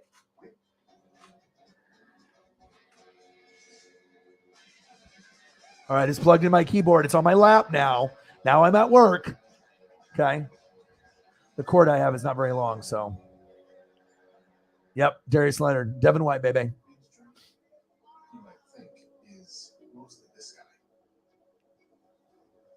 Oh, yeah, MJ's Super Bowl performance. Oh, my gosh. Or anything Jabberwocky related. Mr. Williams sends me Jabberwocky stuff from, Golden State Warriors, halftime. Oh, my God. I mean, I grew up watching the Jabberwockies, and, if you want to be entertained for, B-boy dancing, there's nobody better than them. The Asian Sensations, they are awesome. And I think they have a little bit of everyone in there. I think they have a lot of them are Asian, but I think they have a kind of a wide variety of the races in the Jabberwockies too. So Neverland Ranch. Yeah, he's too young for that, bro. 206. Let's get to 250, baby. Yeah, I want to visit. I went to Chicago, but I didn't get to go to a Bear game or Wrigley Field. But I would rather go to Wrigley Field than go to, see a football game or whatever. Just that, that history with the ivy and whatnot. Oh, Henry.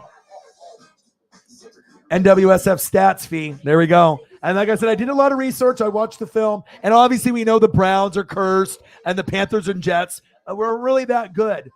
Jets haven't been good for a long time. And the Panthers with Run CMC, if he got hurt, right, then you already knew there's going to be a lot more pressure on the QB. So, I mean, even though Baker's much better than Sam Darnold, I don't think that's the long-term answer. I don't think this is the long-term answer. This isn't the long-term answer. He's getting cut. Same thing with PJ Walker. And it'll be probably him. And then at some point him. So, but they will be better, I think, with Baker under center other than Sam Darnold. So, thank you. You know, I always bring up the stats, baby. Appreciate you, dude. Thank you so much. Oh, Henry, now in Saints in the building. And that's why, you know, I go the extra mile for the Saints fans, the Eagles fans, and the Chiefs fans. Just the support. Appreciate you.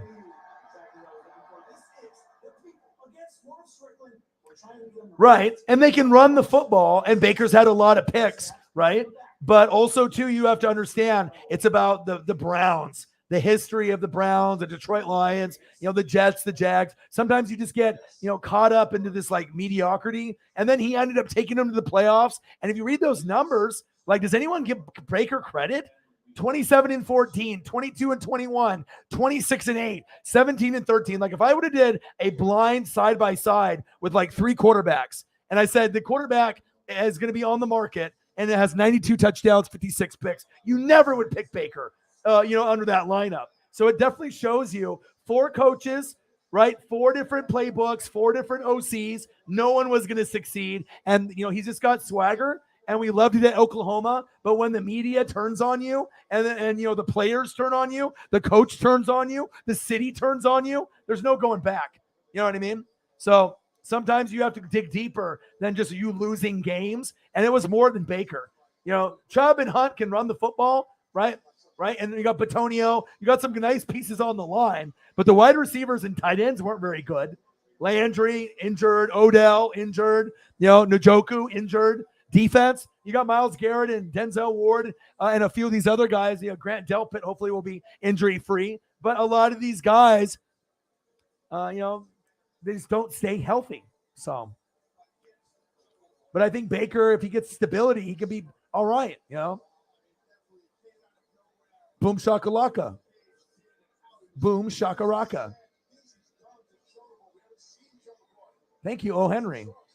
Saints fans don't donate to me as much as before. I don't know if it's, I don't know, they're just pissed at the Buccaneers or what's going on. But I give you guys the praises all day and all night. You know, like I said, I do think that you guys could be a top 3 team, and I haven't heard any other, you know, network say that. It's always been Packers or, you know, Niners or Eagles or, you know, which those it could be a very close tie between Packers, Saints, Eagles. You know, for that 3rd best team in the NFC. You know, Niners could be up there maybe too. You know what I mean? But I really like what the Saints are building there, and they are going to take over the NFC South sooner than later, unless I get Ryan Tannehill immediately after Tom Brady. So, what NFL team will have the worst rated special teams at the end of the season? Well, I have to actually look at the updated rosters. I need to see who's going to be starting at punter and kicker for the teams. So I'd have to do way more research before I can tell you that.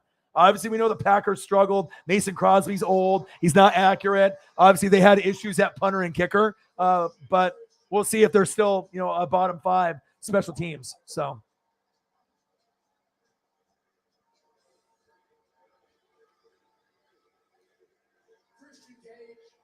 The Browns.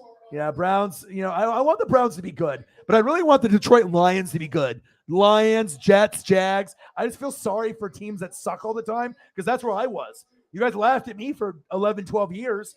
You know, Tampa Bay Buccaneers. Oh, look at Jameis, idiot, ass, you know, throwing pick sixes and 1 touchdown, 5 picks. You know, like how shitty that is to have like a number 1 pick and they don't pan out. And then you're just like, fuck, you're winning 4 games a year. And I'm wearing the hard hat, yelling at the TV, wearing the gloves. It's like, sometimes you like question yourself, like, why the fuck am I wearing the hard hat? Why the fuck am I wearing the gloves? You know, like, but you just have to have faith and things will get better. Yeah. Well, the Browns are stupid because of their people up above. It's a leadership up above. So if they don't finish and create better opportunities up front, they're never going to get good. But I do think the Lions, the Jags, and Jets, I think they're getting on their way. So. Yes. I mean, especially when you had guys like Dante Hall, right? The human joystick, Tyreek, and you're like, wow, you really do start to gain an appreciation for the other positions. And I love bench guys too. Yep, I remember that. I know. And I know a lot of the Saints fans are like, dude, you like the Saints so much. Why don't you just root for them? But I'm a Buck fan. I've been a Buck fan since 95. But, I mean, I love the O-line. I love AK-41. He might get suspended 6 games for that elevator incident. I hope he doesn't. But if everything comes out, which it looks like he was guilty, with him and his friends, and they do decide to suspend him for 6 games, you guys can still win those games and go 4-2 or 5-1. I know you guys still have the talent to do it. Dennis Allen, I feel, is going to be a great coach. Great chemistry. He's already been there, right? You got Olave. You got Landry, right? Michael Thomas, hopefully, let's cross our fingers, and I'm not being sarcastic. I hope Michael Thomas is healthy for you guys, and I hope he's a Pro Bowler this year for you guys. I think that'd be great, okay? Defense, you already got Cameron Jordan there. You got Lattimore, Marcus May, and Honey Badger coming over from the Jets and the Chiefs. Demario Davis, a.k.a. the glue, because he holds everything together. I like everything. Ryan Ramczyk, there's not a weakness I see on the team. It's just about consistent quarterback play and coaching. And as long as you can get good play calling, coaching from Dennis Allen and company, and Jameis can stay injury-free, they can be the second or third best team, in the NFC. I think they could be right there with the Buccaneers for second or third. And maybe the Rams are still number 1, but the Bucs and Saints might have the 2 best teams in one division in the NFC. You know what I mean? I think if you go over all the NFC West, the North, the South, the East, I think that the 2 best are going to be in the South. I think it's the Bucs and the Saints. I think we could be 2 and 3. But it all depends on health and everything else. But at least that's what I'm hoping for. And most people that are Bucs fans are hoping the Saints disintegrate, like Thanos, and they just never come back. But I can't be a hater. I have to just show love where love is given, because I appreciate greatness, even if it's against the rival team. So, yeah, I know they were the worst rated. Yeah. But you got Rich Bashasha, right? Formerly of the Raiders. Bashasha was on the Bucs too, so he's very good. Bashasha. So if you got Rich Bashasha, your guys' special teams will be much, much better. Yeah, I did that for the first couple years.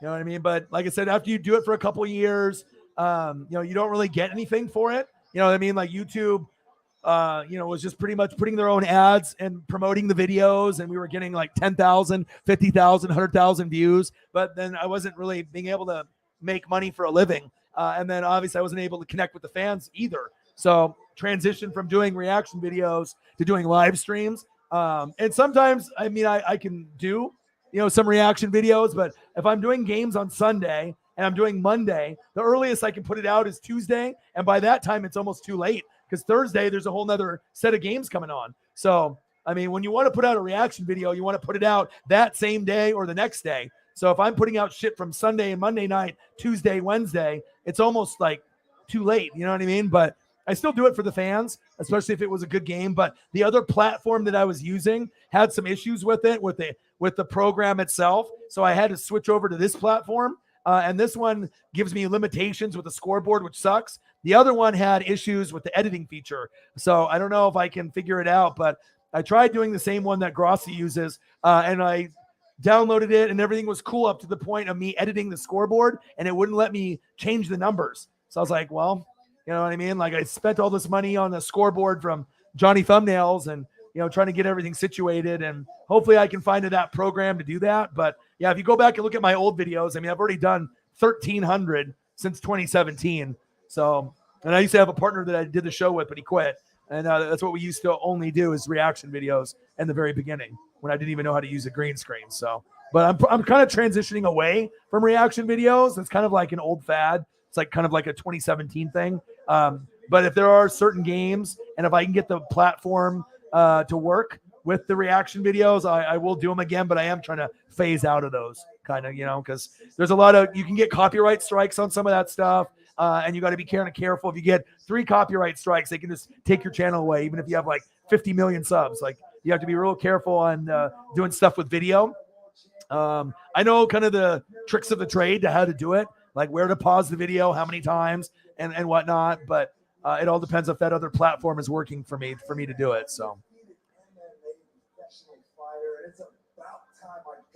respect. You know what, Jake?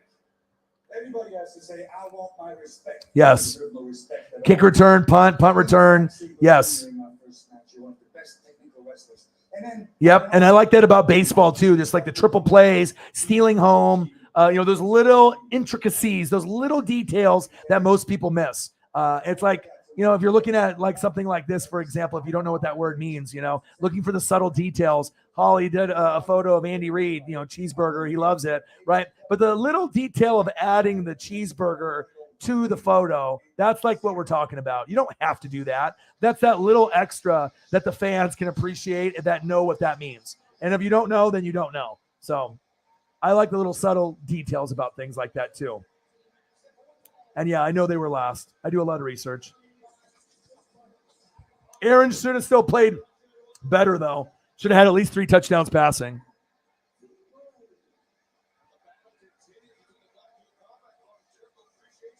Yeah, you got the playoff victory, but then they don't even appreciate him for it. You know what I mean? And they would rather get a guy that has all these legal issues. Like, I've seen some Browns fans that are cool with Baker and they're not happy with this Deshaun Watson thing. But now, being a Browns fan, it's like you're almost embarrassed with everything that's happened in the offseason.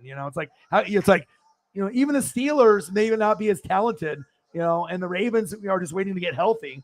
But, I mean, does anyone really think the Browns are going to do anything in the next few years? I mean, I don't know.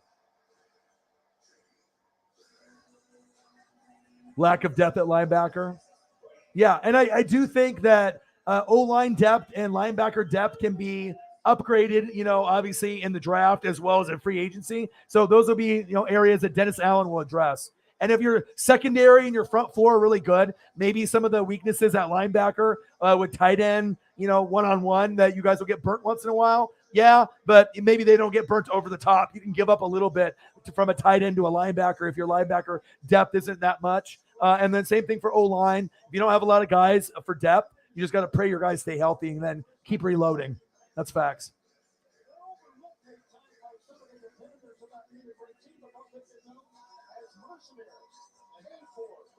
All right. Good night, my lobster boy. I am a madman. I actually showed Uncle Rod, R-O-D. I showed him like the stuff I do. He was like blown away. He's like, "You do this?" I was like, "Yeah." I was like, "I never even knew how to work a green screen or do anything, but I guess if you do YouTube tutorials and you read a lot, eventually you'll pick it up." O-Dog is a madman. Facts.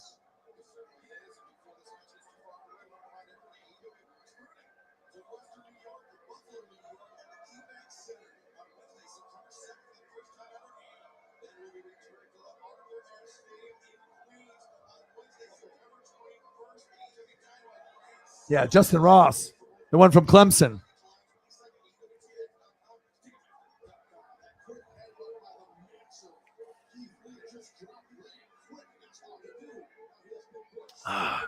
My second sip of beer at 4 hours and 35 minutes in.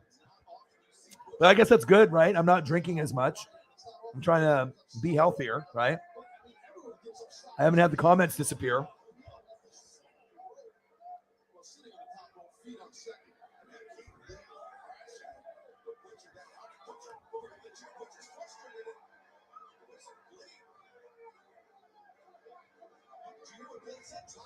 Yeah, I was gonna say because I know the Buccaneers we released some people.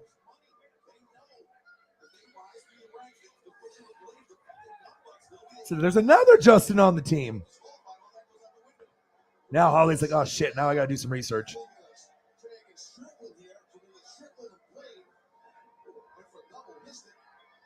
Yeah, you guys gotta keep me posted.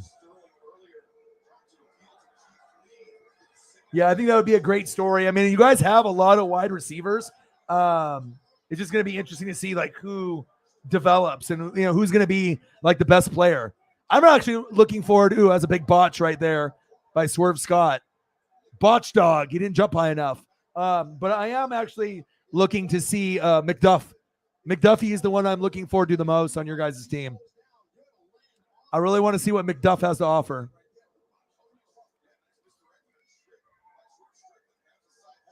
Yeah, you guys give me some information so I can do some research for you guys.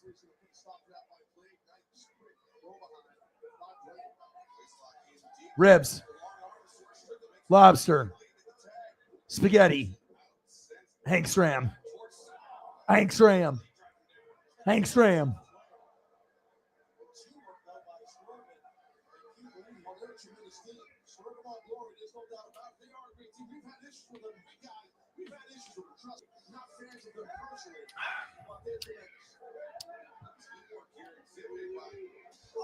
Oh, shit. Big chop. But I hope everyone had a good 4th. I know we haven't really got to talk about it too much, but at least you guys didn't get wet.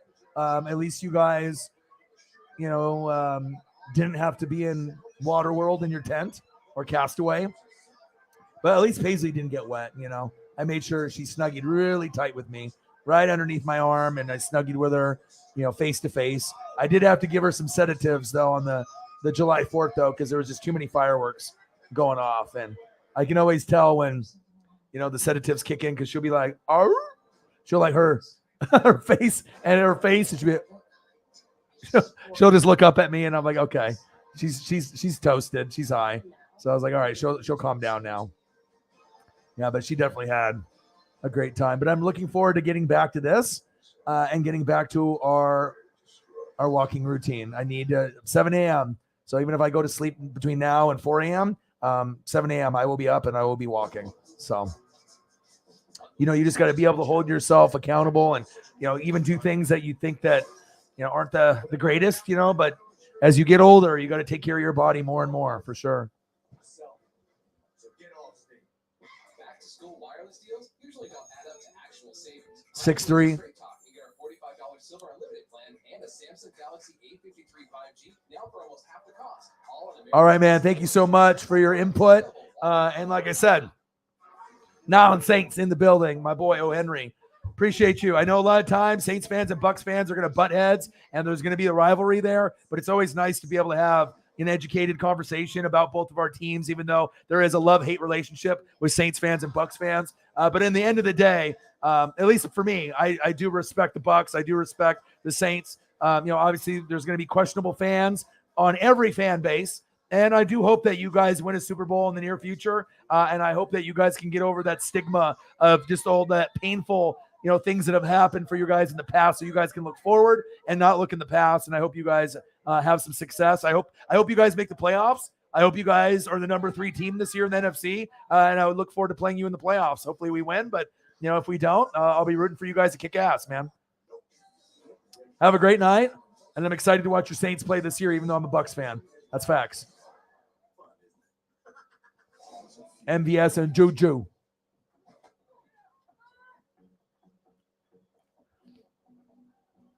Yeah, the Dodger game was weird. Like I wasn't really paying attention too much because I was just talking to everybody, and then I was getting caught up 3 hours and 30 minutes behind, and then all the comments were disappearing. Like everything was disappearing. Like I had so many comments, they were just like "fuck you," and they just disappeared, and then it wouldn't like reload them, and I had to like leave the stream and come back. Yeah, but they won. You know what I mean? I'm looking forward to tomorrow though, so I can get back to my normal routine. So yeah, that was weird. Uh-oh. Dodgers. Yeah, I can't wait for training camp. Yeah, and we are getting closer because once we get to August, we'll have football from August to March with like coverage and whatnot.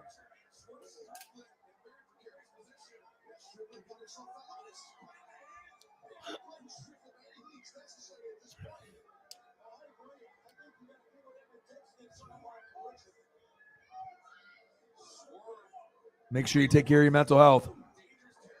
It's crazy. It's already Wednesday. But I feel good that I'm back. I'm glad I didn't take today off. Like I already didn't record for 2 days, and I felt like I don't want to go down. Like I'm not going to get depression or anxiety for not recording for 2 days, but it's just like I like to be a hard worker. I like to be able, to talk to you guys. I want to make sure you guys are okay. I want to know what's going on in your lives. I want to be able to keep up with as many things as I can. And even though it was supposed to be a reset and a fun trip, I mean, it did end up kind of shitty. honestly. But on the bright side, Uncle Rod, Paisley had a good time. And sometimes, it's not about what happened to me, but what overall was good for her, and seeing the joy on her face was good for me. But gosh, to be that close to the lake and then to have it rain all 3 days. And we had nights that it rained all night, like poured. I'm like, God, I was like, this is not camping. Like, camping is not fun when you're getting fucking rained on.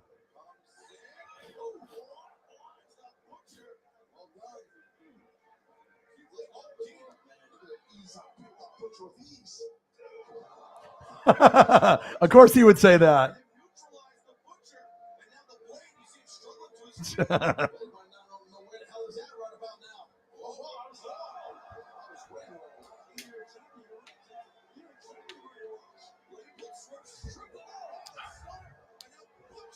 All right, so we're 4 hours and 43 minutes in. We got, 17 minutes to 5 hours. And then once we get to that time, if you guys want to call it and just say, hey, good night, and then I'll be back, obviously, Thursday around the same time, around 7:30. We can do that. If you guys still want to keep going, I'm not opposed to still going for a little bit past that, but let's go for 17 minutes and we'll touch base. And then we'll see where we're at. But I do want to eat food and relax because I've literally been in the car or unpacking or like I went to a fucking Target after we got back from unloading camping stuff, right? And we need laundry soap, right? And then I ended up going to Target and I got new pillows and because we had to throw away the ones that we had because they were wet. So I had to go buy new pillows at Target. And then I went and I grabbed, which I thought was laundry soap. I get home, the girlfriend's like, what the fuck is this? And it was like some kind of like laundry conditioner. What the fuck is that? It was in the same area of all the other ones. So apparently I grabbed something that's like a conditioner that you put in after you wash clothes. That's new to me. And so then I drove all the way back to Target, had to return that just to, get the correct one. Story of my life. Yeah. But, when you're in a car and you're tired and you've been, rained on and it's been water world in your tent and cast away. And I'm not even joking. I should have took pictures. We had literally like an inch of water, like underneath our air mattress. And there was like a big pool. And then the room was divided into two. And you have another, like a little, like, zipper where you could have another area, but we just left that open for her daughter. And then on the other side of their mattress, there was another puddle there that was pretty good size. But we had to get a towel and wring it out like probably 8 times to get all the water out inside the tent. So, yeah. I mean, it's one thing when it's raining outside. Guess what? I don't want it raining on me or near me when I'm in a fucking tent. Like, yeah, that was probably the most miserable tent life experience we've ever had. But I know that we are going to be gifted a tent. But hopefully a new one, not one that's old. That's, but her dad had that as a hunting tent and has had it for like 30 years. And then go figure, we end up using it and then we get rained on and they even put a tarp on the top of it. I think on the second day. But if they didn't do that, oh my God, we would have been knocking on the door and having to sleep in someone's trailer for sure. So he said, builds character, I guess. I mean, yeah, it just wasn't fun. But I mean, I made the most of it though,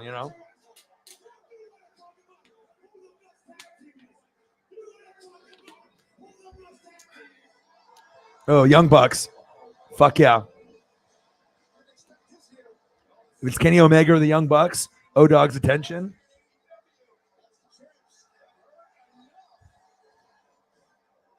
Love me some Young Bucks.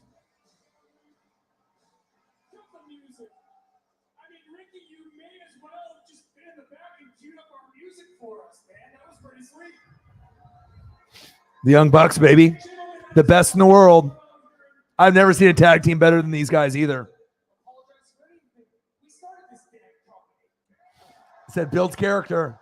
Hard knock life, brother. Most people would have quit and left. Yeah. I didn't even get to go in the fucking boat, dude. I look forward to going on this boat like once a year, and I didn't even get to go in it. Like, they went to go fishing instead, and You know what I mean? I didn't get to go jump in the water. I didn't get to swim. I didn't get to fish. I didn't get to go for the boat ride. Wind in my hair. Didn't happen. You two teams are very good. Matter of fact, that double or nothing, you guys had one Yes. hell of a match.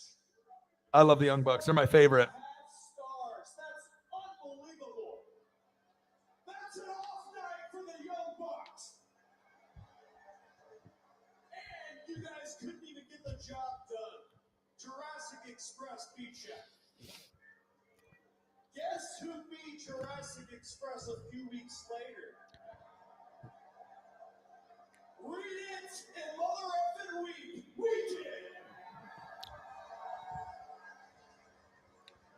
Those tag champs for AEW are kind of cool. That would be kind of a cool belt to have. I don't know how much that costs.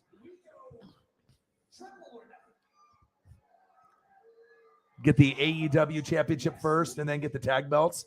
No, that would be cool. I don't want to support Vince and I don't want to support WWE, even though they got a lot of cool belts. But maybe this is the first belt. I don't want to spend $800 though. And then the second belt, these tag team belts are pretty cool.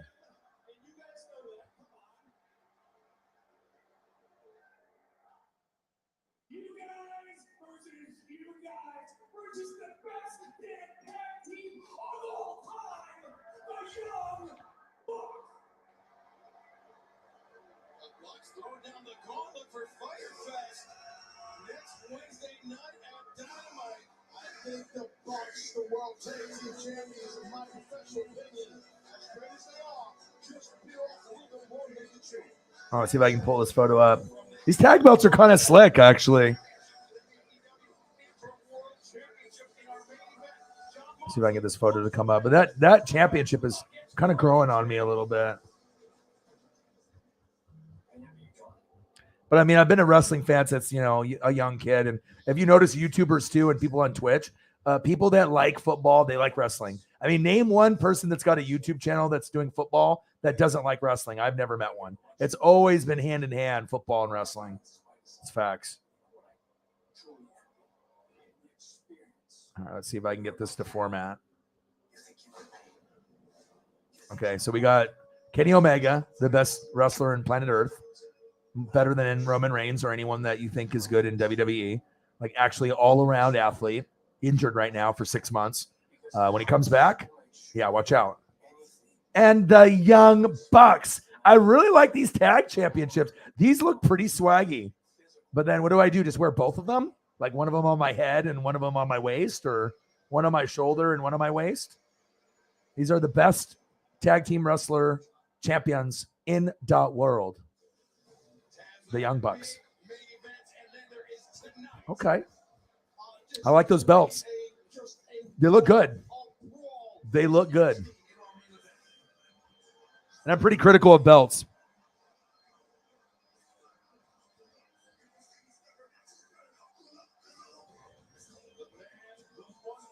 Hey, I got to be able to give you guys something new and different. And even if I'm tired, you know what I mean? I got to be able to give you the research and give you everything I got. I mean, every once in a while, you're going to get people in here stirring up the pot, Deshaun Watson, or some horrible take about something that they didn't even read. You know what I mean? So, all right, man, go play some Xbox, bro.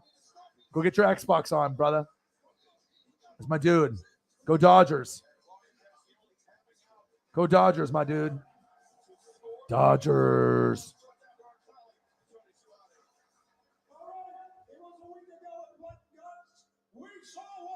Oh, guess who it is? Guess who it is? 2 minutes ago, right? We haven't heard from him all night. Guess who it is? Mr. Cyberpunk, $34. You know he's going to make an appearance.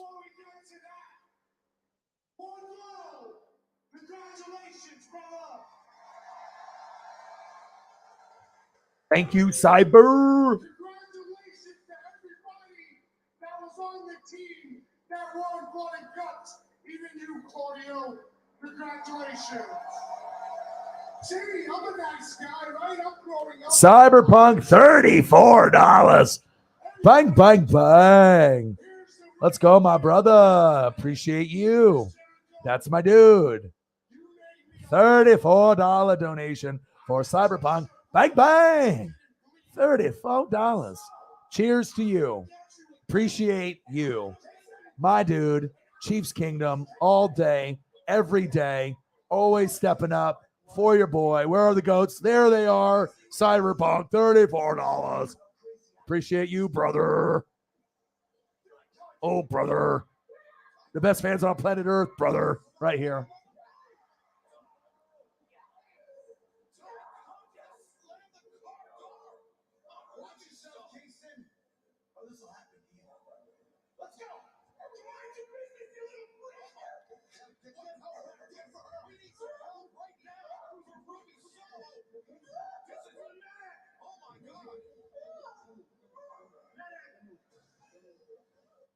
Cyber, cyber, cyber, cyber, cyber. Cheers. So many goats. So many goats. Missed you, brother. P1 Kev in the building. What it do, bro? How are you? Good. Good to hear. 250, baby. Let's get to 3. You know, the hardest working motherfucker on planet Earth. It's me, your boy. Gang, gang. Cyber in the building. How are you, bro? How was your 4th? How was your 4th, dude? See, and sometimes when you get, people that show up a little late, then I'll stay longer. You know what I mean? I was going to end it around 5, but if Cyber can stay in the room for a little bit and, we can catch up with Cyber for a little bit, I'm down to stay for a little bit longer. I can always do another half hour. I can do 5 hours and 30 minutes. I mean, what do I got to do tomorrow morning? Nothing. Wake up at 7 a.m. and go fucking exercise with Paisley. Yeah, I'll do that. And I'll listen to E40 while I do it. Gang. Gang. Gang. At US Cellular, we put you first with unlimited data for just $29 per line. Cyber. How are you, bro? Thank you so much for your generous donation. Cyber 34, Eagles John 20, Eagles John 20, Holly Hundo 10. You guys are awesome. I appreciate you guys very, very, very much. Yeah, gas was expensive. I don't know if you've listened to any of the show or anything, but we went over, drank beers on the 4th. I got rained on the whole trip. We went camping and right next to the lake, right? Great, great views, but it rained the whole time. The whole time. Even our tent flooded. And I was like, Waterworld Castaway. Sucked. Like we had like an inch of water in there and everyone else is in like a fucking RV and we're in this fucking tent. And yeah, it was not that fun, but I did get to spend time with Paisley, her first camping trip. And I did be able to meet Uncle Rod on my girlfriend's side. And he is hilarious. And we had a good time just hanging out. And I had plenty of gummies. I didn't really drink too much. Girlfriend didn't really drink too much either. Obviously, probably the weather was a big part of that. But had plenty of gummies, ate some good food. Didn't get to go in the water. Didn't get to swim. I didn't get to jump in. I didn't get to go fishing. I didn't get to ride in the boat. But, you just got to try to make the best of the situation. And I definitely need a recharge in my life. And I thought that was going to be the recharge. But getting rained on for 3 days is not ideal, But at least Paisley had fun. And you just have to look at the bright side of things. But maybe I'll go to the coast. They have an arcade there. And they got good seafood. And maybe it'll be something I can go for the day with Paisley. We can go like a Saturday morning and spend all day there and eat and go on the beach and everything. And then I can come home and feel like rejuvenated. Because I know when football season starts, your boy's going for the tag team championship. Your boy's going for the heavyweight championship. I'm bringing it. You know what I mean? I think this will be a really big year for the NWSF. And regardless if we collab with Grossi or not, if he changes his mind and decides that O-Dog isn't good enough in his eyes, whatever happens. But if we do collab, I do think that this could be a very, very special year for me. And I worked really, really hard to get where I'm at today. And I just want to continue to be a positive influence for others. And if you keep working hard, you know that your day will come. So.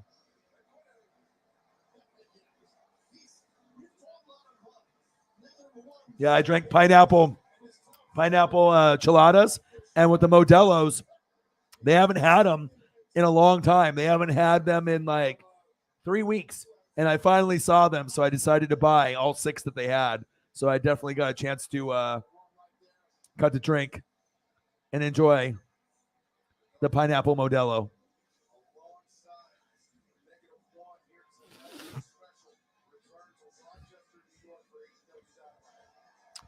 Brody Lee's son. That's so awesome. That's cool that they like let him, continue the legacy of his dad, because Brody Lee was so cool. And then his son wears the mask and is able to be in the same faction. Brody, bro. How cool is that? I mean, that's got to be really special to him that the fans, appreciate the dad so much that they'll chant his name. I like John Silver too. Guy is like short and he's so ripped. Like his muscles, he's like 5'5", but his muscles are like, he's so like stout and like muscular. Like he just has arms like curls and that's it. You can tell.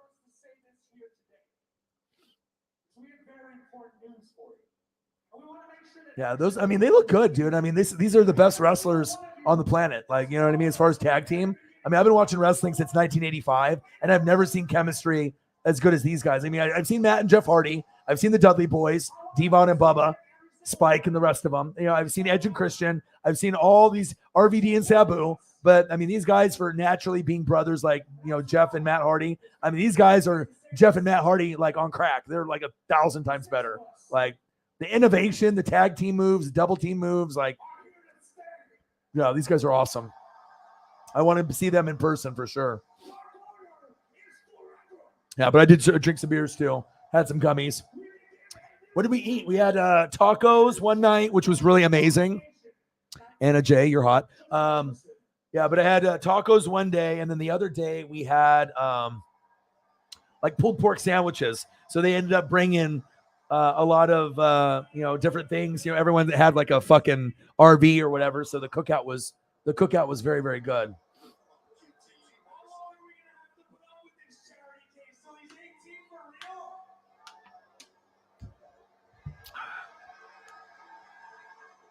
All right, so we're at the 5-hour mark. Cyber just came in. I don't know how long you can stay for, Cyber, if you're still working right now and you can't stay long. I'll let everyone in the room decide what you guys want to do. You guys want to go for a half hour? You guys want to go for an hour? You guys want to quit right now? I'll let you guys decide, because usually when we get to the 4, 5, 6 hour mark, I'm going to be up until probably 4 a.m., but I'm not going to stream for 9 hours. So I'll be up for at least another hour or two. So you guys decide what you want to do. Do you guys want to end it? You guys want to just get some rest, go to work? Go to sleep, because at most people it's 2 or 3 a.m. It's midnight here, unless you're on the West Coast like me and Mr. Williams. So what do you guys want to do? I'll let you guys decide. Comment in the chat, and then whatever we get for results, we'll do whatever you guys want. So Adam Hangman Page coming down to the ring.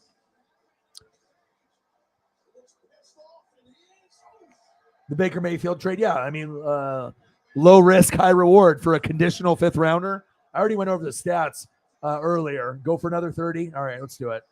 Let's go for another 30 then. And we'll end it at 5 hours and 30 minutes. But I did Baker Mayfield stats, because I'm always going to give you stats and analytics.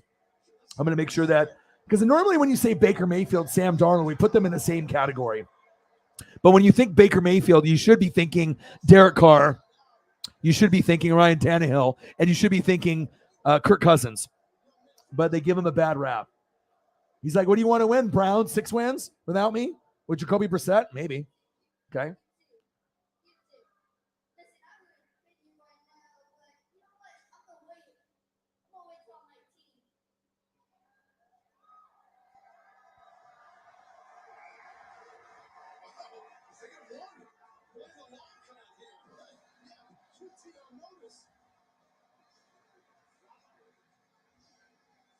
All right, let's pull up some stats here.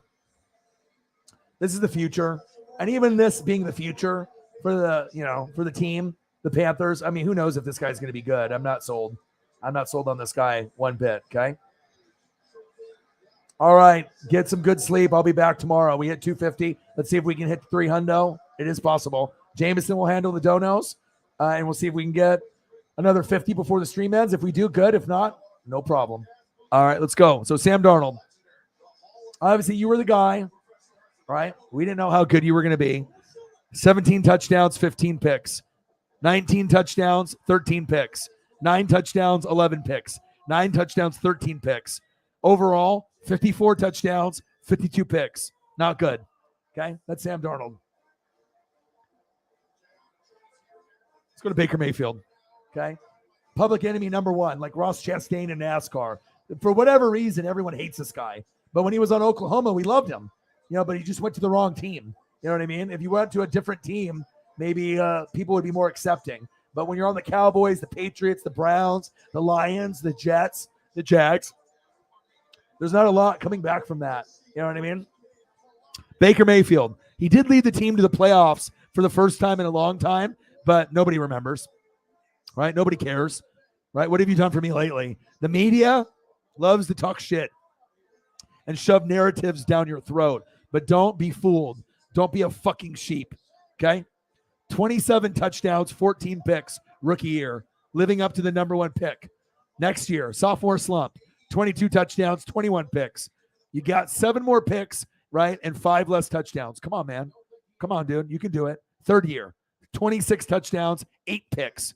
Incredible year. Aaron Rodgers, Mahomes-ish kind of year. Obviously, they get more touchdowns, but the interceptions, less than 10 when you had 21 the year before. Congrats. I don't think people thought you could do that. And then last year, 17 touchdowns, 13 picks. Sam Darnold's stats in 4 years, 54 touchdowns, 52 picks. Is that good? Fuck no. Baker Mayfield, in 4 years, 92 touchdowns, 56 picks. That's what I'm talking about. Case closed. Baker Mayfield is a top 15 quarterback in the NFL that just gets a bad rap like he's a bottom 15 quarterback. And that's facts. So he'll be a Band-Aid just like he was, right? So you'll keep Baker, you'll cut Darnold, you'll cut PJ Walker. He was like, XFL or USFL bullshit, right? But he ended up making the team, but he'll be cut. This is the future, but we don't even know if he'll be better than him. And we don't even know if he'll be better than him, right? But I don't think this is his final destination. He'll find somewhere else, But the Browns, how many games you win in 6 or less? Maybe. Seattle, you going to win 6? We'll see. And obviously with the Panthers, they hope that they win more than 6, and we'll find out. Baker Mayfield, better than people think. See that? Your boy redoes a show at any point. I know I already mentioned that comment. It's like, what do you think about Baker coming to Carolina like 2 months ago? No, N and like 10 O's for no. Yeah. So it wouldn't surprise me if they don't throw the ball, in that direction. So, especially, and you already know he read the comment. It's not like he's going to be like, oh, I didn't read it. He knows exactly. Baker is the one to keep receipts. For sure. But we'll see what happens. I mean, the Panthers and Falcons will be nowhere near the Saints and the Bucks, but we'll see. All right, we got $16 to get to $100 on the Cash App. We hit 50? We had a good night tonight. I was thinking that we could end up hitting over 100. That was the 100 is the goal, and then 200 is normally the goal for us once we get to football season. I haven't been on in a couple days since I've been camping, so fantastic support from the Fanatic family. I need to go buy Paisley food, dog bones. I need to go buy a lot of things, and you guys definitely make that possible. So thank you so much. I appreciate you. Gang, gang. All right, we got 24 minutes to go. Time to eat another gummy and finish my beer, and then maybe eat some food and watch some wrestling. And then watch Simpsons and King of the Hill.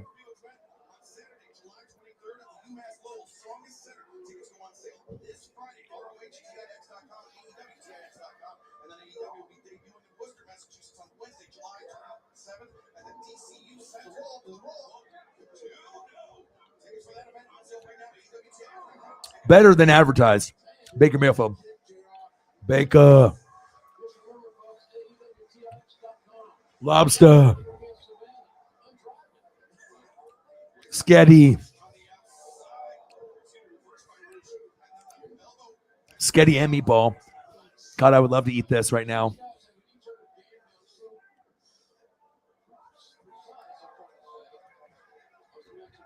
All right, 23 minutes to go. And now it's up to you guys, whatever you guys want to talk about, for this last stretch. I'll let you guys decide if you guys want me to bring up food pictures, anything that you guys want to see or bring up, TV shows, Stranger Things, whatever you guys want, you let me know. I mean, usually when we get to this point, I'll just start bringing up food.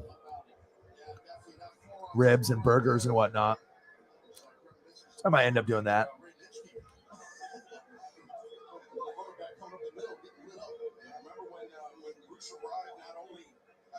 But I let you guys, I always let the fans decide at the end, you know.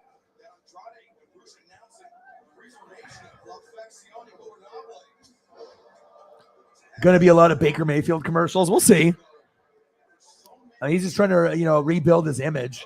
You know, a lot of times people don't want to bring up 4 coaches in 4 years, 4 OCs, you know, just being on the Cleveland Browns and what that means. It's like, you know, it's not like anyone is like, oh, I want to go to the Cleveland Browns. Like, no one says that. I imagine Amari Cooper right now is probably like, fuck, I wish I wasn't on this team. You know, the Cowboys fail every year. You probably would rather be on the Cowboys than the Browns.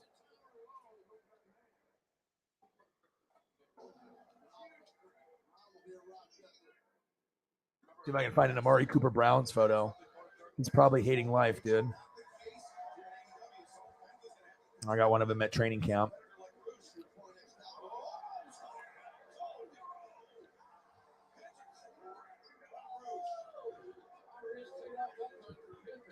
All right, take a look at what Amari looks like on. See what Amari looks like in the Browns uniform. I mean, it's just they didn't need a whole reboot of their, you know, logo and the colors.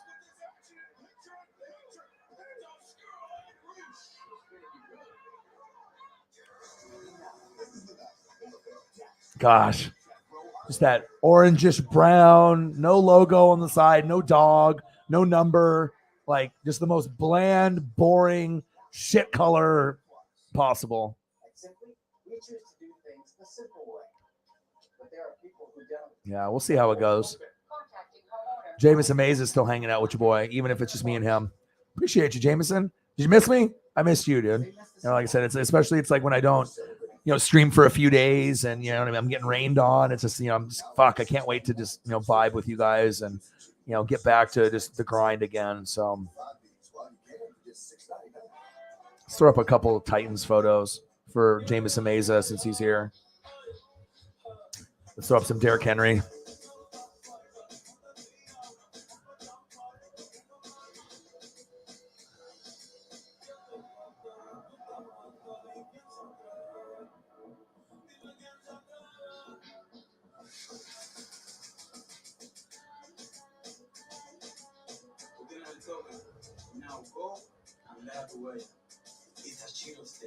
It's a Cheetos thing. I need to find a new Derrick Henry photo for you. Or maybe I'll do a defensive player. Yeah. For your Braves, right? See if I can find a picture.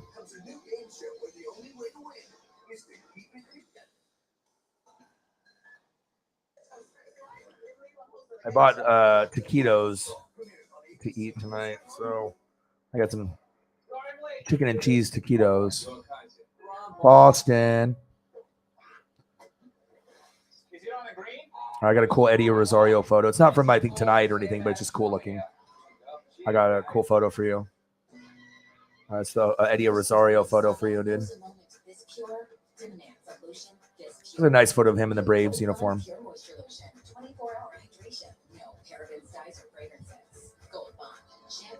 So that way that we get the representation right. Nice HD photo of Eddie too in the blue jersey. It's just right after the game ended. He's got the blue jersey on with the kind of the gray pants. He's got the batting helmet on with a nice chain on, smiling. Boom.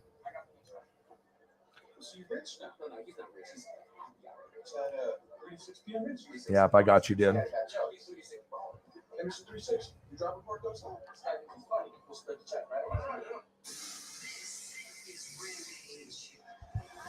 The grind is real, baby.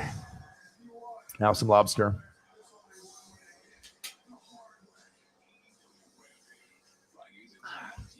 What did you do for the 4th, Jameson? Anything? I mean, I was like 3 hours and 30 minutes behind, so I didn't really get a chance to talk to everybody as I was just trying to catch up with all the comments. I know Julio's been doing big things, so that's good. I got a couple Julio pictures I'm showing now.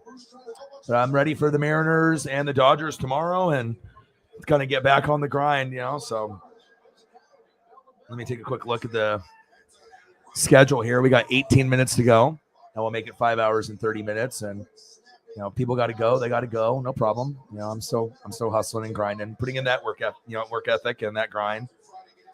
Sabrina Ionescu goes for 31 triple-double. Dude, she's awesome. I mean, if I was ever going to buy a WNBA jersey of someone, it would be Sabrina. She went to the Ducks. She kicked ass. She's one of the best players in the NBA. She's just like Justin Herbert. She's a killer, man. She's awesome.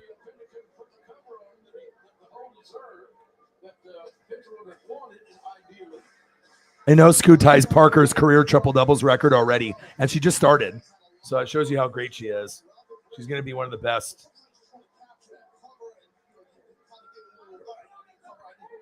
Rob Nikovic says Darnold will be Carolina's quarterback, not Mayfield. Well, I think Mayfield's much better than Darnold, so I think that's stupid. But I did actually watch it. I did watch it before I went camping, and I actually was pleasantly surprised. I was like, okay, this game is boring. And then, it was like Birmingham versus, was it Philly? And then Birmingham was up, and then Philly came back, and then Birmingham ended it with Scooby, who was on Arizona, and Scooby ended up getting the pick six at the end. But, I actually enjoyed watching it. I didn't want to be that guy that just didn't watch it. I wanted to make sure that I remembered the first championship. So I always watch everything, bro. All right, so I got Blue Jays and Mariners at 7:10 and Cubs and Dodgers. Ooh, I love that. Gonzalez is pitching. And who's pitching for the Dodgers? Gonsolin, 10-0. Well, guess what? You'll be 11-0.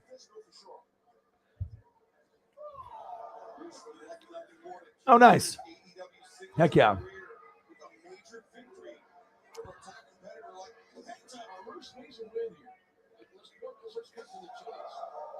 Well, Jameson, I am super fucking hungry. And normally I would just go for another 15 minutes. But like I said, it's been a long, camping trip and just, kind of getting back to, getting settled into the house. So I'm going to end the stream pretty much now. And then I'm going to go, heat up the oven and then eat some food and watch some Simpsons. And then I'll be back, later on today around 7:30, watch some Dodgers and Mariners. I appreciate you. I hope everything has been good mental health wise. I love you and I appreciate you. Bang, bang, bang, bang. I hope everyone enjoyed their 4th of July weekend. You guys are the best, just like Chase Elliott. And I'll be back. And obviously we know Baker's on the move.